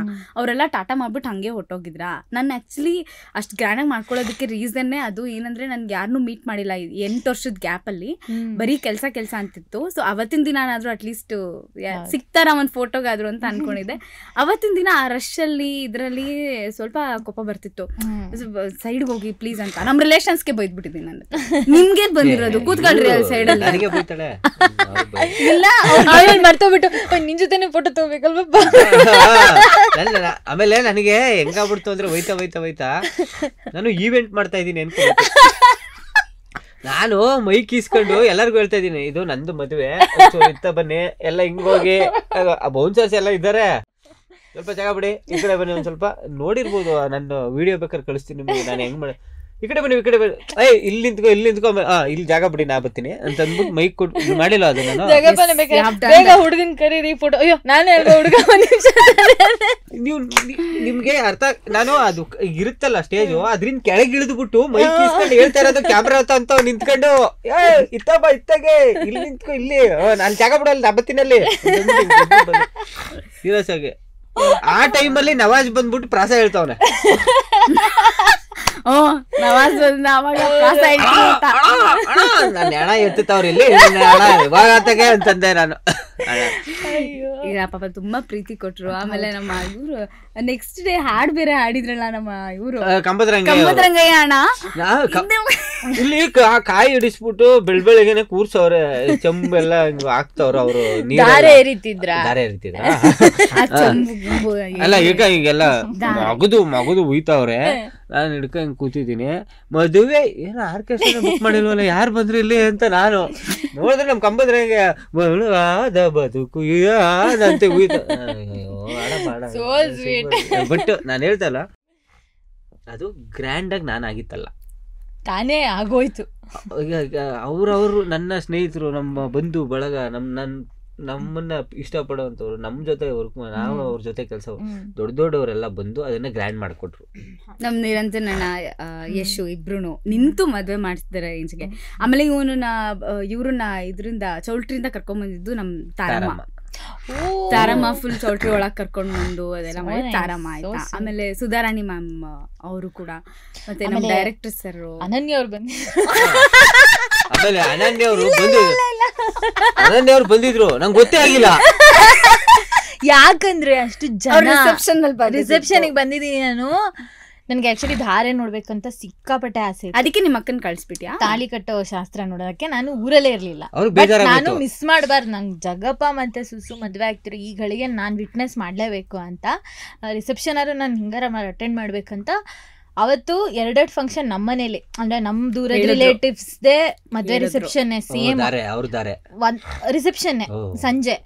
ನಾನು ಅದೇ ಡ್ರೆಸ್ ಅಲ್ಲಿ 3 ರಿಸೆಪ್ಷನ್ ಅಟೆಂಡ್ ಮಾಡಿ, ಅದಕ್ಕೆ ನಮ್ಮ ಮದ್ವೆಯಲ್ಲಿ ನಿಂತಿಲ್ಲ. ಏನ್ ಅಲ್ಲಿ ಜಾಗನೇ ಇರ್ಲಿಲ್ಲ. ಪಾಪ ಬಂದಿದ್ಲು ರಿಸೆಪ್ಷನ್, ಅವ್ರ ಅಕ್ಕನ್ ಕಳ್ಸಿದ್ದ. ನಮ್ಮ ಅಕ್ಕ ಆಕ್ಚುಲಿ ಹೋಗ್ಲೇಬೇಕು ನಾನು, ಸುಷ್ಮಿತಾ ನನಗೆ ತುಂಬಾ very close to my heart ಅಂತ ಹೇಳಿ. ಆ್ಯಂಡ್ ನಮ್ಮ ಅಕ್ಕಂಗೆ ಧಾರೆ ಅಟೆಂಡ್ ಮಾಡ್ಬೇಕಂತಾನೆ ಇದ್ದಿದ್ದು. ಸೊ ಬಂದು ವಿಟ್ನೆಸ್ ಮಾಡಿ, ನನ್ಗೆ ಈಗಲೂ ನಿನ್ನೆ ನಡೆದಿದೆ ಅಂತ ಅನಿಸ್ತಾ ಇದೆ. ಮತ್ತೆ ಕಂಗ್ರ್ಯಾಚುಲೇಷನ್ಸ್ ಬೈಟ್ಸ್ ಕೊಟ್ಟಿದ್ದಾರೆ, ನನ್ಗೆ ನೋಡೇ ಇಲ್ಲ. ಆಮೇಲೆ ಮೊನ್ನೆ ನಾವು ವಿಡಿಯೋ ನೋಡಿದಾಗ ಬೈಟ್ಸ್ ಕೊಟ್ಟಿದ್ದಾರೆ, ಎಲ್ಲರೂ ತುಂಬಾ ಪ್ರೀತಿಯಿಂದ ಬಂದಿದ್ರು. ಸೊ ಅದೇ ಹೇಳಿದ್ದು, like all who are very close to our hearts, everyone were there, they witnessed it, and ಅದಕ್ಕೆ ಆ ಆಶೀರ್ವಾದದಿಂದನೇ ನಾನು ಹಣ ಸಂಪಾದನೆ ಮಾಡಿಲ್ಲ ಮೇಡಮ್, ಜನ ಸಂಪಾದನೆ ಮಾಡಿದ್ದೀನಿ. ಬಟ್ ಇದೆಲ್ಲ ಹಿಂಗೆ ಮಾತಾಡ್ತಾ ಇದೀವಲ್ಲ, ಅದಕ್ಕೆ ಕೇಳ್ತಿದ್ದೀನಿ. ಒಂದ್ ಕಡೆ ಅನ್ಕೊಂಡಿಲ್ದೇನೋ ಈ ತರ ಒಂದು ಆರ್ಟಿಸ್ಟ್ ಲೈಫ್ ಆಗಿದೆ, ಸ್ವಲ್ಪ ಪಬ್ಲಿಕ್ ಫಿಗರ್ ಅಂತ ಹೇಳ್ತಾರೆ. ಈ ಪ್ರೈವೇಟ್ ಆಗಿ ಟೈಮ್ ಸ್ಪೆಂಡ್ ಮಾಡೋದು ಅದೆಲ್ಲ ಸ್ವಲ್ಪ ಕಡಿಮೆ ಆಗ್ತಾ ಹೋಗುತ್ತೆ, ಅದನ್ನೆಲ್ಲ ಮಿಸ್ ಮಾಡ್ಕೋತೀರಾ ಅಥವಾ ಏನ್ ಅನ್ಸುತ್ತೆ? ಇಲ್ಲಪ್ಪ, ಹಂಗೇನಿಲ್ಲ. ಅಂದ್ರೆ ನಾ ಹೇಳೋದು, ಹೊರಗಡೆ ನಾರ್ಮಲ್ ಆರಾಮಾಗಿ ಓಡಾಡ್ತಿರ್ತೀರ ನೀವು, ಖಂಡಿತ ಇಲ್ಲ ಅಂತಲ್ಲ. ಏನಾರು ಒಂದು ಇದಕ್ ಮುಂಚೆ ಹೀಗಿತ್ತು, ಇವಾಗ ಈ ತರ ಇರಕ್ಕಾಗಲ್ಲ ಅಂತ ಅನ್ಸಿದ್ಯಾ? ಹಂಗೇನಿಲ್ಲ, ಹೋಗ್ತಿವಿ ಯೂಶಲಿ ಎಲ್ಲಾ ಕಡೆ ಹೋಗ್ತಿವಿ. ಏನೋ ಪಾನಿಪುರಿ ತಿನ್ಬೇಕನ್ಸಿದ್ರೆ ಅಲ್ಲಿ ನಿಂತು ತಿನ್ನೋದೇನೆ, ಅದು ಇದು ಏನು ತಲೆ ಕೆಡ್ಸ್ಕೊಳಲ್ಲ. ಬಟ್ ಇದೆ ಆತರ ಏನ್ ಅನ್ಸುತ್ತೆ, ಲೈಕ್ ಸಮ್ಟೈಮ್ಸ್ ಅವ್ರು ಕೆಲವೊಬ್ರು, ನಾಟ್ ಎವ್ರಿ ಒನ್, ಸಮ್ಟೈಮ್ಸ್ ಏನೋ ಪಾನಿಪುರಿ ತಿನ್ನಕ್ ಬಂದ್ರೆ ಒಂದೇ ಸಲ ಹಿಂಗ್ ಮಾತಾಡಿದಾಗ ಅದು ನಮ್ಗೊಂದ್ ಸ್ವಲ್ಪ ರೈಸ್ ಆಗುತ್ತೆ, ನನಗೆ ರೈಸ್ ಆಗುತ್ತೆ. ನಾನು ಅವಾಗ ಇವ್ರು ಅಂತಾರೆ ಸಾಧಕೋಕೆಲ್ಲ ಸರ್ಗಿಂತ ನೀನು ಅವ್ರಿಗಿನ್ ಯಾವ ರೇಂಜಿಗೆ ಟಾರ್ಚರ್ ಆಗಿರ್ಬಿಡ. ಆಮೇಲೆ ಇನ್ನೊಂದೇನಂದ್ರೆ ಅವರೆಲ್ಲ ಪಾಪ ನಮ್ಮನ್ನ ಹಂಗೆ ನೋಡ್ಬಿಟ್ಟಿರ್ತಾರೆ, ಕಾಮಿಡಿಯಾಗಿ ಮನೆಯವ್ರ ತರಾನೇ ಅನ್ಕೊಂಡ್ಬಿಟ್ಟಿರ್ತಾರ. ನಮಗೆ ಬೇರೆ ಝೋನ್ ಅಲ್ಲಿ ಇರ್ತೀವಿ, ಈಗ ಟಿವಿಲಿ ಆಕ್ಟ್ ಮಾಡ್ತಿರ್ಬೇಕು. ಮನೆಯವ್ರ ತರ ಅನ್ಕಂದ್ರೆ ಸಾಕು, ಅವ್ನ ಹೆಂಡತಿ ಅಂತ ಅನ್ಕೊಂಡ್ಬಿಟ್ರೆ ಬಾಳ ಹಂಗ್ ಮಾತಾಡಿಸ್ತಾ ಇರ್ತಾರೆ ಕೆಲವರು. ಏನೋ ಸಮಾಚಾರ ಅಲ್ಲ ಮಾಡ್ತೀಯಾ ಇಲ್ಲೇನು ಅಷ್ಟೇನ್ ಕಾಮಿಡಿ ಏನ್ ಮಾಡ್ತಾ ಇಲ್ಲ. ಆಮೇಲೆ ಮೊನ್ನೆ ಸುಮ್ನೆ ಕೂತಿದೀವಿ ಕಾರ್ ಒಳಗಡೆ, ಮಾಡಿ ಮಾಡಿ ಮಾಡಿ ಮಾಡಿ ಮಾಡಿ ಏನ್ ಮಾಡೋದು, ಕಾಮಿಡಿ ಮಾಡ್ರಿ, ಸುಮ್ನೆ ಕೂತ್ಕೊಂಡು ಏನ್ ಮಾಡೋದು ಅಂತ. ಅಲ್ಲಿ ಮಾಡ್ತೀರಾ ಯಾಕೆ ಮಾಡಕ್ಕಾಗಲ್ವಾ ಅಂತ ಕೇಳ್ತಾರೆ. ಆಮೇಲೆ ನನ್ನ ಹತ್ರ ತಕೊಂತಿರ್ತಾರ, ಯೋ ಜಗಪ್ಪ ಬಾ ಈಕೆ ನೀನ್ ಎಂಟಿ ತಗೋತಾ ಇಲ್ವಾ, ಇಲ್ಲಿ ತಗೋ ಬಾ ಸೆಲ್ಫಿ, ಹಂಗೆಲ್ಲ ಅನ್ಬಿಡ್ತಾರ. ಅವಾಗ ಆ ಝೋನಲ್ಲಿ ನೆನ್ಪಿರಲ್ಲ, ಅವಾಗ ಮರ್ತೋಗ್ಬಿಟ್ಟಿರ್ತೀವಿ. ಓಕೆ ನಾವ್ ಹಿಂಗ್ ಆಕ್ಟ್ ಮಾಡ್ತೀವಿ, ಮೋಸ್ಟ್ಲಿ ಅವ್ರು ನೋಡಿದಾರಲ್ಲ ಮನೆಯವ್ರ ತರ ಅಂತ ಡೈಲಿ ಬೇರೆ ಬರ್ತಿರ್ತೀವಲ್ಲ, ಹಂಗನ್ಸಿರುತ್ತೆ ಅನ್ನೋದು ಮರ್ತೋಗಿರ್ತೀವಿ. ಯಾಕಂದ್ರೆ ನಾವು ಪರ್ಸನಲ್ ಲೈಫಲ್ಲಿ ಬೇರೆ ಝೋನಲ್ಲಿ ಇರ್ತೀವಿ, ಮೆಂಟಲಿ ಬೇರೆನೋ ಯೋಚನೆ ಮಾಡ್ತಿರ್ತೀವಿ, ಬೇರೆನೋ ಮಾತಾಡ್ತಿರ್ತೀವಿ. ಅವಾಗ ಒಂದ್ ನಿಮಿಷ ನನಗೆ ಸಡನ್ ಆಗಿ ಅನ್ಸುತ್ತೆ, ಆಮೇಲೆ ಇಲ್ಲ ಇಲ್ಲ ನಾವು ಟಿವಿಲಿ ಮಾಡ್ತೀವಲ್ಲ ಕರೆಕ್ಟು ಅಂತ ಅವಾಗ ಮರ್ತ ಆಮೇಲೆ ರಿಯಲೈಸ್ ಆಗಿ ನನಗೇನಿಲ್ಲ, ನನ್ಗೆ ಅನುಭವ ಅಭ್ಯಾಸ ಆಗ್ಬಿಡೈತೆ ನನಗೆ, ಈಗ ಅಭ್ಯಾಸ ಆಗ್ಬಿಟ್ಟೈತೆ. ಈಗ ಏನಂದ್ರು ಆಯ್ತು ಬಿಡಪ್ಪ ಆಯ್ತು ನೀನೇನೋ ಕಂಡು ಹಿಡಿತಾರೆ ಮಾತಾಡ್ತಾರೆ ಅನ್ನೋದೊಂದು ಪ್ರೀತಿ ಅಷ್ಟೇ. ಇಲ್ಲ ಕಂಡು ಹಿಡಿಲೇಬೇಕು ಮೇಡಮ್. ಅವ್ರಿಗೆ ಎಲ್ಲಿ ತನಕ ನಮ್ಮನ್ನ ಮಾತಾಡಿಸ್ತಾರೋ ಅಲ್ಲಿ ತನಕ ನಾವು ಅನ್ನ ತಿಂತೀವಿ. ಕೆಲಸ ಇದೆ ಅಂತ ಅರ್ಥ. ಅವ್ರು ಎಲ್ಲಿ ತನಕ ನಮ್ಮನ್ನ ಮಾತಾಡ್ಸೋದು ಬಿಟ್ಬಿಡ್ತಾರೋ ಅವಾಗ ನಾವೇ ಮಾತಾಡ್ಸ್ಕೊ ಹೋಗ್ಬೇಕಾಗುತ್ತೆ. ಮಾತಾಡ್ಸಿ ಇಲ್ಲ ಅವ್ರು ಹಂಗೆ ಮಾತಾಡಿಸ್ತಾ ಇರಲಿ, ಬೇಕಾದ್ರೆ ರೇಗಿಸ್ಕೊಳ್ಳಿ, ಬುಯ್ಕೊಳ್ಳಿ, ಹೊಡೀಲಿ, ಏನು ಬೇಜಾರಿಲ್ಲ, ಮಾತಾಡ್ಸಿ. ಬಟ್ ಅದೇ ಅಟ್ ದ ಸೇಮ್ ಟೈಮ್ ಇನ್ನೊಂದು ಏನಂದರೆ ಸ್ವಲ್ಪ ಸೋಷಿಯಲ್ ಮೀಡಿಯಾದಲ್ಲೆಲ್ಲ ನೆಗೆಟಿವ್ ಆಗಿ ಮಾತಾಡೋದಿರ್ಬೋದು, ಅಥವಾ ಅವ್ರು ನಮ್ಮನ್ನು ಮೀಟು ಮಾಡಿರಲ್ಲ, ನಾವೇನು ಅಂತಲೂ ಅವ್ರಿಗೆ ಗೊತ್ತಿರಲ್ಲ, ಕಾಮೆಂಟ್ ಹಾಕೋದಿರ್ಬೋದು. ಸುಮ್ಮನೆ ನಿಮ್ಮ ಪ್ರಕಾರ ಅಂಥವ್ರಿಗೆ ಏನು ಹೇಳ್ತೀರಾ ಅನ್ನೋದಕ್ಕಿಂತ ಹೆಚ್ಚಾಗಿ ಅದನ್ನೆಲ್ಲ ಹೇಗೆ ನೀವು ಹ್ಯಾಂಡಲ್ ಮಾಡ್ತಿದ್ದೀರಾ ಅಂತ. ಏನಿಲ್ಲ ಮೇಡಮ್, ಇವಾಗ ನೋಡಿ ಕಮೆಂಟ್ ಹಾಕಕ್ಕೆ ಕೂತ್ಕೊಳ್ಳೋಷ್ಟು ಪುರ್ಸೊತ್ತಾಗ ಅವ್ರವ್ರೆ ಮನೆ ಜವಾಬ್ದಾರಿ ಅನ್ನೋದೊಂದು ಹೆಗಲ ಮೇಲೆ ಬಿದ್ದಿದ್ರೆ ಮೊಬೈಲ್ ತೆಗೆದು ನೋಡೋಕ್ಕೂ ಟೈಮ್ ಇರ್ತದೆ. ಇನ್ನು ಜವಾಬ್ದಾರಿ ಬಿದ್ದಿಲ್ದೇ ಇರೋರೆ ಈ ಕೆಲಸಗಳು ಮಾಡ್ತಾ ಇರೋದು. ದೊಡ್ಡವ್ರನ್ನೇ ಬಿಡ್ತಾ ಇಲ್ಲ, ನಾವ್ಯಾರು? ಅಕಸ್ಮಾತ್ ಈ ಕಾಲದಲ್ಲಿ ಮಹಾನ್ ಪುರುಷರು ಏನಾರು ಇದ್ದಿದ್ರೆ ಅವ್ರಿಗೂ ಕಮೆಂಟ್ ಹಾಕ್ಬಿಡೋರು. ನಮಗೆ ಸ್ವತಂತ್ರ ತಂದು ಕೊಟ್ಟಿರೋ ಮಹಾತ್ಮ ಗಾಂಧಿನೇ ಆಗಸ್ಟ್ 15ಗೆ ಗಾಂಧೀಜಿ ಓಡ್ತಾ ಇರೋದು ಸ್ಮೈಲ್ ಮಾಡ್ತಾ ಇರೋ ಥರ ಎಲ್ಲ ಎಡಿಟ್ ಮಾಡಿ ಪೋಸ್ಟ್ ಮಾಡ್ಬಿಟ್ಟು ಕಮೆಂಟ್ ಹಾಕ್ತಾರೆ. ಅವ್ರಿಗೆ ಮಹಾತ್ಮನ ಬೆಲೆನೇ ಗೊತ್ತಿಲ್ಲ. ಅಂಬೇಡ್ಕರ್ ಅವ್ರ ಮೇಲೇ ಕಾಮಿಡಿ ಮಾಡ್ತಾರೆ, ಸುಭಾಷ್ ಚಂದ್ರ ಬೋಸ್ ಅವ್ರನ್ನೇ ಕಾಮಿಡಿ ಮಾಡ್ತಾರೆ, ನಮ್ಮ ಸಿದ್ಧಗಂಗಾ ಮಠ ಸ್ವಾಮಿಗಳನ್ನೇ ಕಾಮಿಡಿ ಮಾಡ್ತಾರೆ. ಇನ್ನು ನಾವೆಲ್ಲ ಯಾವ ಲೆಕ್ಕ? ದೊಡ್ಡ ದೊಡ್ಡ ಸ್ಟಾರ್ಗಳನ್ನೇ ಬಿಡ್ತಾ ಇಲ್ಲ, ಇನ್ನು ನಮ್ಮನ್ನು ಬಿಡ್ತಾರ? ಕೆಲವೊಂದು ಪರಿಸ್ಥಿತಿ ಹದ್ಗೆಟ್ಟಿದೆ ಅಂತ ಗೊತ್ತಾದ್ಮೇಲೆ ಬಿಟ್ಟಾಕ್ಬಿಡು. ಆಮೇಲೆ ಕಮೆಂಟ್ಗೆಲ್ಲ ತೀರಾ ಹದ್ಗೆಟ್ಟಿದೆ ಅಂತ ಗೊತ್ತು ತಾನೆ, ರಿಯಾಕ್ಟೇ ಮಾಡಕ್ ಹೋಗ್ಬಾರ್ದು. ಆಮೇಲೆ ಎಲ್ಲರಿಗೂ ಎಲ್ಲರ ಥರ ಬದುಕಕ್ಕಾಗಲ್ಲ. ಆಮೇಲೆ ಎಲ್ಲರಿಗೂ ಎಲ್ಲರ ಥರ ಬದುಕಕ್ಕೆ ಹೋಗ್ಬಿಟ್ರೆ ಆಮೇಲೆ ನನ್ನ ಥರ ನಾನೇ ಸೊತ್ತೋಗ್ಬಿಡ್ಬೇಕಾಯ್ತದೆ. ಈಗ ಒಬ್ಬನಿಗೆ ನೀವು ಸೀರೆ ಹಾಕೊಳ್ಳೋದು ಇಷ್ಟ ಅಲ್ಲ, ಒಬ್ಬನಿಗೆ ನೀವು ಪ್ಯಾಂಟು ಶರ್ಟ್ ಹಾಕೊಳ್ಳೋದು ಇಷ್ಟ ಅಲ್ಲ, ಒಬ್ಬನಿಗೆ ಬಟ್ಟೆ ಹಾಕೊಳ್ಳೋದೇ ಇಷ್ಟ ಇರಲ್ಲ. ಹಂಗಂದ್ಬಿಟ್ಟು ಅವ್ನಿಗೆ ಇಟ್ಪಣ್ಣಂಗೆಲ್ಲ ಇರೋಕ್ಕಾಗತ್ತಾ? ಒಂದೊಂದು ಒಬ್ಬ ಕಮೆಂಟ್ ಹಾಕ್ತಾನೆ. ಆಮೇಲೆ ಮೇಡಮ್ ನಾವು ಇಷ್ಟು ಕೆಟ್ಟದಾಗೆ ಬೆಳೆದು ಇವತ್ತು ಇಲ್ಲಿ ಗಂಟ ಬಂದಿರೋದು. ನಾವು ಕಾಲೇಜ್ ಲೈಫ್ ನೋಡ್ಕೊಂಡು ಕಷ್ಟಗಳನ್ನು ನೋಡ್ಕೊಂಡು, ನಾನು ಪಾನಿಪುರಿ ಅಂಗಡಿಲಿ ಪ್ಲೇಟ್ ತೊಳಿಬೇಕಾದ್ರೆ ಕತ್ತಿದೆ ಅಂದರೆ 7ನೇ ಕ್ಲಾಸಲ್ಲೇ ನನಗೆ ನೀನು ಸರಿಯಾಗಿ ತೊಳಿಯೋ ಅಂತ ಹಿಂಗೆ ಹೊಡಿತಿದ್ರು ತಲೆ ಮೇಲೆ ನನಗೆ ಅಂತಂದರೆ, 8ನೇ ಕ್ಲಾಸಲ್ಲೇ ನಾನು ಅಷ್ಟು ಮಾತು ಕೇಳಿಸ್ಕೊಂಡು ಕಲ್ತಿರೋನು ನಾನು ಎಷ್ಟು ಜನಕ್ಕೆ ಬೈದಿರ್ಬೋದು ಅಲ್ವರಾ?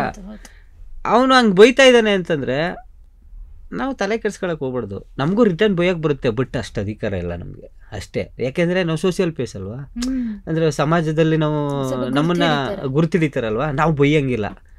ಯಾಕೆ ಅಂತಂದರೆ ನಮಗೆ ಕೋಪ ಅದೊಂದು ಹೇಳ್ಬಿಡ್ತೀನಿ, ಆರ್ಟಿಸ್ಟ್ಗೆ ಕೋಪ ಬರೋಂಗಿಲ್ಲ, ಆರ್ಟಿಸ್ಟು ಅಳಂಗಿಲ್ಲ, ಆರ್ಟಿಸ್ಟು ಬೇಜಾರು ಮಾಡ್ಕೊಳಂಗಿಲ್ಲ, ಆರ್ಟಿಸ್ಟು ಇನ್ನು ಒಬ್ಬ ಭಾವನಾತ್ಮಕವಾಗಿರೋಂಗಿಲ್ಲ. ನೋಡ್ರಿ ಏನು ಆ್ಯಕ್ಟ್ ಮಾಡ್ತಾನೆ ಅಂತಾರೆ, ಕೋಪ ಮಾಡ್ಕೊಳ್ಳಿ, ಏನು ದುರಂಕಾರ ರೀ ಅವ್ನಿಗೆ, ಕೆಡ್ದಾಗ ಮಾತಾಡ್ಬಿಡಿ, ಚೂರು ಸಂಸ್ಕೃತಿ ಇಲ್ಲ ಅವ್ನಿಗೆ ಅಂತ. ಮತ್ತು ಹೆಂಗೆ ಬದುಕ್ಬೇಕು ಹೇಳಿ? ಈಗ ಅವ್ರು ಅಂದಿದ್ನೆಲ್ಲ ಅನಿಸ್ಕೊಂಡು ಬದುಕು. ಅದಕ್ಕೆ ಓದೋಕ್ಕೆ ಹೋಗ್ಬಿಡಿ, ಕಮೆಂಟ್ ಬಗ್ಗೆ ತಲೆ ಕೆಡ್ಸ್ಕೊಳಕ್ಕೆ ಹೋಗ್ಬಿಡಿ. ಅವ್ರು ಬೈಕೊಳ್ಳಿ ಬೇಕಾದ್ರೆ. ನೀವು ಈಗ ಬೈತಾ ಇರ್ತಾರಲ್ಲ, ಅವ್ರ ಡ್ಯಾಡಿದು ಅವ್ರ ಅಮ್ಮಂದು ಫೋಟೋ ತೆಗೆದು ಉಲ್ಟಾ ತಿರುಗಿಸ್ಬಿಟ್ಟು ಅವ್ರ ಫೋಟೋನ ಹಾಕಿ ಅದಕ್ಕೂ ಬೈದಿರ್ತಾರೆ. ಅಂತ ಜನ ಇರೋದು ನಾವೇನು ಮಾಡೋಣ? ಬಟ್ ನಂಗೆ ಒಂದ್ ಪಾಯಿಂಟ್ ಇಷ್ಟ ಆಯ್ತು ಜಗಪ್ಪ, ನೀವ್ ಹೇಳಿದ್ದು ಅಂದ್ರೆ ಜವಾಬ್ದಾರಿ ಅಂತ ಬಂದ್ರೆ ಖಂಡಿತ ನೀವ್ ಹೇಳ್ದಂಗೆನೆ ಫೋನ್ ತೆಗ್ದು ಏನೋ ನೋಡಿ ಏನೋ ಕಮೆಂಟ್ ಹಾಕೋಣ ಅಷ್ಟು ಟೈಮ್ ಇರೋದಿಲ್ಲ. ನೀವ್ ಯಾವತ್ತಾರ ಯಾರಿಗಾರ ಕಮೆಂಟ್ ಹಾಕಿದಿರಾ? ನನ್ನ ಫೋಟೋ ಕಮೆಂಟ್ ಓದಕ್ಕೆ ನನಗೆ ಯಾಕೆ ಹೇಳಿ? ನೆನ್ನೆ ಭರ್ಜರಿ ಬ್ಯಾಚುಲರ್ ಶೂಟ್ ನ ಮುಗಿಸ್ಬಿಟ್ಟು ಇವತ್ತು ಬೆಳಿಗ್ಗೆನೆ ಪುಸ್ತಕ ಅಂತ ಓಡ್ ಬಂದಿದ್ರ. ಮನಿ ಕಳಕ್ ಟೈಮ್ ಇಲ್ಲ, ಮೊಬೈಲ್ ತಗೊಂಡ್ ಕಮೆಂಟ್ ಹಾಕಕ್ ಟೈಮ್ ಐತೆ. ಈಗ ನನ್ನ ಹೆಂಡ್ತಿಗೆ ಪಾಪ ಅವಳು ಮನ್ಯಾಗ ಹೋದ್ರೆ ಶೂಟಿಂಗ್ ಮುಗಿಸ್ಕೊಂಡ್ ಬಂದು ನನ್ಗೆ ಅಡಿಗೆ ಎಲ್ಲ ಮಾಡ್ಕೊಟ್ಬಿಟ್ಟು ಎಲ್ಲ ರೆಡಿ ಮಾಡ್ಬಿಟ್ಟು ಮನಿ ಕಳಕ್ಕೆ 12 ಗಂಟೆ ಆಗಿರುತ್ತೆ. ಇನ್ನು ಅವಳು ಕಮೆಂಟ್ ಹಾಕಕ್ ಟೈಮ್ ಐತೆ.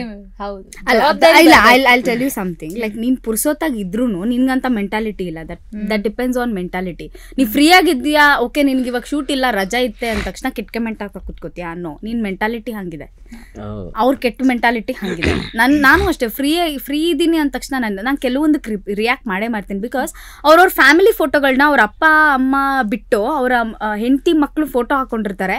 ಪ್ರೊಫೈಲ್ನ ಅಷ್ಟು ಓಪನ್ ಆಗಿ ಇಟ್ಕೊಂಡೆ ಕೆಟ್ಟ ಕಮೆಂಟ್ ಹಾಕ್ತಿರ್ತಾರೆ. ನಿನಗ್ ಮಾನ ಮರ್ಯಾದೆ ಇಲ್ವಂತ ನಾನು ರಿಪ್ಲೈ ಮಾಡಿದ್ದು ಉಂಟು. ಇವ್ರು ಎಷ್ಟೊತ್ತಿ ಹೇಳ್ತಾರೆ ರಿಯಾಕ್ಟ್ ಮಾಡ್ಬೇಡ ಅಂತ. ಇಲ್ಲ ಗುರು, ಹ್ಯಾವ್ ಟು ರಿಯಾಕ್ಟ್. ಅವ್ನ ಫ್ಯಾಮಿಲಿ ಇದೆ ಗುರು. ಯಾರೋ ಪಿಕ್ಚರ್ ಇಲ್ದೇ ಇರೋನ್ ಹಾಕಿದ್ರೆ that is fine. But nonsense ನಿನಗೇನಾಗಿದೆ, ತಲೆಗೆಲೆ ಕೆಟ್ಟಿದ್ಯಾ ಅಂದ್ರೆ ಆಪ್ಗಳು ಹಂಗೆ ಇದೆ. ನಮ್ಮ ಇಂಡಿಯಾದ ಕಂಟ್ರೋಲ್ ಅಲ್ಲಿ ಇಲ್ದೇ ಇರೋಂಥ ಆಪ್ಗಳನ್ನ ನೀವು ಯಾಕೆ ಬಿಡ್ತಾ ಇದ್ದೀರಾ? ಫಸ್ಟ್ ಆಫ್ ಆಲ್ ನಮ್ಗೆ ಯಾಕೆ ಅದು ಅಡ್ಜಸ್ಟ್ ಆಗ್ಬಿಟ್ಟಿದೆ ಇವಾಗ ಇನ್ಸ್ಟಾಗ್ರಾಮ್. ಆದ್ರೆ ಇನ್ಸ್ಟಾಗ್ರಾಮ್ ಅಲ್ಲಿ ಹಾಕುವಂಥ ಕಮೆಂಟ್ಗಳು ನಿಮ್ಗೆ ಹಿಡಿಯಕ್ಕಾಗಲ್ಲ ಅಂತಂದ್ಮೇಲೆ ಆ ಆಪ್ನ ನಮ್ಮ ದೇಶಕ್ಕೆ ಯಾಕೆ ಬಿಟ್ಟಿದ್ದೀರಾ ಇಸ್ ಮೈ ಕ್ವೆಶನ್. ಕಂಟ್ರೋಲ್ ಅಲ್ಲಿ ಇರ್ಬೇಕಲ್ವಾ? ಲೈಕ್ ಈಗ ನಾನೊಂದು ಅಕೌಂಟ್ ಓಪನ್ ಮಾಡ್ತೀನಿ ಅಂದ್ರೆ ನನ್ನ ಎಲ್ಲಾ ಡೀಟೇಲ್ಸ್ ಇಂದ ಹಿಡಿದು ಪರ್ಮನೆಂಟ್ ಅಡ್ರೆಸ್ ಇಂದ ಹಿಡಿದು ಪ್ರತಿಯೊಂದು ಕೊಟ್ಟ ಮೇಲೆನೆ ನನಗೆ ಅಕೌಂಟ್ ಓಪನ್ ಮಾಡುವಂಥ ಅಧಿಕಾರ ಇರುವಂಥದ್ದು ಯಾವುದಾದ್ರೂ ಒಂದು ಚೆನ್ನಾಗಿರೋ ಆ್ಯಪ್ ಸಿಕ್ಕಿದ್ರೆ ಡೆಫಿನೆಟ್ಲಿ ನಿಮಗೆ ಯಾರೂ ಈ ಥರದ್ದಲ್ಲಿ ನನ್ನ ಕೈಗೆ ಸಿಗಲ್ಲ ಅಂತ ಗೊತ್ತಾದರೆ ಡೆಫಿನೆಟ್ಲಿ ಯಾರು ಬೇಕಾದರೂ ಆ ಥರ ಕೆಲಸ ಮಾಡ್ತಾರೆ. ಕಂಟ್ರೋಲ್, ರೂಲ್ಸ್, ರೆಗ್ಯುಲೇಷನ್ಸ್ ಎಲ್ಲ ಇದ್ದಾಗ ಡೆಫಿನೆಟ್ಲಿ ಆ ಮೀಡಿಯಾದಲ್ಲಿ ಏನೂ ಆಗಲ್ಲ, ಏನು ಮಾಡೋಕ್ಕಾಗಲ್ಲ ಮೇಡಮ್. ಈಗ ಗಂಡು ಮಕ್ಕಳು ಕೆಟ್ಟದಾಗ ಬೈತಾರೆ, ಕೆಟ್ಟದಾಗ ಕಮೆಂಟ್ ಹಾಕ್ತಾರೆ. ಅಲ್ಲ, ಹೆಣ್ಮಕ್ಳೇ ಹಾಕಕ್ ಶುರು ಮಾಡ್ತಾರೆ. ಇವಾಗ ಏನ್ ಡಿಫ್ರೆನ್ಸ್ ಇಲ್ಲ ಆ ಥರ. ಆಮೇಲೆ ಈಗ ಸೋಷಿಯಲ್ ಮೀಡಿಯಾ ಅನ್ನೋದೊಂದು ಬಂದ್ಬಿಟ್ಟು ತಮ್ಮ ಅಂದ್ರೆ ಈಗ ಲೈಫು ಅಂತಂದ್ರೇನೆ ಸೋಷಿಯಲ್ ಮೀಡಿಯಾ ಥರ ಆಗ್ಬಿಟ್ಟಿದೆ ಎಲ್ಲರಿಗೂ. ಅವ್ರ ಮನೇಲಿ ನಡೆಯೋದನ್ನೆಲ್ಲ ಹಾಕಕ್ಕೆ ಕೂತ್ಕೋತಾರೆ.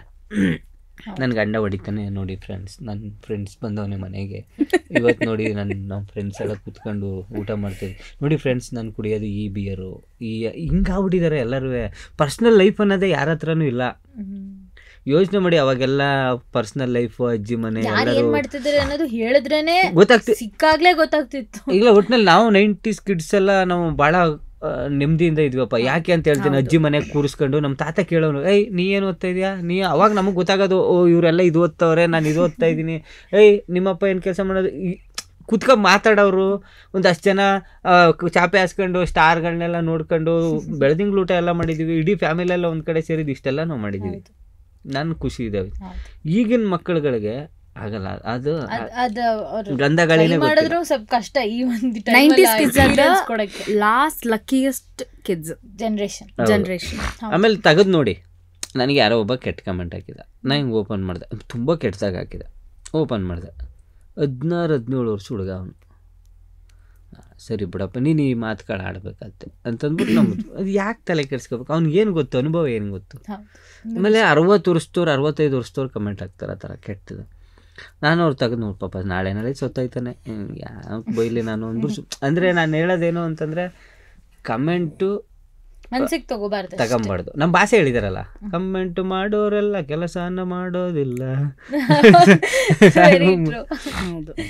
ಬಟ್ ಈ ಸೋಷಿಯಲ್ ಮೀಡಿಯಾದಲ್ಲಿ ಅಟ್ ದ ಸೇಮ್ ಟೈಮ್ ಚೆನ್ನಾಗಿ ಕಂಟೆಂಟ್ ಕೊಡೋರು ಕೆಲವರು ಇದ್ದಾರೆ. ಆ್ಯಂಡ್ ನೀವು ಕೂಡ ನಿಮ್ಮಿಂದ ಎಷ್ಟೊಂದು ಜನ ಪ್ರಮೋಷನ್ ಎಲ್ಲ ಕೇಳ್ತಾರೆ, ಅಂದರೆ ಅದು ರೀಚ್ ಆಗುತ್ತೆ ಜನರಿಗೆ ಅಂತ. ಆ ಟೈಮಲ್ಲೆಲ್ಲ ನೀವೇ ಸುಮ್ಮನೆ ಸ್ಕ್ರಿಪ್ಟ್ ಮಾಡ್ಕೊಳ್ಳೋದು, ಪ್ರಮೋಷನ್ ಅಂತೆಲ್ಲ ಬಂದರೆ, ಅಥವಾ ಯಾವ ರೀತಿ ಅಂದರೆ ಇದನ್ನ ಚೂಸ್ ಮಾಡ್ತೀರಾ?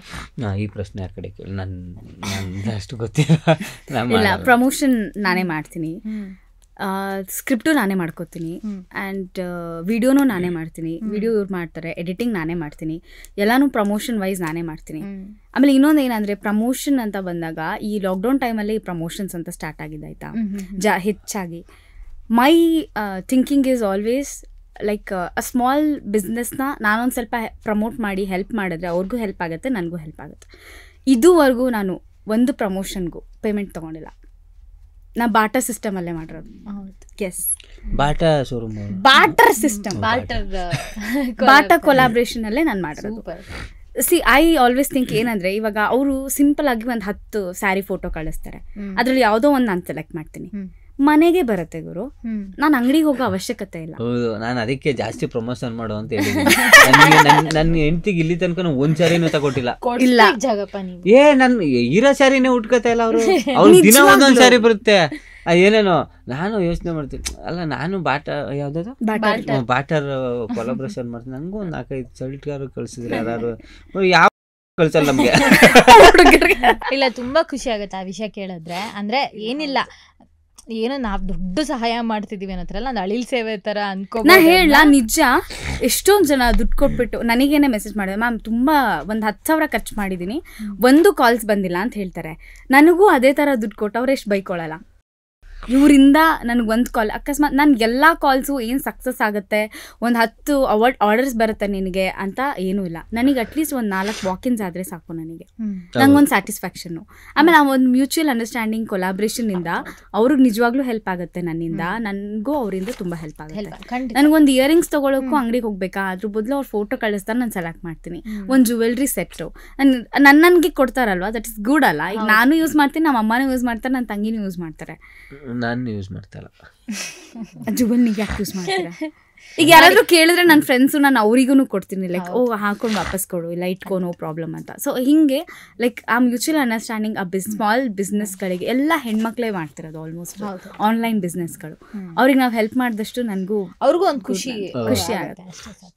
ದುಡ್ಡಿಂದ ಏನಾಗ ಎಲ್ಲಾನು ಬರೀ ಗಂಡ್ಮಕ್ಳು ಪಾಪ ಬಿಸ್ನೆಸ್ ಮಾಡ್ತಾ ಇದಾರೆ, ಆದ್ರೆ ಅವರು ಕಳ್ಸಲ್ಲ ನನಗೆ. ಇವು ಏನ್ ಗೊತ್ತಾ, ಇವರಿಗೆ ರಿಕ್ವೆಸ್ಟ್ ಅಕ್ಸೆಪ್ಟ್ ಮಾಡೋದೂ ಗೊತ್ತಿಲ್ಲ ಇವರಿಗೆ. ಅದನ್ನು ನಾನೇ ಹೋಗಿ ಅಕ್ಸೆಪ್ಟ್ ಮಾಡಿ ನಾನೇ ಓಕೆ ಫೈನ್ ಅಂತ ಮಾಡ್ಬೇಕು. ಆಮೇಲೆ ಕೆಲವೊಂದು ಬರುತ್ತೆ, ಒಂದು ಈ ಫೋಟೋ ಫ್ರೇಮ್ಸ್ ಎಲ್ಲ ಬರುತ್ತಲ್ಲ, ಜಗಪ್ಪ ಅವ್ರ ಜೊತೆನೇ ಮಾಡ್ಬೇಕು ನೀವು ಅಂತಂತಾರೆ. ಅವಾಗ ನಾನು ತಂಗಿನ ಕರ್ಸ್ಕೊಳ್ಳೋದು ಮನೆಗೆ. ಅವಾಗ ಬಹಳ ಖುಷಿ. ಒಂದ್ ವಿಡಿಯೋ ಮಾಡ್ಕೊಡ್ಬೇಕಂದ್ರೆ 1-4-5 ಹಂಗೆ ಪೆಂಡಿಂಗ್ ಇಟ್ಟಿರ್ತೀನಿ, ಅವ್ರು ಬಂದಾಗ ವಿಡಿಯೋ ಮಾಡಿಸ್ಕೊಂಡು. ನಾನು ಇರ್ಲಿ ಅಂತಾನೆ ಪೆಂಡಿಂಗ್ ಇಡ್ಸಿರ್ತೀನಿ. ಅಲ್ಲ, ನೀವು ದಿನ ಒಂದೊಂದು ವಿಡಿಯೋ ಮಾಡೋಣ ಅಂದ್ರೆ ದಿನ ಅವ್ರ ತಂಗಿ ಮನೆಗೆ ಬರ್ತಾರಪ್ಪ. ಆಟಿಟ್ಯೂಡ್ ಅವಳಿಗೆ ಪಾಪ. ಓಕೆ, ಇವಾಗ ಹೀಗಿದ್ದೀರಾ ಅಂದ್ರೆ ಒಂಥರ ಎಕ್ಸ್ಟ್ರೋವರ್ಟ್ ಅನ್ನೋದಕ್ಕಿಂತ ಹೆಚ್ಚಾಗಿ ಜನರ ಜೊತೆ ಬೆರೆಯೋದಿರ್ಬೋದು, ಈ ಆರ್ಟಿಸ್ಟ್ ಎಲ್ಲ ಆದ್ಮೇಲೆ ನೀವು ಚೈಲ್ಡ್ಹುಡ್ ಅಲ್ಲಿ ಇಂಡಿವಿಜುವಲ್ ಆಗಿ ಕೇಳ್ತಾ ಇದ್ದೀನಿ, ಅಂದ್ರೆ ಫಾರ್ ಎಕ್ಸಾಂಪಲ್ ನಿಮ್ಗೆ 10 ವರ್ಷಕ್ಕಿಂತ ಕೆಳಗಂತ ಇಟ್ಕೊಳ್ಳಿ, ಒಂದು 9-5 ವರ್ಷ, 5-6 ಇಯರ್ಸ್ 8 ಇಯರ್ಸ್ ಹುಡುಗ ಜಗಪ್ಪ ಹೇಗಿದ್ದು? ಅಭಿ ಸ್ಮಾರ್ಟ್ ಆಗಿದೆ, ನಾನು ಸಾಕಾಗಿದೆ. ಕಾಲೇಜ್ ಹುಡುಗಿರೆಲ್ಲರೂ ಬೇಡ 8 ವರ್ಷದ ಜಗಪ್ಪಂಗೆ ಕಾಲೇಜ್ ಹುಡುಗಿರು ಬಂದ್ಬಿಟ್ಟು ಹೇಳ್ತಿದ್ರ? 8 ವರ್ಷ ಕೇಳಿಸ್ಕತಾನೆ ಇಲ್ಲ ನೀವು? ಕಾಲೇಜ್ ಹುಡುಗಿರೆಲ್ಲ ಬೇಡ ಅಂದ್ರೆ ಹಿಂಗ್ ಎತ್ಕೊಂಡ್ ಮುತ್ಕೊಡೋರು. ಕಾಲೇಜ್ ಹುಡುಗಿರು ಕುಡಿ ಅಂದ್ರೆ ಒಬ್ರು ಕೊಡ್ತಾರೆ. ಹೇಗೆ ನೀವು ತುಂಬಾ ಚೇಷ್ಟೆ ಮಾಡೋದಿರಬಹುದು ಅಥವಾ ಸ್ಕೂಲಲ್ಲೆಲ್ಲ ಹೆವಿ ಅಂದ್ರೆ ಸ್ಟಡೀಸ್ ಅಲ್ಲೆಲ್ಲ ಸೂಪರ್? ಹಂಗೆಲ್ಲ ಓದಿದ್ರೆ ನಾ DC ಆಯ್ತಿಲ್ವಾ? ಅಲ್ಲ, ಮತ್ತೆ ನೀವು MA ಎಲ್ಲ ಎಷ್ಟು ಚೆನ್ನಾಗಿ ಅಲ್ಲಿವರೆಗೂ ಡಬಲ್ ಡಿಗ್ರಿ ಆಫ್ಟರ್ 10th ಇವ್ರು ಓಡಕ್ ಸ್ಟಾರ್ಟ್ ಮಾಡಿರೋದು. ಅದಕ್ಕಿಂತ ಮುಂಚೆ ನೀವು ಚೇಷ್ಟೆ ಮಾಡ್ತಿದ್ರು? ಚೇಷ್ಟೆ ಅಲ್ಲ, ಕಾಲೇಜಿಂದಾನೇ ಕಳಿಸ್ಬಿಡೋರು ನನ್ನ, ಅಷ್ಟೇ. ನಾನು ನಮ್ಮಮ್ಮ ಹೇಳ್ತಾರೆ ಅದನ್ನ ಚೆನ್ನಾಗೆ, ಅಯ್ಯೋ ಅಂತ ಕೂರ್ತಿರ್ಲಿಲ್ಲ, ವಾಡ್ದು ಎತ್ತಕವೇ ಅವ್ನಿಗೆ ಅಂತ. ನಿಮ್ಗೆ ಏನು ತುಂಬಾ ಒಂಥರ ಅರ್ಲಿಯೆಸ್ಟ್ ಮೆಮೊರಿ ನೆನಪಿರೋದು? ನಿಮ್ ತುಂಬಾ ಚಿಕ್ಕವ್ರು ಯಾವ ಏಜ್ ಇಂದ ನೆನಪಿದೆ ನಿಮ್ಗೆ? ನಾನು 3ನೇ ಕ್ಲಾಸಿಂದನೂ ನೆನಪಿದೆ, 2-3ನೇ ಕ್ಲಾಸಿಂದನೂ ನೆನಪಿದೆ. ನಾನು ಹೆವಿ ತರಲೆ, ಓದ್ತಿರ್ಲಿಲ್ಲ ಕರೆಕ್ಟಾಗಿ. ಯಾಕೆ ಓದ್ತಿರ್ಲಿಲ್ಲ ಅಂದ್ರೆ ಮನೇಲಿ ಪಾಪ ಓದಿಸೋರು ಅಂದರೆ ನಮಗೆ ಅಷ್ಟು, ನಮ್ಮಮ್ಮ ಎಲ್ಲಿ ತನಕ ನಮ್ಮ ಜೊತೆಗಿದ್ರು ಅಲ್ಲಿ ತನಕ ಓದಿಸೋರು. ನಮ್ಮಮ್ಮ ಒಂದು 5ನೇ ಕ್ಲಾಸ್ ಆದಮೇಲೆ ನನ್ನ ಬಿಟ್ಟು ಮೈಸೂರಿಗೆ ಬಂದ್ಬಿಟ್ರು ಅವರು. ನಾನು ಗುಂಡ್ಲುಪೇಟೆಲ್ಲೇ ಇದ್ದೆ. 3ನೇ ಕ್ಲಾಸ್ 4ನೇ ಕ್ಲಾಸ್ ಆದಮೇಲೆ ನಾವು 4ನೇ ಕ್ಲಾಸಲ್ಲೇನೋ ಬಂದ್ಬಿಟ್ರು ಈ ಕಡೆಗೆ. ನಮ್ಮಪ್ಪ, ನಮ್ಮಮ್ಮ, ನನ್ನ ತಮ್ಮ, ನನ್ನ ತಂಗಿ ಹಿಂಗೆ ಬಂದ್ಬಿಟ್ರು. ನಾನು ಅಜ್ಜಿ ತಾತನ ಜೊತೆನೇ ಉಳ್ಕೊಂಡ್ಬಿಟ್ಟೆ. ಓದಿಸೋರಿಲ್ಲ, ನಾನೇ ದೊಡ್ಡ ಮಗ. ಓದಿಸೋರಿಲ್ಲ, ನಮಗೆ ಕೇಳೋರಿಲ್ಲ. ನಮ್ಮ ಅಜ್ಜಿ ತಾತ ಪಾಪ ಜಮೀನು ಗುಂಡಾಗರು, ನಮ್ಗೆ ಯಾರಿನ್ನ ಆಟ ಆಡು, ಊಟ ಮಾಡು, ಓಡಾಡು, ಹಿಂಗೆ ಆಗೋಯ್ತು. ಆಮೇಲೆ ನಮ್ಮಪ್ಪ ಯಾಕೆ ಒಂದು ಸರಿಯಾಗಿ ಓದಲ್ಲ ಅನ್ಸುತ್ತೆ ಅಂದ್ಬಿಟ್ಟು 7ನೇ ಕ್ಲಾಸಿಗೆ ಕರ್ಕೊಂಬಂದ್ರು ಮೈಸೂರಿಗೆ. ಅವಾಗೆಲ್ಲಿ ಅಷ್ಟರಲ್ಲಿ ತಲೆಗೆ ಅರ್ಧಕ್ಕರ್ಧ ಮರ್ತೇ ಹೋಗಿತ್ತಲ್ಲ ಓದಿ. ಹಂಗೆ ಮಾಡ್ಕೊಬಂದೆ. ಆಮೇಲೆ SSLCಲಿ ಪಾಸ್ ನಾನು. PUC PUC ಒಂದು 3-4 ತಿಂಗಳಿಗೆ ಕಾಲೇಜ್ ಬಿಟ್ಬಿಟ್ಟೆ, ಕಾಲೇಜ್ಗೆ ಹೋಗಿಲ್ಲ ಅಂದ್ಬಿಟ್ಟು ಲೆಟರ್ ಕಳಿಸ್ಬಿಟ್ಟಿದ್ರು ನಮ್ಮ ಮನೆಗೆ. ಅವಾಗ ನಮ್ಮಪ್ಪ ಅಳಗೆಳಕ್ಕೆಲ್ಲ ಶುರು ಮಾಡ್ಬಿಟ್ಟಿದ್ರು, ಅಯ್ಯೋ ಮಗ ಫಸ್ಟ್ನೇ ಮಗನೇ ಹಾಳಾಗ್ಬಿಟ್ನಲ್ಲ ಅಂತ. ಅಯ್ಯೋ ನಮ್ಮಪ್ಪನ ಅಳು ನೋಡೋಕ್ಕಾಗದೆ, ಇಲ್ಲ ಓದ್ತೀನಿ ಬಿಡು ನಾ ಇನ್ನೊಂದ್ಸತಿ ಅಂದ್ಬಿಟ್ಟು ಫಸ್ಟಿಂದ ಸೇರ್ಕೊಂಡು ಅವಾಗ ಚೆನ್ನಾಗಿ ಓದಿತ್ತು ಆ್ಯಕ್ಚುಲಿ. ಅದೊಂಥರ ಚಿಕ್ಕ ಟರ್ನಿಂಗ್ ಪಾಯಿಂಟ್. ಒಳ್ಳೆ ಫಸ್ಟ್ ಎಲ್ಲ ಓದ್ಬೇಕಾದ್ರೆ ತಾರೆ ಜಮೀಪರಲ್ಲಿ ಬರುತ್ತಲ್ಲ ಹಿಂಗೆಲ್ಲ ಹಿಂಗೆ ಅಕ್ಷರಗಳು ಹಂಗೆಲ್ಲ ಬರ್ತಾಯಿತ್ತು, ಅಯ್ಯೋ ಅಂತ. ನಾನು ಓದಿರೋದೆಲ್ಲ ನೋಡ್ಬಿಟ್ರೆ ಆಶ್ಚರ್ಯ ಪಟ್ಬಿಡ್ತೀರ, ಮಸಾಣದಲ್ಲೆಲ್ಲ ಕೂತ್ಕೊ ಓದಿ. ಸ್ಮಶಾನ is a best friend to him. ಸತ್ತೋಗ್ಲುವೆ ಇವ್ರು ಹೆಂಗೆ ಅಂದರೆ ಲೈಕ್ ಮೊನ್ನೆ ಏನೋ ಇವ್ರು ಎಕ್ಸ್ಪೀರಿಯನ್ಸ್ ಹೇಳ್ತಿದ್ರು, ನೀವು ಹೆಂಗೆ ಓದ್ತಿದ್ರಿ, ಹೆಂಗೆ ನೆನ್ಪಿಟ್ಕೋತಿದ್ರಿ ಅಂತ ಕೇಳಿದ್ದಕ್ಕೆ ಇವರಿಗೆ ಇಂಗ್ಲೀಷಲ್ಲಿ ಯಾವಾಗಲೂ ಫೇಲ್ ಆಗ್ತದೆ. ಇವ್ರಿಗೆ ಇಂಗ್ಲೀಷ್ ಗೊತ್ತಿಲ್ಲ ಅಲ್ಲ, ಇಂಗ್ಲೀಷ್ ಮೀಡಿಯಮ್ ಅಲ್ಲಿ ಇರೋರ ಹತ್ರ ಹೇಳ್ಸ್ಕೊಳಕ್ ಆಗ್ತಿರಲಿಲ್ಲ. ಸೊ ಇವ್ರ ಫ್ರೆಂಡ್ ಒಬ್ರು ಮಹೇಶ್ ಅವರು, ಮಹೇಶನ್ ಫ್ರೆಂಡ್ ಅಂತ ಒಬ್ರು ಚಾಮರಾಜನಗರದವರು, ನಾವಿಲ್ಲಿ ಹಾಸ್ಟೆಲ್ ಇದ್ವಿ. ಅವರು ಒಳ್ಳೆ ಎಜುಕೇಟೆಡು, ಬಟ್ ಜಾಬ್ ಗಿಬ್ಗೆಲ್ಲೂ ಹೋಗ್ತಿರ್ಲಿಲ್ಲ. ನನಗೆ ಇಂಗ್ಲೀಷಲ್ಲಿ 35 ಮಾರ್ಕ್ಸ್ ಬಂದ್ಬಿಟ್ರೆ ಸಾಕು ಅಂತ, ನಾನು ಪಾಸ್ ಅಲ್ವಾ ಹೆಂಗೋ ಅಂತ ಬಂದರು. ನಾ ಹಿಂಗೆ ಓದ್ಕೋತಲ್ಲ, ಅದೇ ಹೇಳಿದ್ನಲ್ಲ ತಾರೆ ಜಮಿ ಬರ್ತಾರಲ್ಲ ಹಿಂಗೆ ಹೋಯ್ತಾಯಿತ್ತು ಅಂತ. ಅವ್ರು ಬಂದರು, ಯಾಕೆ ತಲೆ ಕೆಡ್ಸ್ಕೊ ಕೂತಿದ್ಯಾ ಅಂತಂದ್ರು. ಅರ್ಥನೇ ಆಯ್ತಾ ಇಲ್ಲ ಅಂತ. ನಾ ಹೇಳ್ಕೊಡ್ತೀನಿ ಕುಡಿಲಿ ಇದು ಹೆಂಗೆ ಅಂತಂದ್ಬಿಟ್ಟು ಗ್ರಾಮರ್ ಹೇಳ್ಕೊಟ್ರು ಅವರು. ಅಲ್ಲಿದ್ರೆ ದಟ್, ಇಲ್ಲಿದ್ರೆ ದಿಸ್, ಬಸ್ ಹಿಂಗೆಲ್ಲ ಹೇಳ್ಕೊಟ್ಟು ಒಂದಷ್ಟು ಫಿಲ್ ಮಾಡೋದೆಲ್ಲ ಹೇಳ್ಕೊಟ್ರಲ್ಲ, ಆ ಥರ ಹೇಳಿ ಕಲ್ತ್ಕೊಂಡಿತ್ತು. ಈ ವಸ್ತುಗೆ ಹೇಳೋದು ಹಿಂಗೆ ಗೊತ್ತಾ ನಿನಗೆ 1947ರಲ್ಲಿ ಏನಾಯ್ತು ಗೊತ್ತಾ ನಿನ್ಗೆ, ಎಲ್ಲಿ ಗೊತ್ತಿರುತ್ತೆ ನಿನಗೆ, ಹಿಂಗೆ ಬಂದ ಹಂಗೆ ಹೊಡೆದ ಹಿಂಗಂದು ಹಿಂಗೆ ಹೇಳೋದು. ಇನ್ನು ನಾವು ಓದೋದೆಲ್ಲ ನಮ್ಮ ಫ್ರೆಂಡ್ಸ್ ಸರ್ಕಲ್ ಎಲ್ಲ ಭಾಳ ಚೆನ್ನಾಗಿದ್ರಲ್ಲ, ಅವ್ರಿಗೆಲ್ಲ ಹೋಗ್ಬಿಟ್ಟು ಹೇಳಿದ್ರೆ ಏಯ್ ಹೋಗಲಿ ಅಂದಾರಲ್ಲ, ಸ್ಮಶಾನದಲ್ಲಿ ಕೂತ್ಕೊ ಓದ್ತಿದೆ. ಪಾಠ ಒಪ್ಪಿಸ್ತಿದ್ದ. ಹಲೋ 85. ಸೂಪರ್. ನಂಗೆ ತುಂಬಾ ಆಮೇಲೆ ಇಲ್ಲಿಗೆ ಮಜಾವಾರ್ತಕ್ಕೆ ಬಂದ್ಮೇಲೆ ಅವ್ರು B.Ed ಪಾಸ್ ಮಾಡಿದ್ದು. ಅದು ಇಲ್ಲೇ ಇರ್ತಿದ್ರು, ಸುಮ್ಮನೆ ಎಕ್ಸಾಮ್ಗೆ ಹೋಗೋ. ಅದು ಹೆಂಗ್ ಪಾಸ್ ಆದ್ರು ಅಪ್ಪ ಅಂತ ನಾನು ನೋಡಿದ್ರೆ ಡಿಸ್ಟಿಂಕ್ಷನ್ 85, 90 ಏನೋ ಬಂತು. ನಂಗೆ ತುಂಬಾ ಖುಷಿ. ನನಗೆ ಅವ್ರು ಓದಿದ್ದಾರೆ ಅನ್ನೋದು ಗೊತ್ತಿತ್ತು, ಬಟ್ MA ಅದೆಲ್ಲ ಮಾಡಿದಾರೆ ನಂಗೆ ಐಡಿಯಾ ಇರಲಿಲ್ಲ. ಸಖತ್ ಖುಷಿ ಆಯ್ತು. ನೀವ್ ಹೆಂಗಿದ್ದು ಚೈಲ್ಡ್ಹುಡ್ ನನಗೆ ನೆನಪಿರೋದು ಒಂದೇ, ನಮ್ಮ ಅಜ್ಜಿ ಸತ್ತೋಗ್ಬಿಟ್ಟಿದ್ದಾರೆ, ನಮ್ಮಪ್ಪ ಅವ್ರ ಅಮ್ಮ ಹೊರ್ಗಡೆ ಎಲ್ಲ ಜನ ಎಲ್ಲ ಬಂದು ನೋಡ್ತಾ ಇದ್ದಾರೆ, ಎಲ್ಲ ಇದೆ. ಸೀದಾ ನಾನು ಎದುರುಗಡೆ ಮನೆಯಲ್ಲಿ ಗೌರಮ್ಮ ಅಂತ ಒಬ್ರು ಇದ್ರು, ಹೆಸರು ತಕ್ಕಂಗೆ ಗೌರಮ್ಮನೇ, ಇಷ್ಟು ದೊಡ್ಡ ಕುಂಕುಮ ಇಟ್ಕೊಂಡು ರೆಡ್ ಕಲರು ಹಂಗೆ ದಪ್ಪಕ್ಕೆ ಹಿಂಗಿದ್ರು. ಅವ್ರ ಮನೆಗೆ ಯಾವಾಗಲೂ ಹೋಗ್ತಿದ್ದೆ. ಅವತ್ತು ಆಚೆ ಹೆಣ ಇದೆ, ನಾನು ಅವ್ರ ಮನೆಯಿಂದ ಸೀದಾ ಹೆಂಗೆ ಬಂದೆ ಅಂದರೆ ಇಷ್ಟು ಲಿಪ್ಸ್ಟಿಕ್ಕು ಅವ್ರು ಯೂಸ್ ಮಾಡ್ತಾ ಇದ್ದಿದ್ದು, ಇದು ಬ್ಲಷು.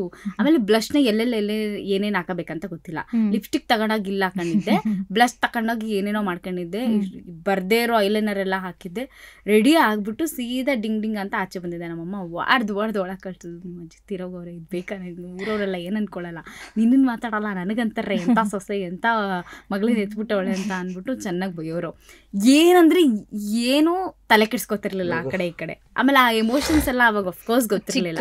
ಆಮೇಲೆ ತುಂಬ ಗಲಾಟೆ ಜಾಸ್ತಿ. ನಾನು ಸ್ಕೂಲಲ್ಲಿ ಪ್ರತಿ ದಿನ ಬರೋರು, ವಾರಕ್ಕೊಂದ್ಸಲ ಅಲ್ಲ parents meeting, not monthly once, every day is the meeting for my parents. ಈಗ ಗೊತ್ತಾಗ್ತೈತೆ ನನಗೆ, ಚಿಕ್ಕ ವಯಸ್ಸಲ್ಲಿ ತುಂಬಾ ಜಗಳ ಆಡ್ತಿದ್ರು ಅಂತ.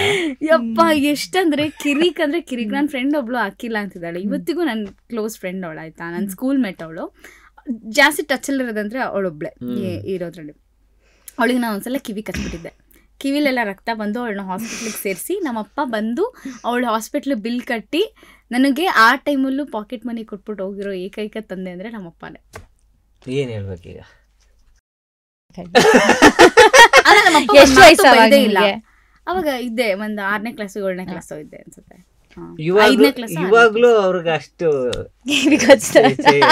ಸೇರಿನೆಸ್. ನಾವು ಭಯದಲ್ಲಿ ಓಡಾಡ್ಬೇಕು ಮನೇಲಿ. ಸುಮ್ಮನೆ ಇರಬೇಕು. ನಾಯೇ ಸಾಕಿಲ್ಲ ನಾನು, ಕಚ್ಬಿಡುತ್ತೆ ಅಂತ ಅಷ್ಟು ಸಿಕ್ಕಾಪಟ್ಟೆ ತರಲೆ. ಆಮೇಲೆ ಕಿರಿಕ್ಗಳು ಜಾಸ್ತಿ ಮಾಡ್ಕೊತಾ ಇದ್ದು. ಆಮೇಲೆ 1-2 ಸತಿ ಆಕ್ಸಿಡೆಂಟ್ ಮಾಡ್ಕೊಂಡಿದ್ದೀನಿ. ನನ್ನ ಫ್ರೆಂಡ್ ಒಬ್ಳು ಏನ್ ಹೇಳಿ, ಬಹಳ ವಿಚಾರದಲ್ಲಿ ಮಾತ್ರ ಅವ್ಳು ಗಾಡಿ ಓಡಿಸ್ಬೇಕಾದ್ರೆ ಬಹಳ ಖುಷಿ ನಂಗೆ. ನಾನು ನೋಡಿದ್ದೀನಿ ಆಕ್ಚುಲಿ, ವೆರಿ ಕ್ಯೂಟ್ ಆಗಿ ಕಾಣ್ತಾರೆ ಅಂತ ಹೇಳಕ್ ಬಂದೆ. ಗಾಡಿ ಓಡಿಸ್ಬೇಕು. ನಾನ್ ಕೇಳ್ಬೇಕಾಗಿದ್ರೆ ಇಷ್ಟು ಚೇಷ್ಟೆ ತರಲೆ ಅದೆಲ್ಲ ಇದ್ರಲ್ಲ, ಇದನ್ನೆಲ್ಲ ತುಂಬಾ ಪ್ರೀತಿಯಿಂದ ಸಹಿಸ್ಕೊಂಡಿರೋ ಅಂತ ನಿಮ್ ತಂದೆ ತಾಯಿ ಅವ್ರ ಹೆಸರು, ಅವ್ರ ಬಗ್ಗೆ ನಮ್ಗೊಂಚೂರು ಹೇಳಿ. ಅವರು ಇಂಪಾರ್ಟೆಂಟ್ ಇಲ್ಲಿ. 3 ಜನದ ಹೆಸರು ಹೇಳಕ್ಕೆ. 3 ಜನ ಯಾರು? ಅವ್ರ ತಂದೆ ತಾಯಿ, ನಾನು. ಡೆಫಿನೆಟ್ಲಿ ನಮ್ಮಪ್ಪ ರುದ್ರೇಶ್ ಅಂತ, ಸಾರಕ್ಕಿಲ್ ರುದ್ರೇಶ್ ಅಂದ್ರೆ ಹೆವಿ ಫೇಮಸ್. ಆಮೇಲೆ ನಮ್ಮ ಏರಿಯಾದಲ್ಲೆಲ್ಲ ಲೈನ್ ಹೊಡಿಯೋದೆಲ್ಲ ಸೀನ್ ಇಲ್ಲ ನನಗೆ. ರುದ್ರೇಶ್ ಮಗಳು ಒಳ್ಳೆ ಅಂತ ಆ ಥರ. ನನ್ನ ತಂಗಿಗೂ ಅಷ್ಟೇ ಅದೇ ಥರ ಒಂದು ರೆಸ್ಪೆಕ್ಟ್ಫುಲ್. ನಮ್ಮಮ್ಮ ಕಲ್ಪನಾ ಇಬ್ರು ಕೂಡ ವರ್ಕ್ ಮಾಡ್ತಿದ್ರು, BJPಗೆ ಕೆಲಸ ಮಾಡ್ತಿದ್ರು ನಮ್ಮ ಏರಿಯಾದಲ್ಲಿ.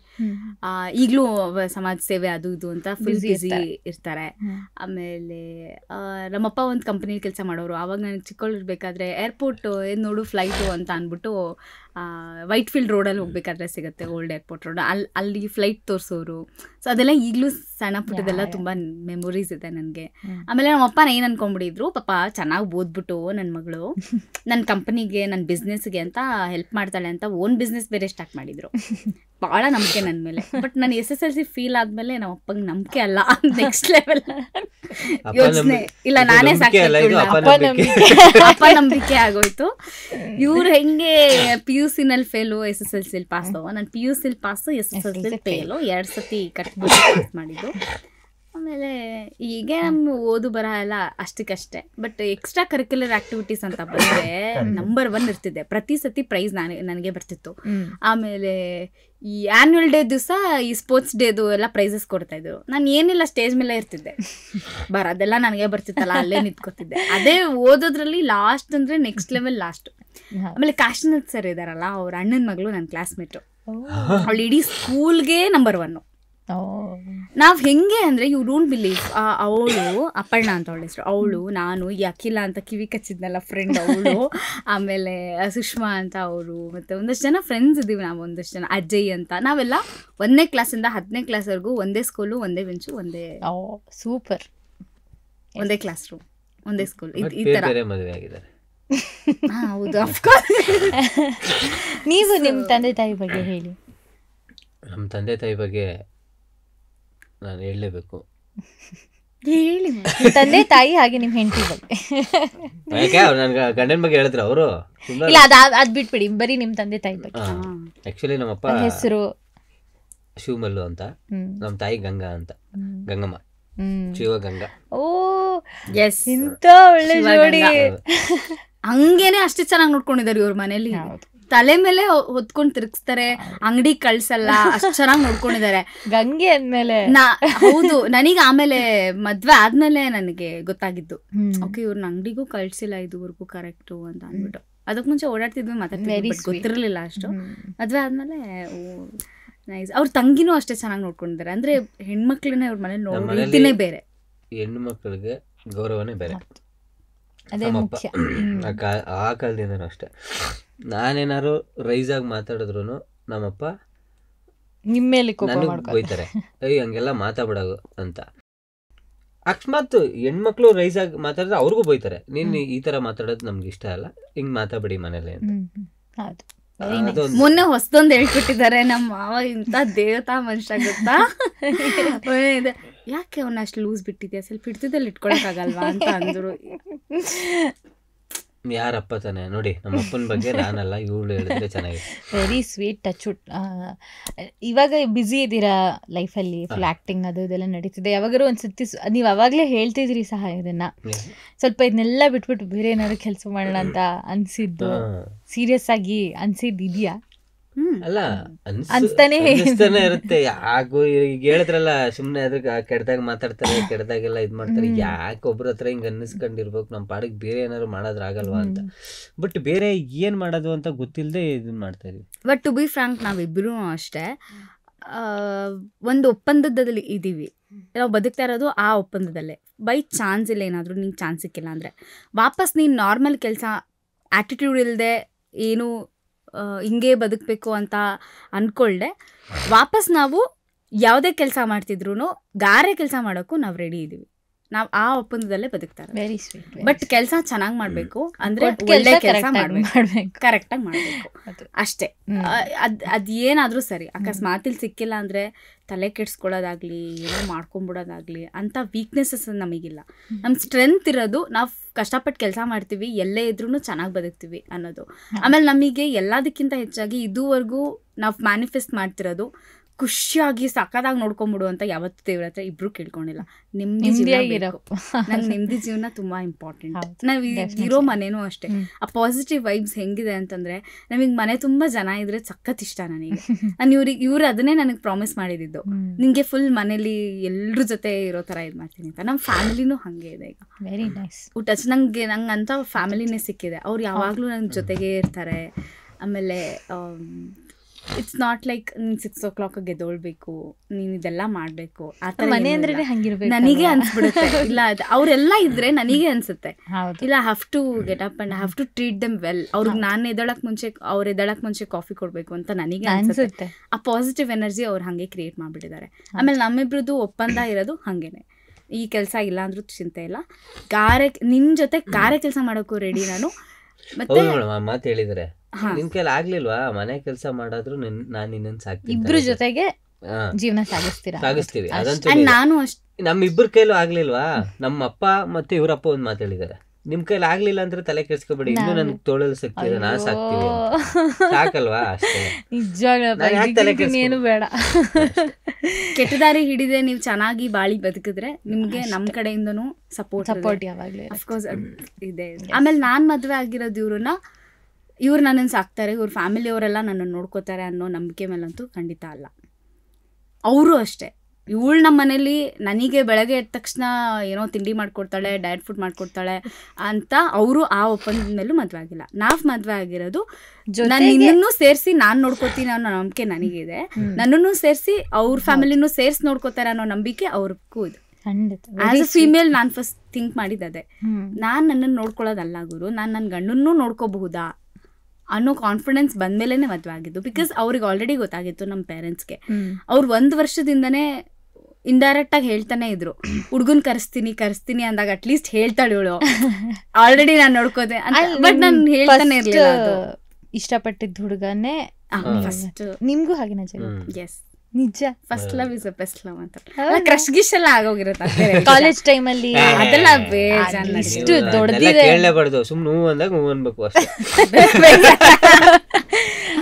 ಬುದ್ಧಿ ಬಂದ್ಮೇಲೆ ಒಂದು ಜವಾಬ್ದಾರಿ ಅಂತ ಬಂದ್ಮೇಲೆ ಒಂದು ಪ್ರಾಪರ್ ಕೆಲಸ ಅಂತ ಸಿಕ್ತು ಗೊತ್ತಾ ನಮಗೆ. ಕೆಲಸ ಇನ್ ದ ಸೆನ್ಸ್ ಮಜಾ ಬರ್ತದಲ್ಲ, ಆ ಕೆಲಸ ಅಂತ ಸಿಕ್ಕಿದ್ಮೇಲೆ ಪ್ರೊಫೆಷನ್ ಸೆಲೆಕ್ಟ್ ಆದ್ಮೇಲೆ first very sweet, very and ಅವ್ರಿಗೂ ಫಸ್ಟ್ ಪರ್ಸನ್.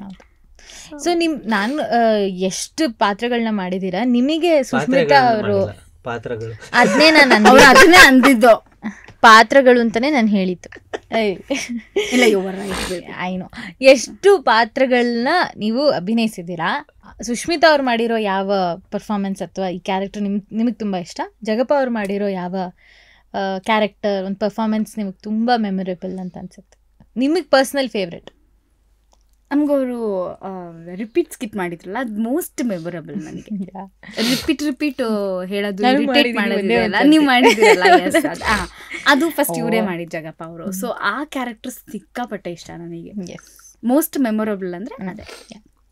ನಿಮಗೆ? ನನಗೆ ಸಾಧು ಸರ್ದೊಂದು ಇಮಿಟೇಷನ್ ಮಾಡಿದ್ಲು, ಸಖತ್ ಇಷ್ಟ. ಆಮೇಲೆ ಹಿಂದೆ ಒಂದು ಹಿಂಗೆ ಜುಟ್ಟ ಹಾಕೊಂಡು ಒಂದು ಮಾಡಿದ್ಲು ಅಂತ, ಅದು ಸಖತ್ ಇಷ್ಟ. Very sweet. ಬ್ಯುಸಿ ಇದ್ದೀರಾ ಆ್ಯಕ್ಟಿಂಗ್ ಪ್ರೊಫೆಷನ್ ಆಗಿ ತೊಗೊಂಡು? ನೆಕ್ಸ್ಟ್ ಯಾವ್ಯಾವ ಪ್ರಾಜೆಕ್ಟ್ಸ್ ರೆಡಿ ಇದೆ? ಜಗಪ್ಪ ನೀವು ಹೇಳಬೇಕು. ನಿಮ್ಮನ್ನ ನಾವು ಬೆಳ್ಳಿ ತೆರೆಯಲ್ಲಿ ನೋಡ್ತಾ ಇದ್ದೀವಿ ಇವಾಗ. ನೀವೆಷ್ಟೇ ಎಂಟರ್ಟೈನಿಂಗ್ ಅಂದರೆ ನೀವು ಸ್ಮಾಲ್ ಸ್ಕ್ರೀನಲ್ಲೂ ಎಂಟರ್ಟೈನ್ ಮಾಡ್ತಿದ್ದೀರಾ, ಬಿಗ್ ಸ್ಕ್ರೀನಲ್ಲೂ ಎಂಟರ್ಟೈನ್ ಮಾಡ್ತಾ ಇದ್ದೀರಾ. ನೆಕ್ಸ್ಟ್ ಯಾವ ಪ್ರಾಜೆಕ್ಟ್ಸ್ ಇದೆ, ಏನು ಲೈನಪ್ ಆಗಿದೆ? ನಾವು ಯಾವಾಗ ನಿಮ್ಮನ್ನ ನೆಕ್ಸ್ಟ್ ಬೆಳ್ಳಿ ತೆರೆ ಮೇಲೆ ನೋಡ್ಬೋದು, ಯಾವ ಪ್ರಾಜೆಕ್ಟಲ್ಲಿ? ಮೇಡಮ್ ನಂಗೆ ಅದು ಅಷ್ಟು ಗೊತ್ತಿಲ್ಲ, ಯಾಕೆಂತಂದ್ರೆ ನಾನು ಕೆಲಸ ಮಾಡಿದ್ದೀನಿ ಅದು ಅಷ್ಟೇ. ಇದು ಯಾವಾಗ ಬರುತ್ತೆ ಏನು ಅಂತ ನಮಗೂ ಇನ್ನೂ ಗೊತ್ತಿಲ್ಲ. ತರುಣ್ ಸರ್ದೊಂದು Rana sir hero, Puneeth sir direction, Tarun sir production, Mahanati ಮಾಡಿದ್ರಲ್ಲ ಪ್ರಿಯಾಂಕಾ ಮೇಡಮ್ ಅವರು ಹೀರೋಯಿನ್, ಕಿಶೋರ್ ಸರ್ ಇವ್ರಗಳ ಜೊತೆಯಲ್ಲಿ ನಂದು ಒಂದು ಕ್ಯಾರೆಕ್ಟರ್ PC ಕ್ಯಾರೆಕ್ಟರ್, ಅದೊಂದು ಚೆನ್ನಾಗಿದೆ ಸಿನಿಮಾ. ಅದೊಂದು ಆಯಿತು. ಇವಾಗ ನೀನಾ ಸಂಸತಿ ಸರ್ದೊಂದು ರೈಸ್ ಆಫ್ ಅಶೋಕ್ ಅದು ಮಾಡಿದ್ದೀನಿ. ಸೂಪರ್. ಅದು ಬಿಟ್ರೆ ನಮ್ಮ ಅಂದೊಂದಿತ್ತು ಕಾಲ ಸಿನಿಮಾ ರಿಲೀಸ್ಗೆ ವೆಯ್ಟ್ ಮಾಡ್ತಾ ಇದ್ವಿ, ಅದು ವಿನಯ್ ರಾಜ್ಕುಮಾರ್ ಸರ್ ಜೊತೆ ಮಾಡಿರೋದು. ಓ ಸೂಪರ್. ಹಿಂಗೆ ಇನ್ನು ಸುಮಾರು ನಮ್ಮಿಬ್ರದ್ದು ಒಂದು ಸಿನಿಮಾ ಇದೆ ಕೋಣ ಕೋಣ ಸಿನಿಮಾ, ಅಂತ. ಅದೊಂದು ರಿಲೀಸ್. ಓ ಹೌದು ಡಬ್ಬಿಂಗ್ ಎಲ್ಲ ಮುಗಿಸಿದೀವಿ, ಅದು ಎಡಿಟಿಂಗ್ ನಡೀತಾ ಇದೆ. ಕೋಣ ಸಿನಿಮಾದಲ್ಲಿ ನಾವು ಕಾಂಬಿನೇಷನ್ ಅಲ್ಲಿ ಮಾಡಿದೀವಿ. ಸೂಪರ್. ಸಖತ್ ಖುಷಿ ಆಗುತ್ತೆ. ಅಂದರೆ ಇಷ್ಟೊತ್ತು ಮಾತಾಡ್ತಿದ್ವಲ್ವಾ ಹಿಂಗೆಲ್ಲ ಆಗಿತ್ತು ಜರ್ನಿ ಅಂತ. ಇವಾಗ ನೀವು ಒಳ್ಳೊಳ್ಳೆ ಆ್ಯಕ್ಟರ್ಸ್ ಜೊತೆ, ಸ್ಟಾರ್ಸ್ ಜೊತೆ ನೀವು ವರ್ಕ್ ಮಾಡ್ತಿದ್ದೀರಾ ಅಂದರೆ ಕೇಳೋಕ್ಕೆ ಸಿಕ್ಕಾಪಟ್ಟೆ ಖುಷಿ ಆಗುತ್ತೆ. ಥಿಯೇಟರ್ಗೆ ಹೋಗಿದ್ದು ಎಕ್ಸ್ಪೀರಿಯನ್ಸ್ ಅಂತೆಲ್ಲ ಇರುತ್ತೆ ನಮ್ಗೆಲ್ರಿಗೂ, ಫಸ್ಟ್ ಫಿಲಮ್ ನೋಡಿದ್ದು ಹಾಗೆ ಹೀಗೆ ಅಂತ. ಬಟ್ ಇವಾಗ ತುಂಬ ಬೇಜಾರಾಗುತ್ತೆ ಥಿಯೇಟರ್ಗೆ ಯಾರು ಬರೋದಿಲ್ಲ, ಸಿನಿಮಾ ನೋಡೋದಿಲ್ಲ ಅನ್ನೋ ಥರ ಒಂದು. ಆದರೆ ಆ ಎಕ್ಸ್ಪೀರಿಯನ್ಸ್ನ ಯಾರು ಎಲ್ಲೂ ಕೊಡೋಕ್ಕಾಗೋದಿಲ್ಲ. ಸೊ ನೀವು ಆರ್ಟಿಸ್ಟ್ ಆಗಿ ಇವಾಗ ಫಿಲ್ಮ್ಸಲ್ಲಿ ವರ್ಕ್ ಮಾಡ್ತಾ ಇದ್ದೀರಾ, ಥಿಯೇಟರ್ ಬಗ್ಗೆ ಆ ಒಂದು ಎಕ್ಸ್ಪೀರಿಯನ್ಸ್ ಬಗ್ಗೆ ಆಡಿಯನ್ಸ್ಗೆ ಏನು ಹೇಳ್ತೀರಾ? ನಂಗೆ ಅನ್ಸುತ್ತೆ ಎಲ್ಲ ಕಡೆನೂ ಇದು ಪ್ರಾಬ್ಲಮ್ ಆಗ್ತಿದೆ. It's not like Kannada industry ಅಂತ ಸ್ಟ್ರೆಸ್ ಮಾಡ್ತಾ ಇರೋದು first of all wrong. Only Kannada industry, Telugu Tollywood ಅಲ್ಲೂ ಆಗ್ತಿದೆ, ಬಾಲಿವುಡ್ ಅಲ್ಲೂ ಆಗ್ತಿದೆ, ಎಲ್ಲ ಕಡೆನೂ ಆಗ್ತಿದೆ. ಮೇನ್ಲಿ ಹೇಳ್ಬೇಕಂದ್ರೆ ಜನ ಚೇಂಜ್ ಆಗಿದ್ದಾರೆ, ಸಿನಿಮಾ ತಂಡ ಯಾವತ್ತೂ ಚೇಂಜ್ ಆಗಲ್ಲ. ನಾವು ಏನು ಟ್ರೆಂಡಿಗೆ ಬೇಕು ಅದನ್ನು ನಾವು ಮಾಡೇ ಮಾಡ್ತೀವಿ, ರೀಚ್ ಮಾಡೋದು ಮಾಡೇ ಮಾಡ್ತೀವಿ, ಪ್ರಮೋಷನ್ ಎಲ್ಲಿ ಮಾಡಬೇಕು ಮಾಡೇ ಮಾಡ್ತಾ ಇದ್ದೀವಿ. ಮುಂಚೆ ಎಲ್ಲ ಕಾಲೇಜಸ್ಗೆ ಹೋಗಿ ಕಾಲೇಜ್ ಸ್ಟೂಡೆಂಟ್ಸ್ ಎಲ್ಲ ಆಲ್ಮೋಸ್ಟ್ ಒಂದಿನ ನಾವೇ ಕಾಲೇಜ್ ಸ್ಟೂಡೆಂಟ್ಸ್ ಆಗಿ ಒಂದಿನ ಕಳಿಬೇಕು ಅಂದರೆ 3 hours ಎಲ್ಲಿ ಕಳೆಯೋದಂದರೆ ಫಸ್ಟ್ ಥಿಯೇಟ್ರಿಗೆ ಹೋಗ್ತಾ ಇದ್ದಿದ್ದು. ಥಿಯೇಟ್ರಲ್ಲಿ ಒಂದು ಅರ್ಧ ದಿನ ಕಳೆದ್ಬಿಟ್ರೆ ಆಮೇಲೆ ಒಂದು ಲಂಚೋ ಡಿನ್ನರೋ ಏನೋ ಒಂದು ಆಗ್ತಿತ್ತಾ, ಒಂದು ಕಾಫಿನೋ ಟೀನೋ. ಅಲ್ಲಿಗೆ ಕಾಲೇಜ್ ಬಂಕ್ ಮಾಡಬೇಕು ಅಂದರೆ ಫಸ್ಟ್ ಪ್ಲ್ಯಾನೇ ಇದು ಸಿನಿಮಾ.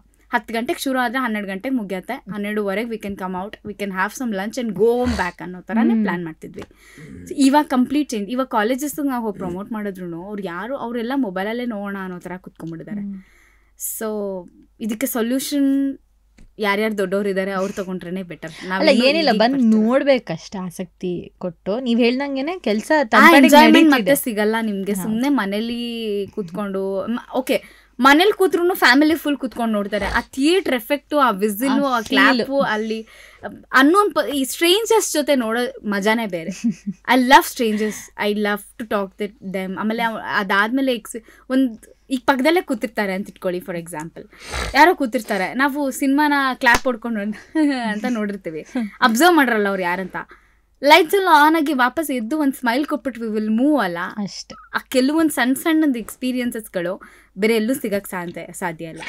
ಆಮೇಲೆ ಇವ್ರು ಹೇಳ್ದಂಗೆ ಬಿಗಿನಿಂಗ್ ಅಲ್ಲಿ ಅದೇ ಹೆಂಡತಿ ಅದೇ ಮುಖ ಅಂತಾರಲ್ಲ, ಹಂಗೆ ಅದೇ ಫ್ಯಾಮಿಲಿ ಜೊತೆ ಅಲ್ಲೇ ಮನೇಲಿ ಕೂತ್ಕೊಂಡು ಇನ್ನೊಂದು ಬನ್ನಿ ಒಂದ್ ಸ್ವಲ್ಪ ಹೊರಗಡೆ ಜನ ಇದ್ದಾರೆ, ಹೊರಗಡೆ ಬೇರೆ ಬೇರೆ. ಆಮೇಲೆ ಇನ್ನೊಂದು ಏನಂದ್ರೆ ನಮ್ಮ ಆರ್ಟಿಸ್ಟ್ಗಳು ಅಷ್ಟೇ ಅಪ್ಡೇಟ್ ಆಗಿದ್ದಾರೆ.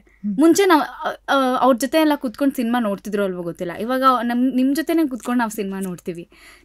ನಿಮ್ಮ ಜೊತೆ ನಾವು ಟೈಮ್ ಸ್ಪೆಂಡ್ ಮಾಡ್ಬೇಕಂತ ನಮ್ಗೆ ತುಂಬ ಆಸೆ ಇದೆ. ನೀವು ಬಂದರೆ ಥಿಯೇಟ್ರಿಗೆ ನಿಮ್ಮ ಜೊತೆ ಟೈಮ್ ಸ್ಪೆಂಡ್ ಮಾಡೋದ್ರ ಜೊತೆಗೆ ನಾವು ಕೆಲವೊಂದು ಈಗ ಪಾಪ್ಕಾರ್ನ್ ಎಲ್ಲ ಕೊಡ್ತಾರೆ ಗೊತ್ತಾ, ಈಗ ಸೆಲೆಬ್ರಿಟಿ ಶೋಗಳಲ್ಲಿ ಇವ್ರು ಅದಕ್ಕೆ ಹೋಗ್ತಾರೆ ಬಿಡಿ, ಸಖತ್ ಇಷ್ಟ ಇವರಿಗೆ. ಅಮ್ಮ ಪಾಪ್ಕಾರ್ನ್ ಬಂತ ನೋಡೋದು, ಅದನ್ನೆಲ್ಲ ಎಂಜಾಯ್ ಮಾಡ್ಬೇಕಂದ್ರೆ ಅದೇ ಹೇಳೋದು. ಆ ಸಣ್ಣ ಹೋಗಿ ಪಾಪ್ಕಾರ್ನ್ ಮನೇಲಿ ತಿನ್ನಕ್ಕೋ ಥಿಯೇಟ್ರಲ್ಲಿ ತಿನ್ನಕ್ಕೋ ಫೀಲ್. ಇನ್ನೊಂದು ವಿಷಯ ಗೊತ್ತಾ, ಥಿಯೇಟ್ರು ಅಂತಂದ್ರೆ ನಿಮ್ಗೆ ಎಷ್ಟು ಎಕ್ಸ್ಪೀರಿಯನ್ಸ್ ಇದೆ ಇರೋ ಗೊತ್ತಿಲ್ಲ. ಒಂದೊಂದು ಸ್ಟಾರ್ ಕಟ್ಬಿಟ್ಟು ಟಿಕೆಟ್ ಇಸ್ಕೊತಿದ್ವಿ ನಾವು. 3 ಗಂಟೆಗೆ ಇದು ಸ್ಟಾರ್ ರೆಡಿ ಮಾಡಿ ಬೆಳಗಾನ ಪೋಸ್ಟರ್ಗಳನ್ನೆಲ್ಲ ಅಂಟಿಸಿ, ಅದು ಅವ್ರಿಗೆ ಗೊತ್ತಿರುತ್ತೆ. 2 ಟಿಕೆಟ್ 1 ಟಿಕೆಟ್ ಕೊಡೋರು, 2 ಸ್ಟಾರ್ 1 ಸ್ಟಾರ್ ಕಟ್ಟಿದ್ರೆ ಒಬ್ಬ 2 ಟಿಕೆಟ್ ಏನೋ ಕೊಡೋರು. ಒಂದು ಸಿನಿಮಾ ನೋಡಕ್ಕೆ ಇನ್ನೊಂದು ಮಾರ್ಬಿಟ್ಟು ಅದ್ರೊಳಗಡೆ ಕೊಕಾ ಕೋಲಾ ಚಿಪ್ಸ್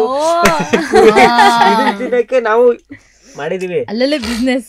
ನನ್ಗೂ ಸ್ಟಾರ್ ಕಟ್ಟೋದಂದ್ರೆ ಏನಂತ ಗೊತ್ತಿರ್ಲಿಲ್ಲ. ಗಿಟ್ಟೋದಂದ್ರೆ ಏನದು ಅಂತ ಅಂದ್ರೆ ಅಮ್ಮ ಹಿಂಗೆಲ್ಲ ಇರುತ್ತೆ, ಒಬ್ಬೊಬ್ಬ ಹೀರೋಗಳಿಗೆ ಈ ತರ ಒಂದು ಸ್ಟಾರ್ ಕಟ್ತಾರೆ.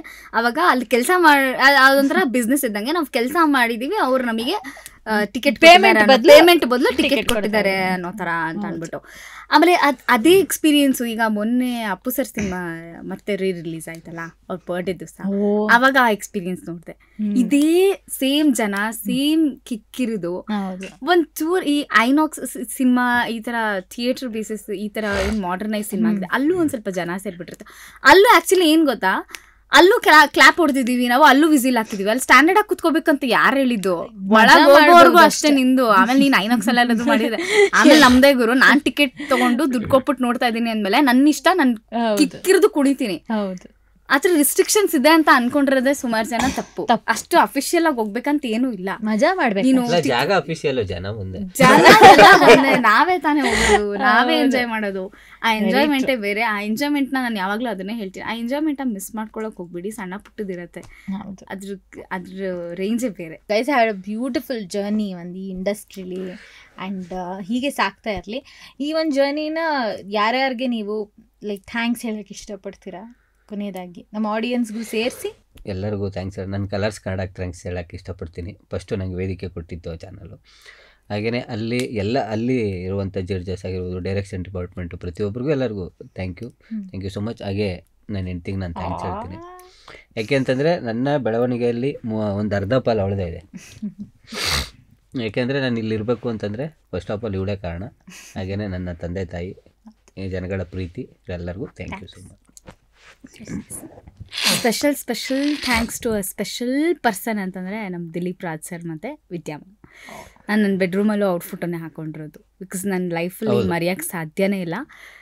ಬಿಕಾಸ್ ಅವ್ರು ನಮ್ಮನ್ನು first selection important, opportunity important. ಇವ್ರು ಹೇಳ್ದಂಗೆ ಎಷ್ಟೊಂದು ಜನ ಟ್ಯಾಲೆಂಟ್ ಇರೋರು ಇದ್ದಾರೆ, ಬಟ್ ಆಪರ್ಚುನಿಟಿ ಸಿಗೋದಿದೆಯಲ್ಲ, ಆ ವೇದಿಕೆ ಕಲ್ಪಿಸ್ಕೊಡೋದಿದೆಯಲ್ಲ, ಅದು ಅವ್ರ ದೊಡ್ಡ ಗುಣ ಅಂತ ಹೇಳ್ಬೋದು.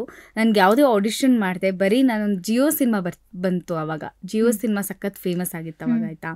ಎಲ್ಲರೂ ಜಿಯೋ ಸಿನಿಮಾ ತೊಗೊಳ್ಳೋರು. ಜಿಯೋ ಸಿನಿಮಾದಿಂದ ಒಂದು ಲವ್ವೇ ಕ್ರಿಯೇಟ್ ಆಗುತ್ತೆ ಅನ್ನೋದೊಂದು ಕಾಮಿಡಿದು ಒಂದು ಪಾರ್ಟ್ ಮಾಡಿದ್ವಿ, ಒಂದು 4 minutes ಇಲ್ಲ ಅದಾಯ್ತಾ. ಆ ಒಂದು ಬಿಟ್ಟನ್ನ ನೋಡಿ ಅವ್ರು ನನ್ನ ಸೆಲೆಕ್ಟ್ ಮಾಡಿರೋದು ವಿದ್ಯಾ ಮ್ಯಾಮ್. ಸೊ ದಿಲೀಪ್ ರಾಜ್ ಸರು ಅಷ್ಟೇ, ಏನು ಕ್ವಶನ್ ಕೇಳದೆ ನನ್ನನ್ನು ಹಾಗೆ ಸೆಲೆಕ್ಟ್ ಮಾಡಿದ್ದಾರೆ. ಆ್ಯಕ್ಚುಲಿ ಇವರೆಲ್ಲ ಆಲ್ರೆಡಿ ಆಡಿಷನಲ್ಲಿ ಸೆಲೆಕ್ಟ್ ಆಗಿ ಲಾಸ್ಟಲ್ಲಿ ನಾನು ಬಂದಿದ್ದು ಹುಡುಗಿ.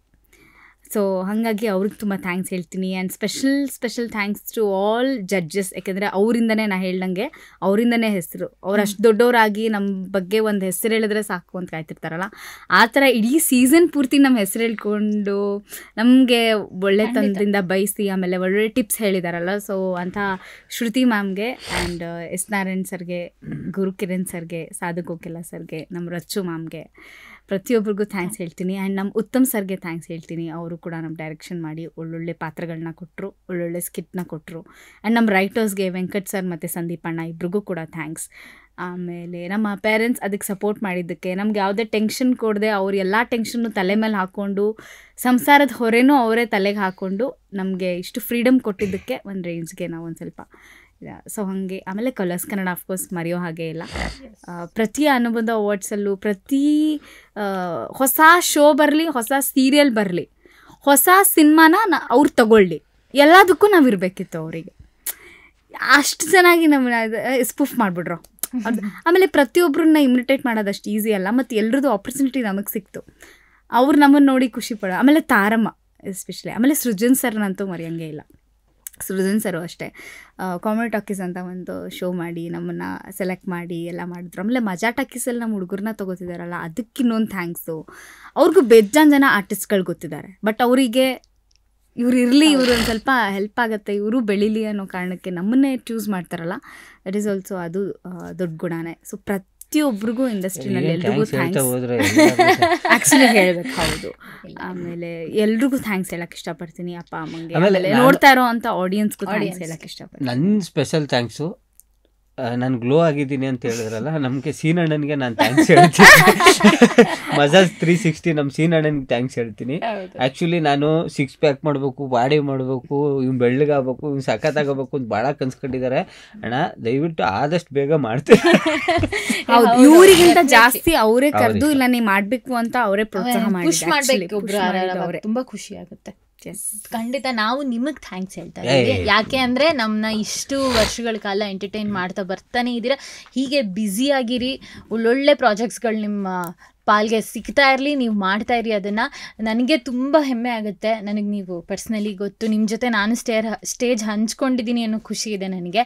ಆವತ್ತು ನೀವು ಅಚಾನಕ್ಕಾಗಿ ಬಂದಿದ್ದೇ ಇದ್ರೂ ಸುಮಾರು ಕೆಲಸಗಳನ್ನ ಮಾಡಿದ್ದೀರಾ ನೀವು ಈ ಇಂಡಸ್ಟ್ರಿಗೆ ಬರೋಕ್ಕೆ ಮುಂಚೆ. ಅಷ್ಟು ಜೀವನ ಎಲ್ಲ ನೋಡ್ಕೊಂಡ್ಬಂದು ನೀವು 14-15 ಕಿಲೋಮೀಟ್ರ್ ಟ್ರಾವೆಲ್ ಮಾಡ್ಕೊಂಡ್ಬಂದು ಅಷ್ಟೆಲ್ಲ ಮಾಡಿದ್ದು ಇವತ್ತು ನಾನು ಖುಷಿ ಪಡ್ತಿಲ್ಲ. ನಿಮ್ಮ ಮೇಲೆ ಇನ್ನೂ ಜವಾಬ್ದಾರಿ ಹಾಕ್ತಾ ಇದ್ದೀನಿ. ಇನ್ನೂ ಹೀಗೆ ನೀವು ಕೆಲಸ ಮಾಡ್ತಾನೆ ಇರ್ಬೇಕು, ನಮ್ಮನ್ನು ನಗಿಸ್ತಾ ಎಂಟರ್ಟೈನ್ ಮಾಡ್ತಾನೆ ಇರಬೇಕು. ದೇವ್ರ ಆಶೀರ್ವಾದ ಯಾವಾಗಲೂ ಇರಲಿ. Thank you so much for entertaining us and ಹೀಗೆ ಬ್ಯುಸಿಯಾಗಿರಿ. ಏನಂತಾರೆ, I wish only goodness to you guys. Thank you so much. ನಾವು ಸಖತ್ ಖುಷಿ ಪಟ್ವಿ. ನೀವು ಮಾಡೋ ಮುಂದಿನ ಎಲ್ಲ ಪ್ರಾಜೆಕ್ಟ್ಸ್ಗೂ ನಮ್ಮ ಟೀಮ್ ಪರವಾಗಿ ನಿಮಗೆ all the very best. That's so sweet. Actually ಈ ವೇದಿಕೆಗೆ ಬರಬೇಕಂದ್ರೆ this is our first interview after long time.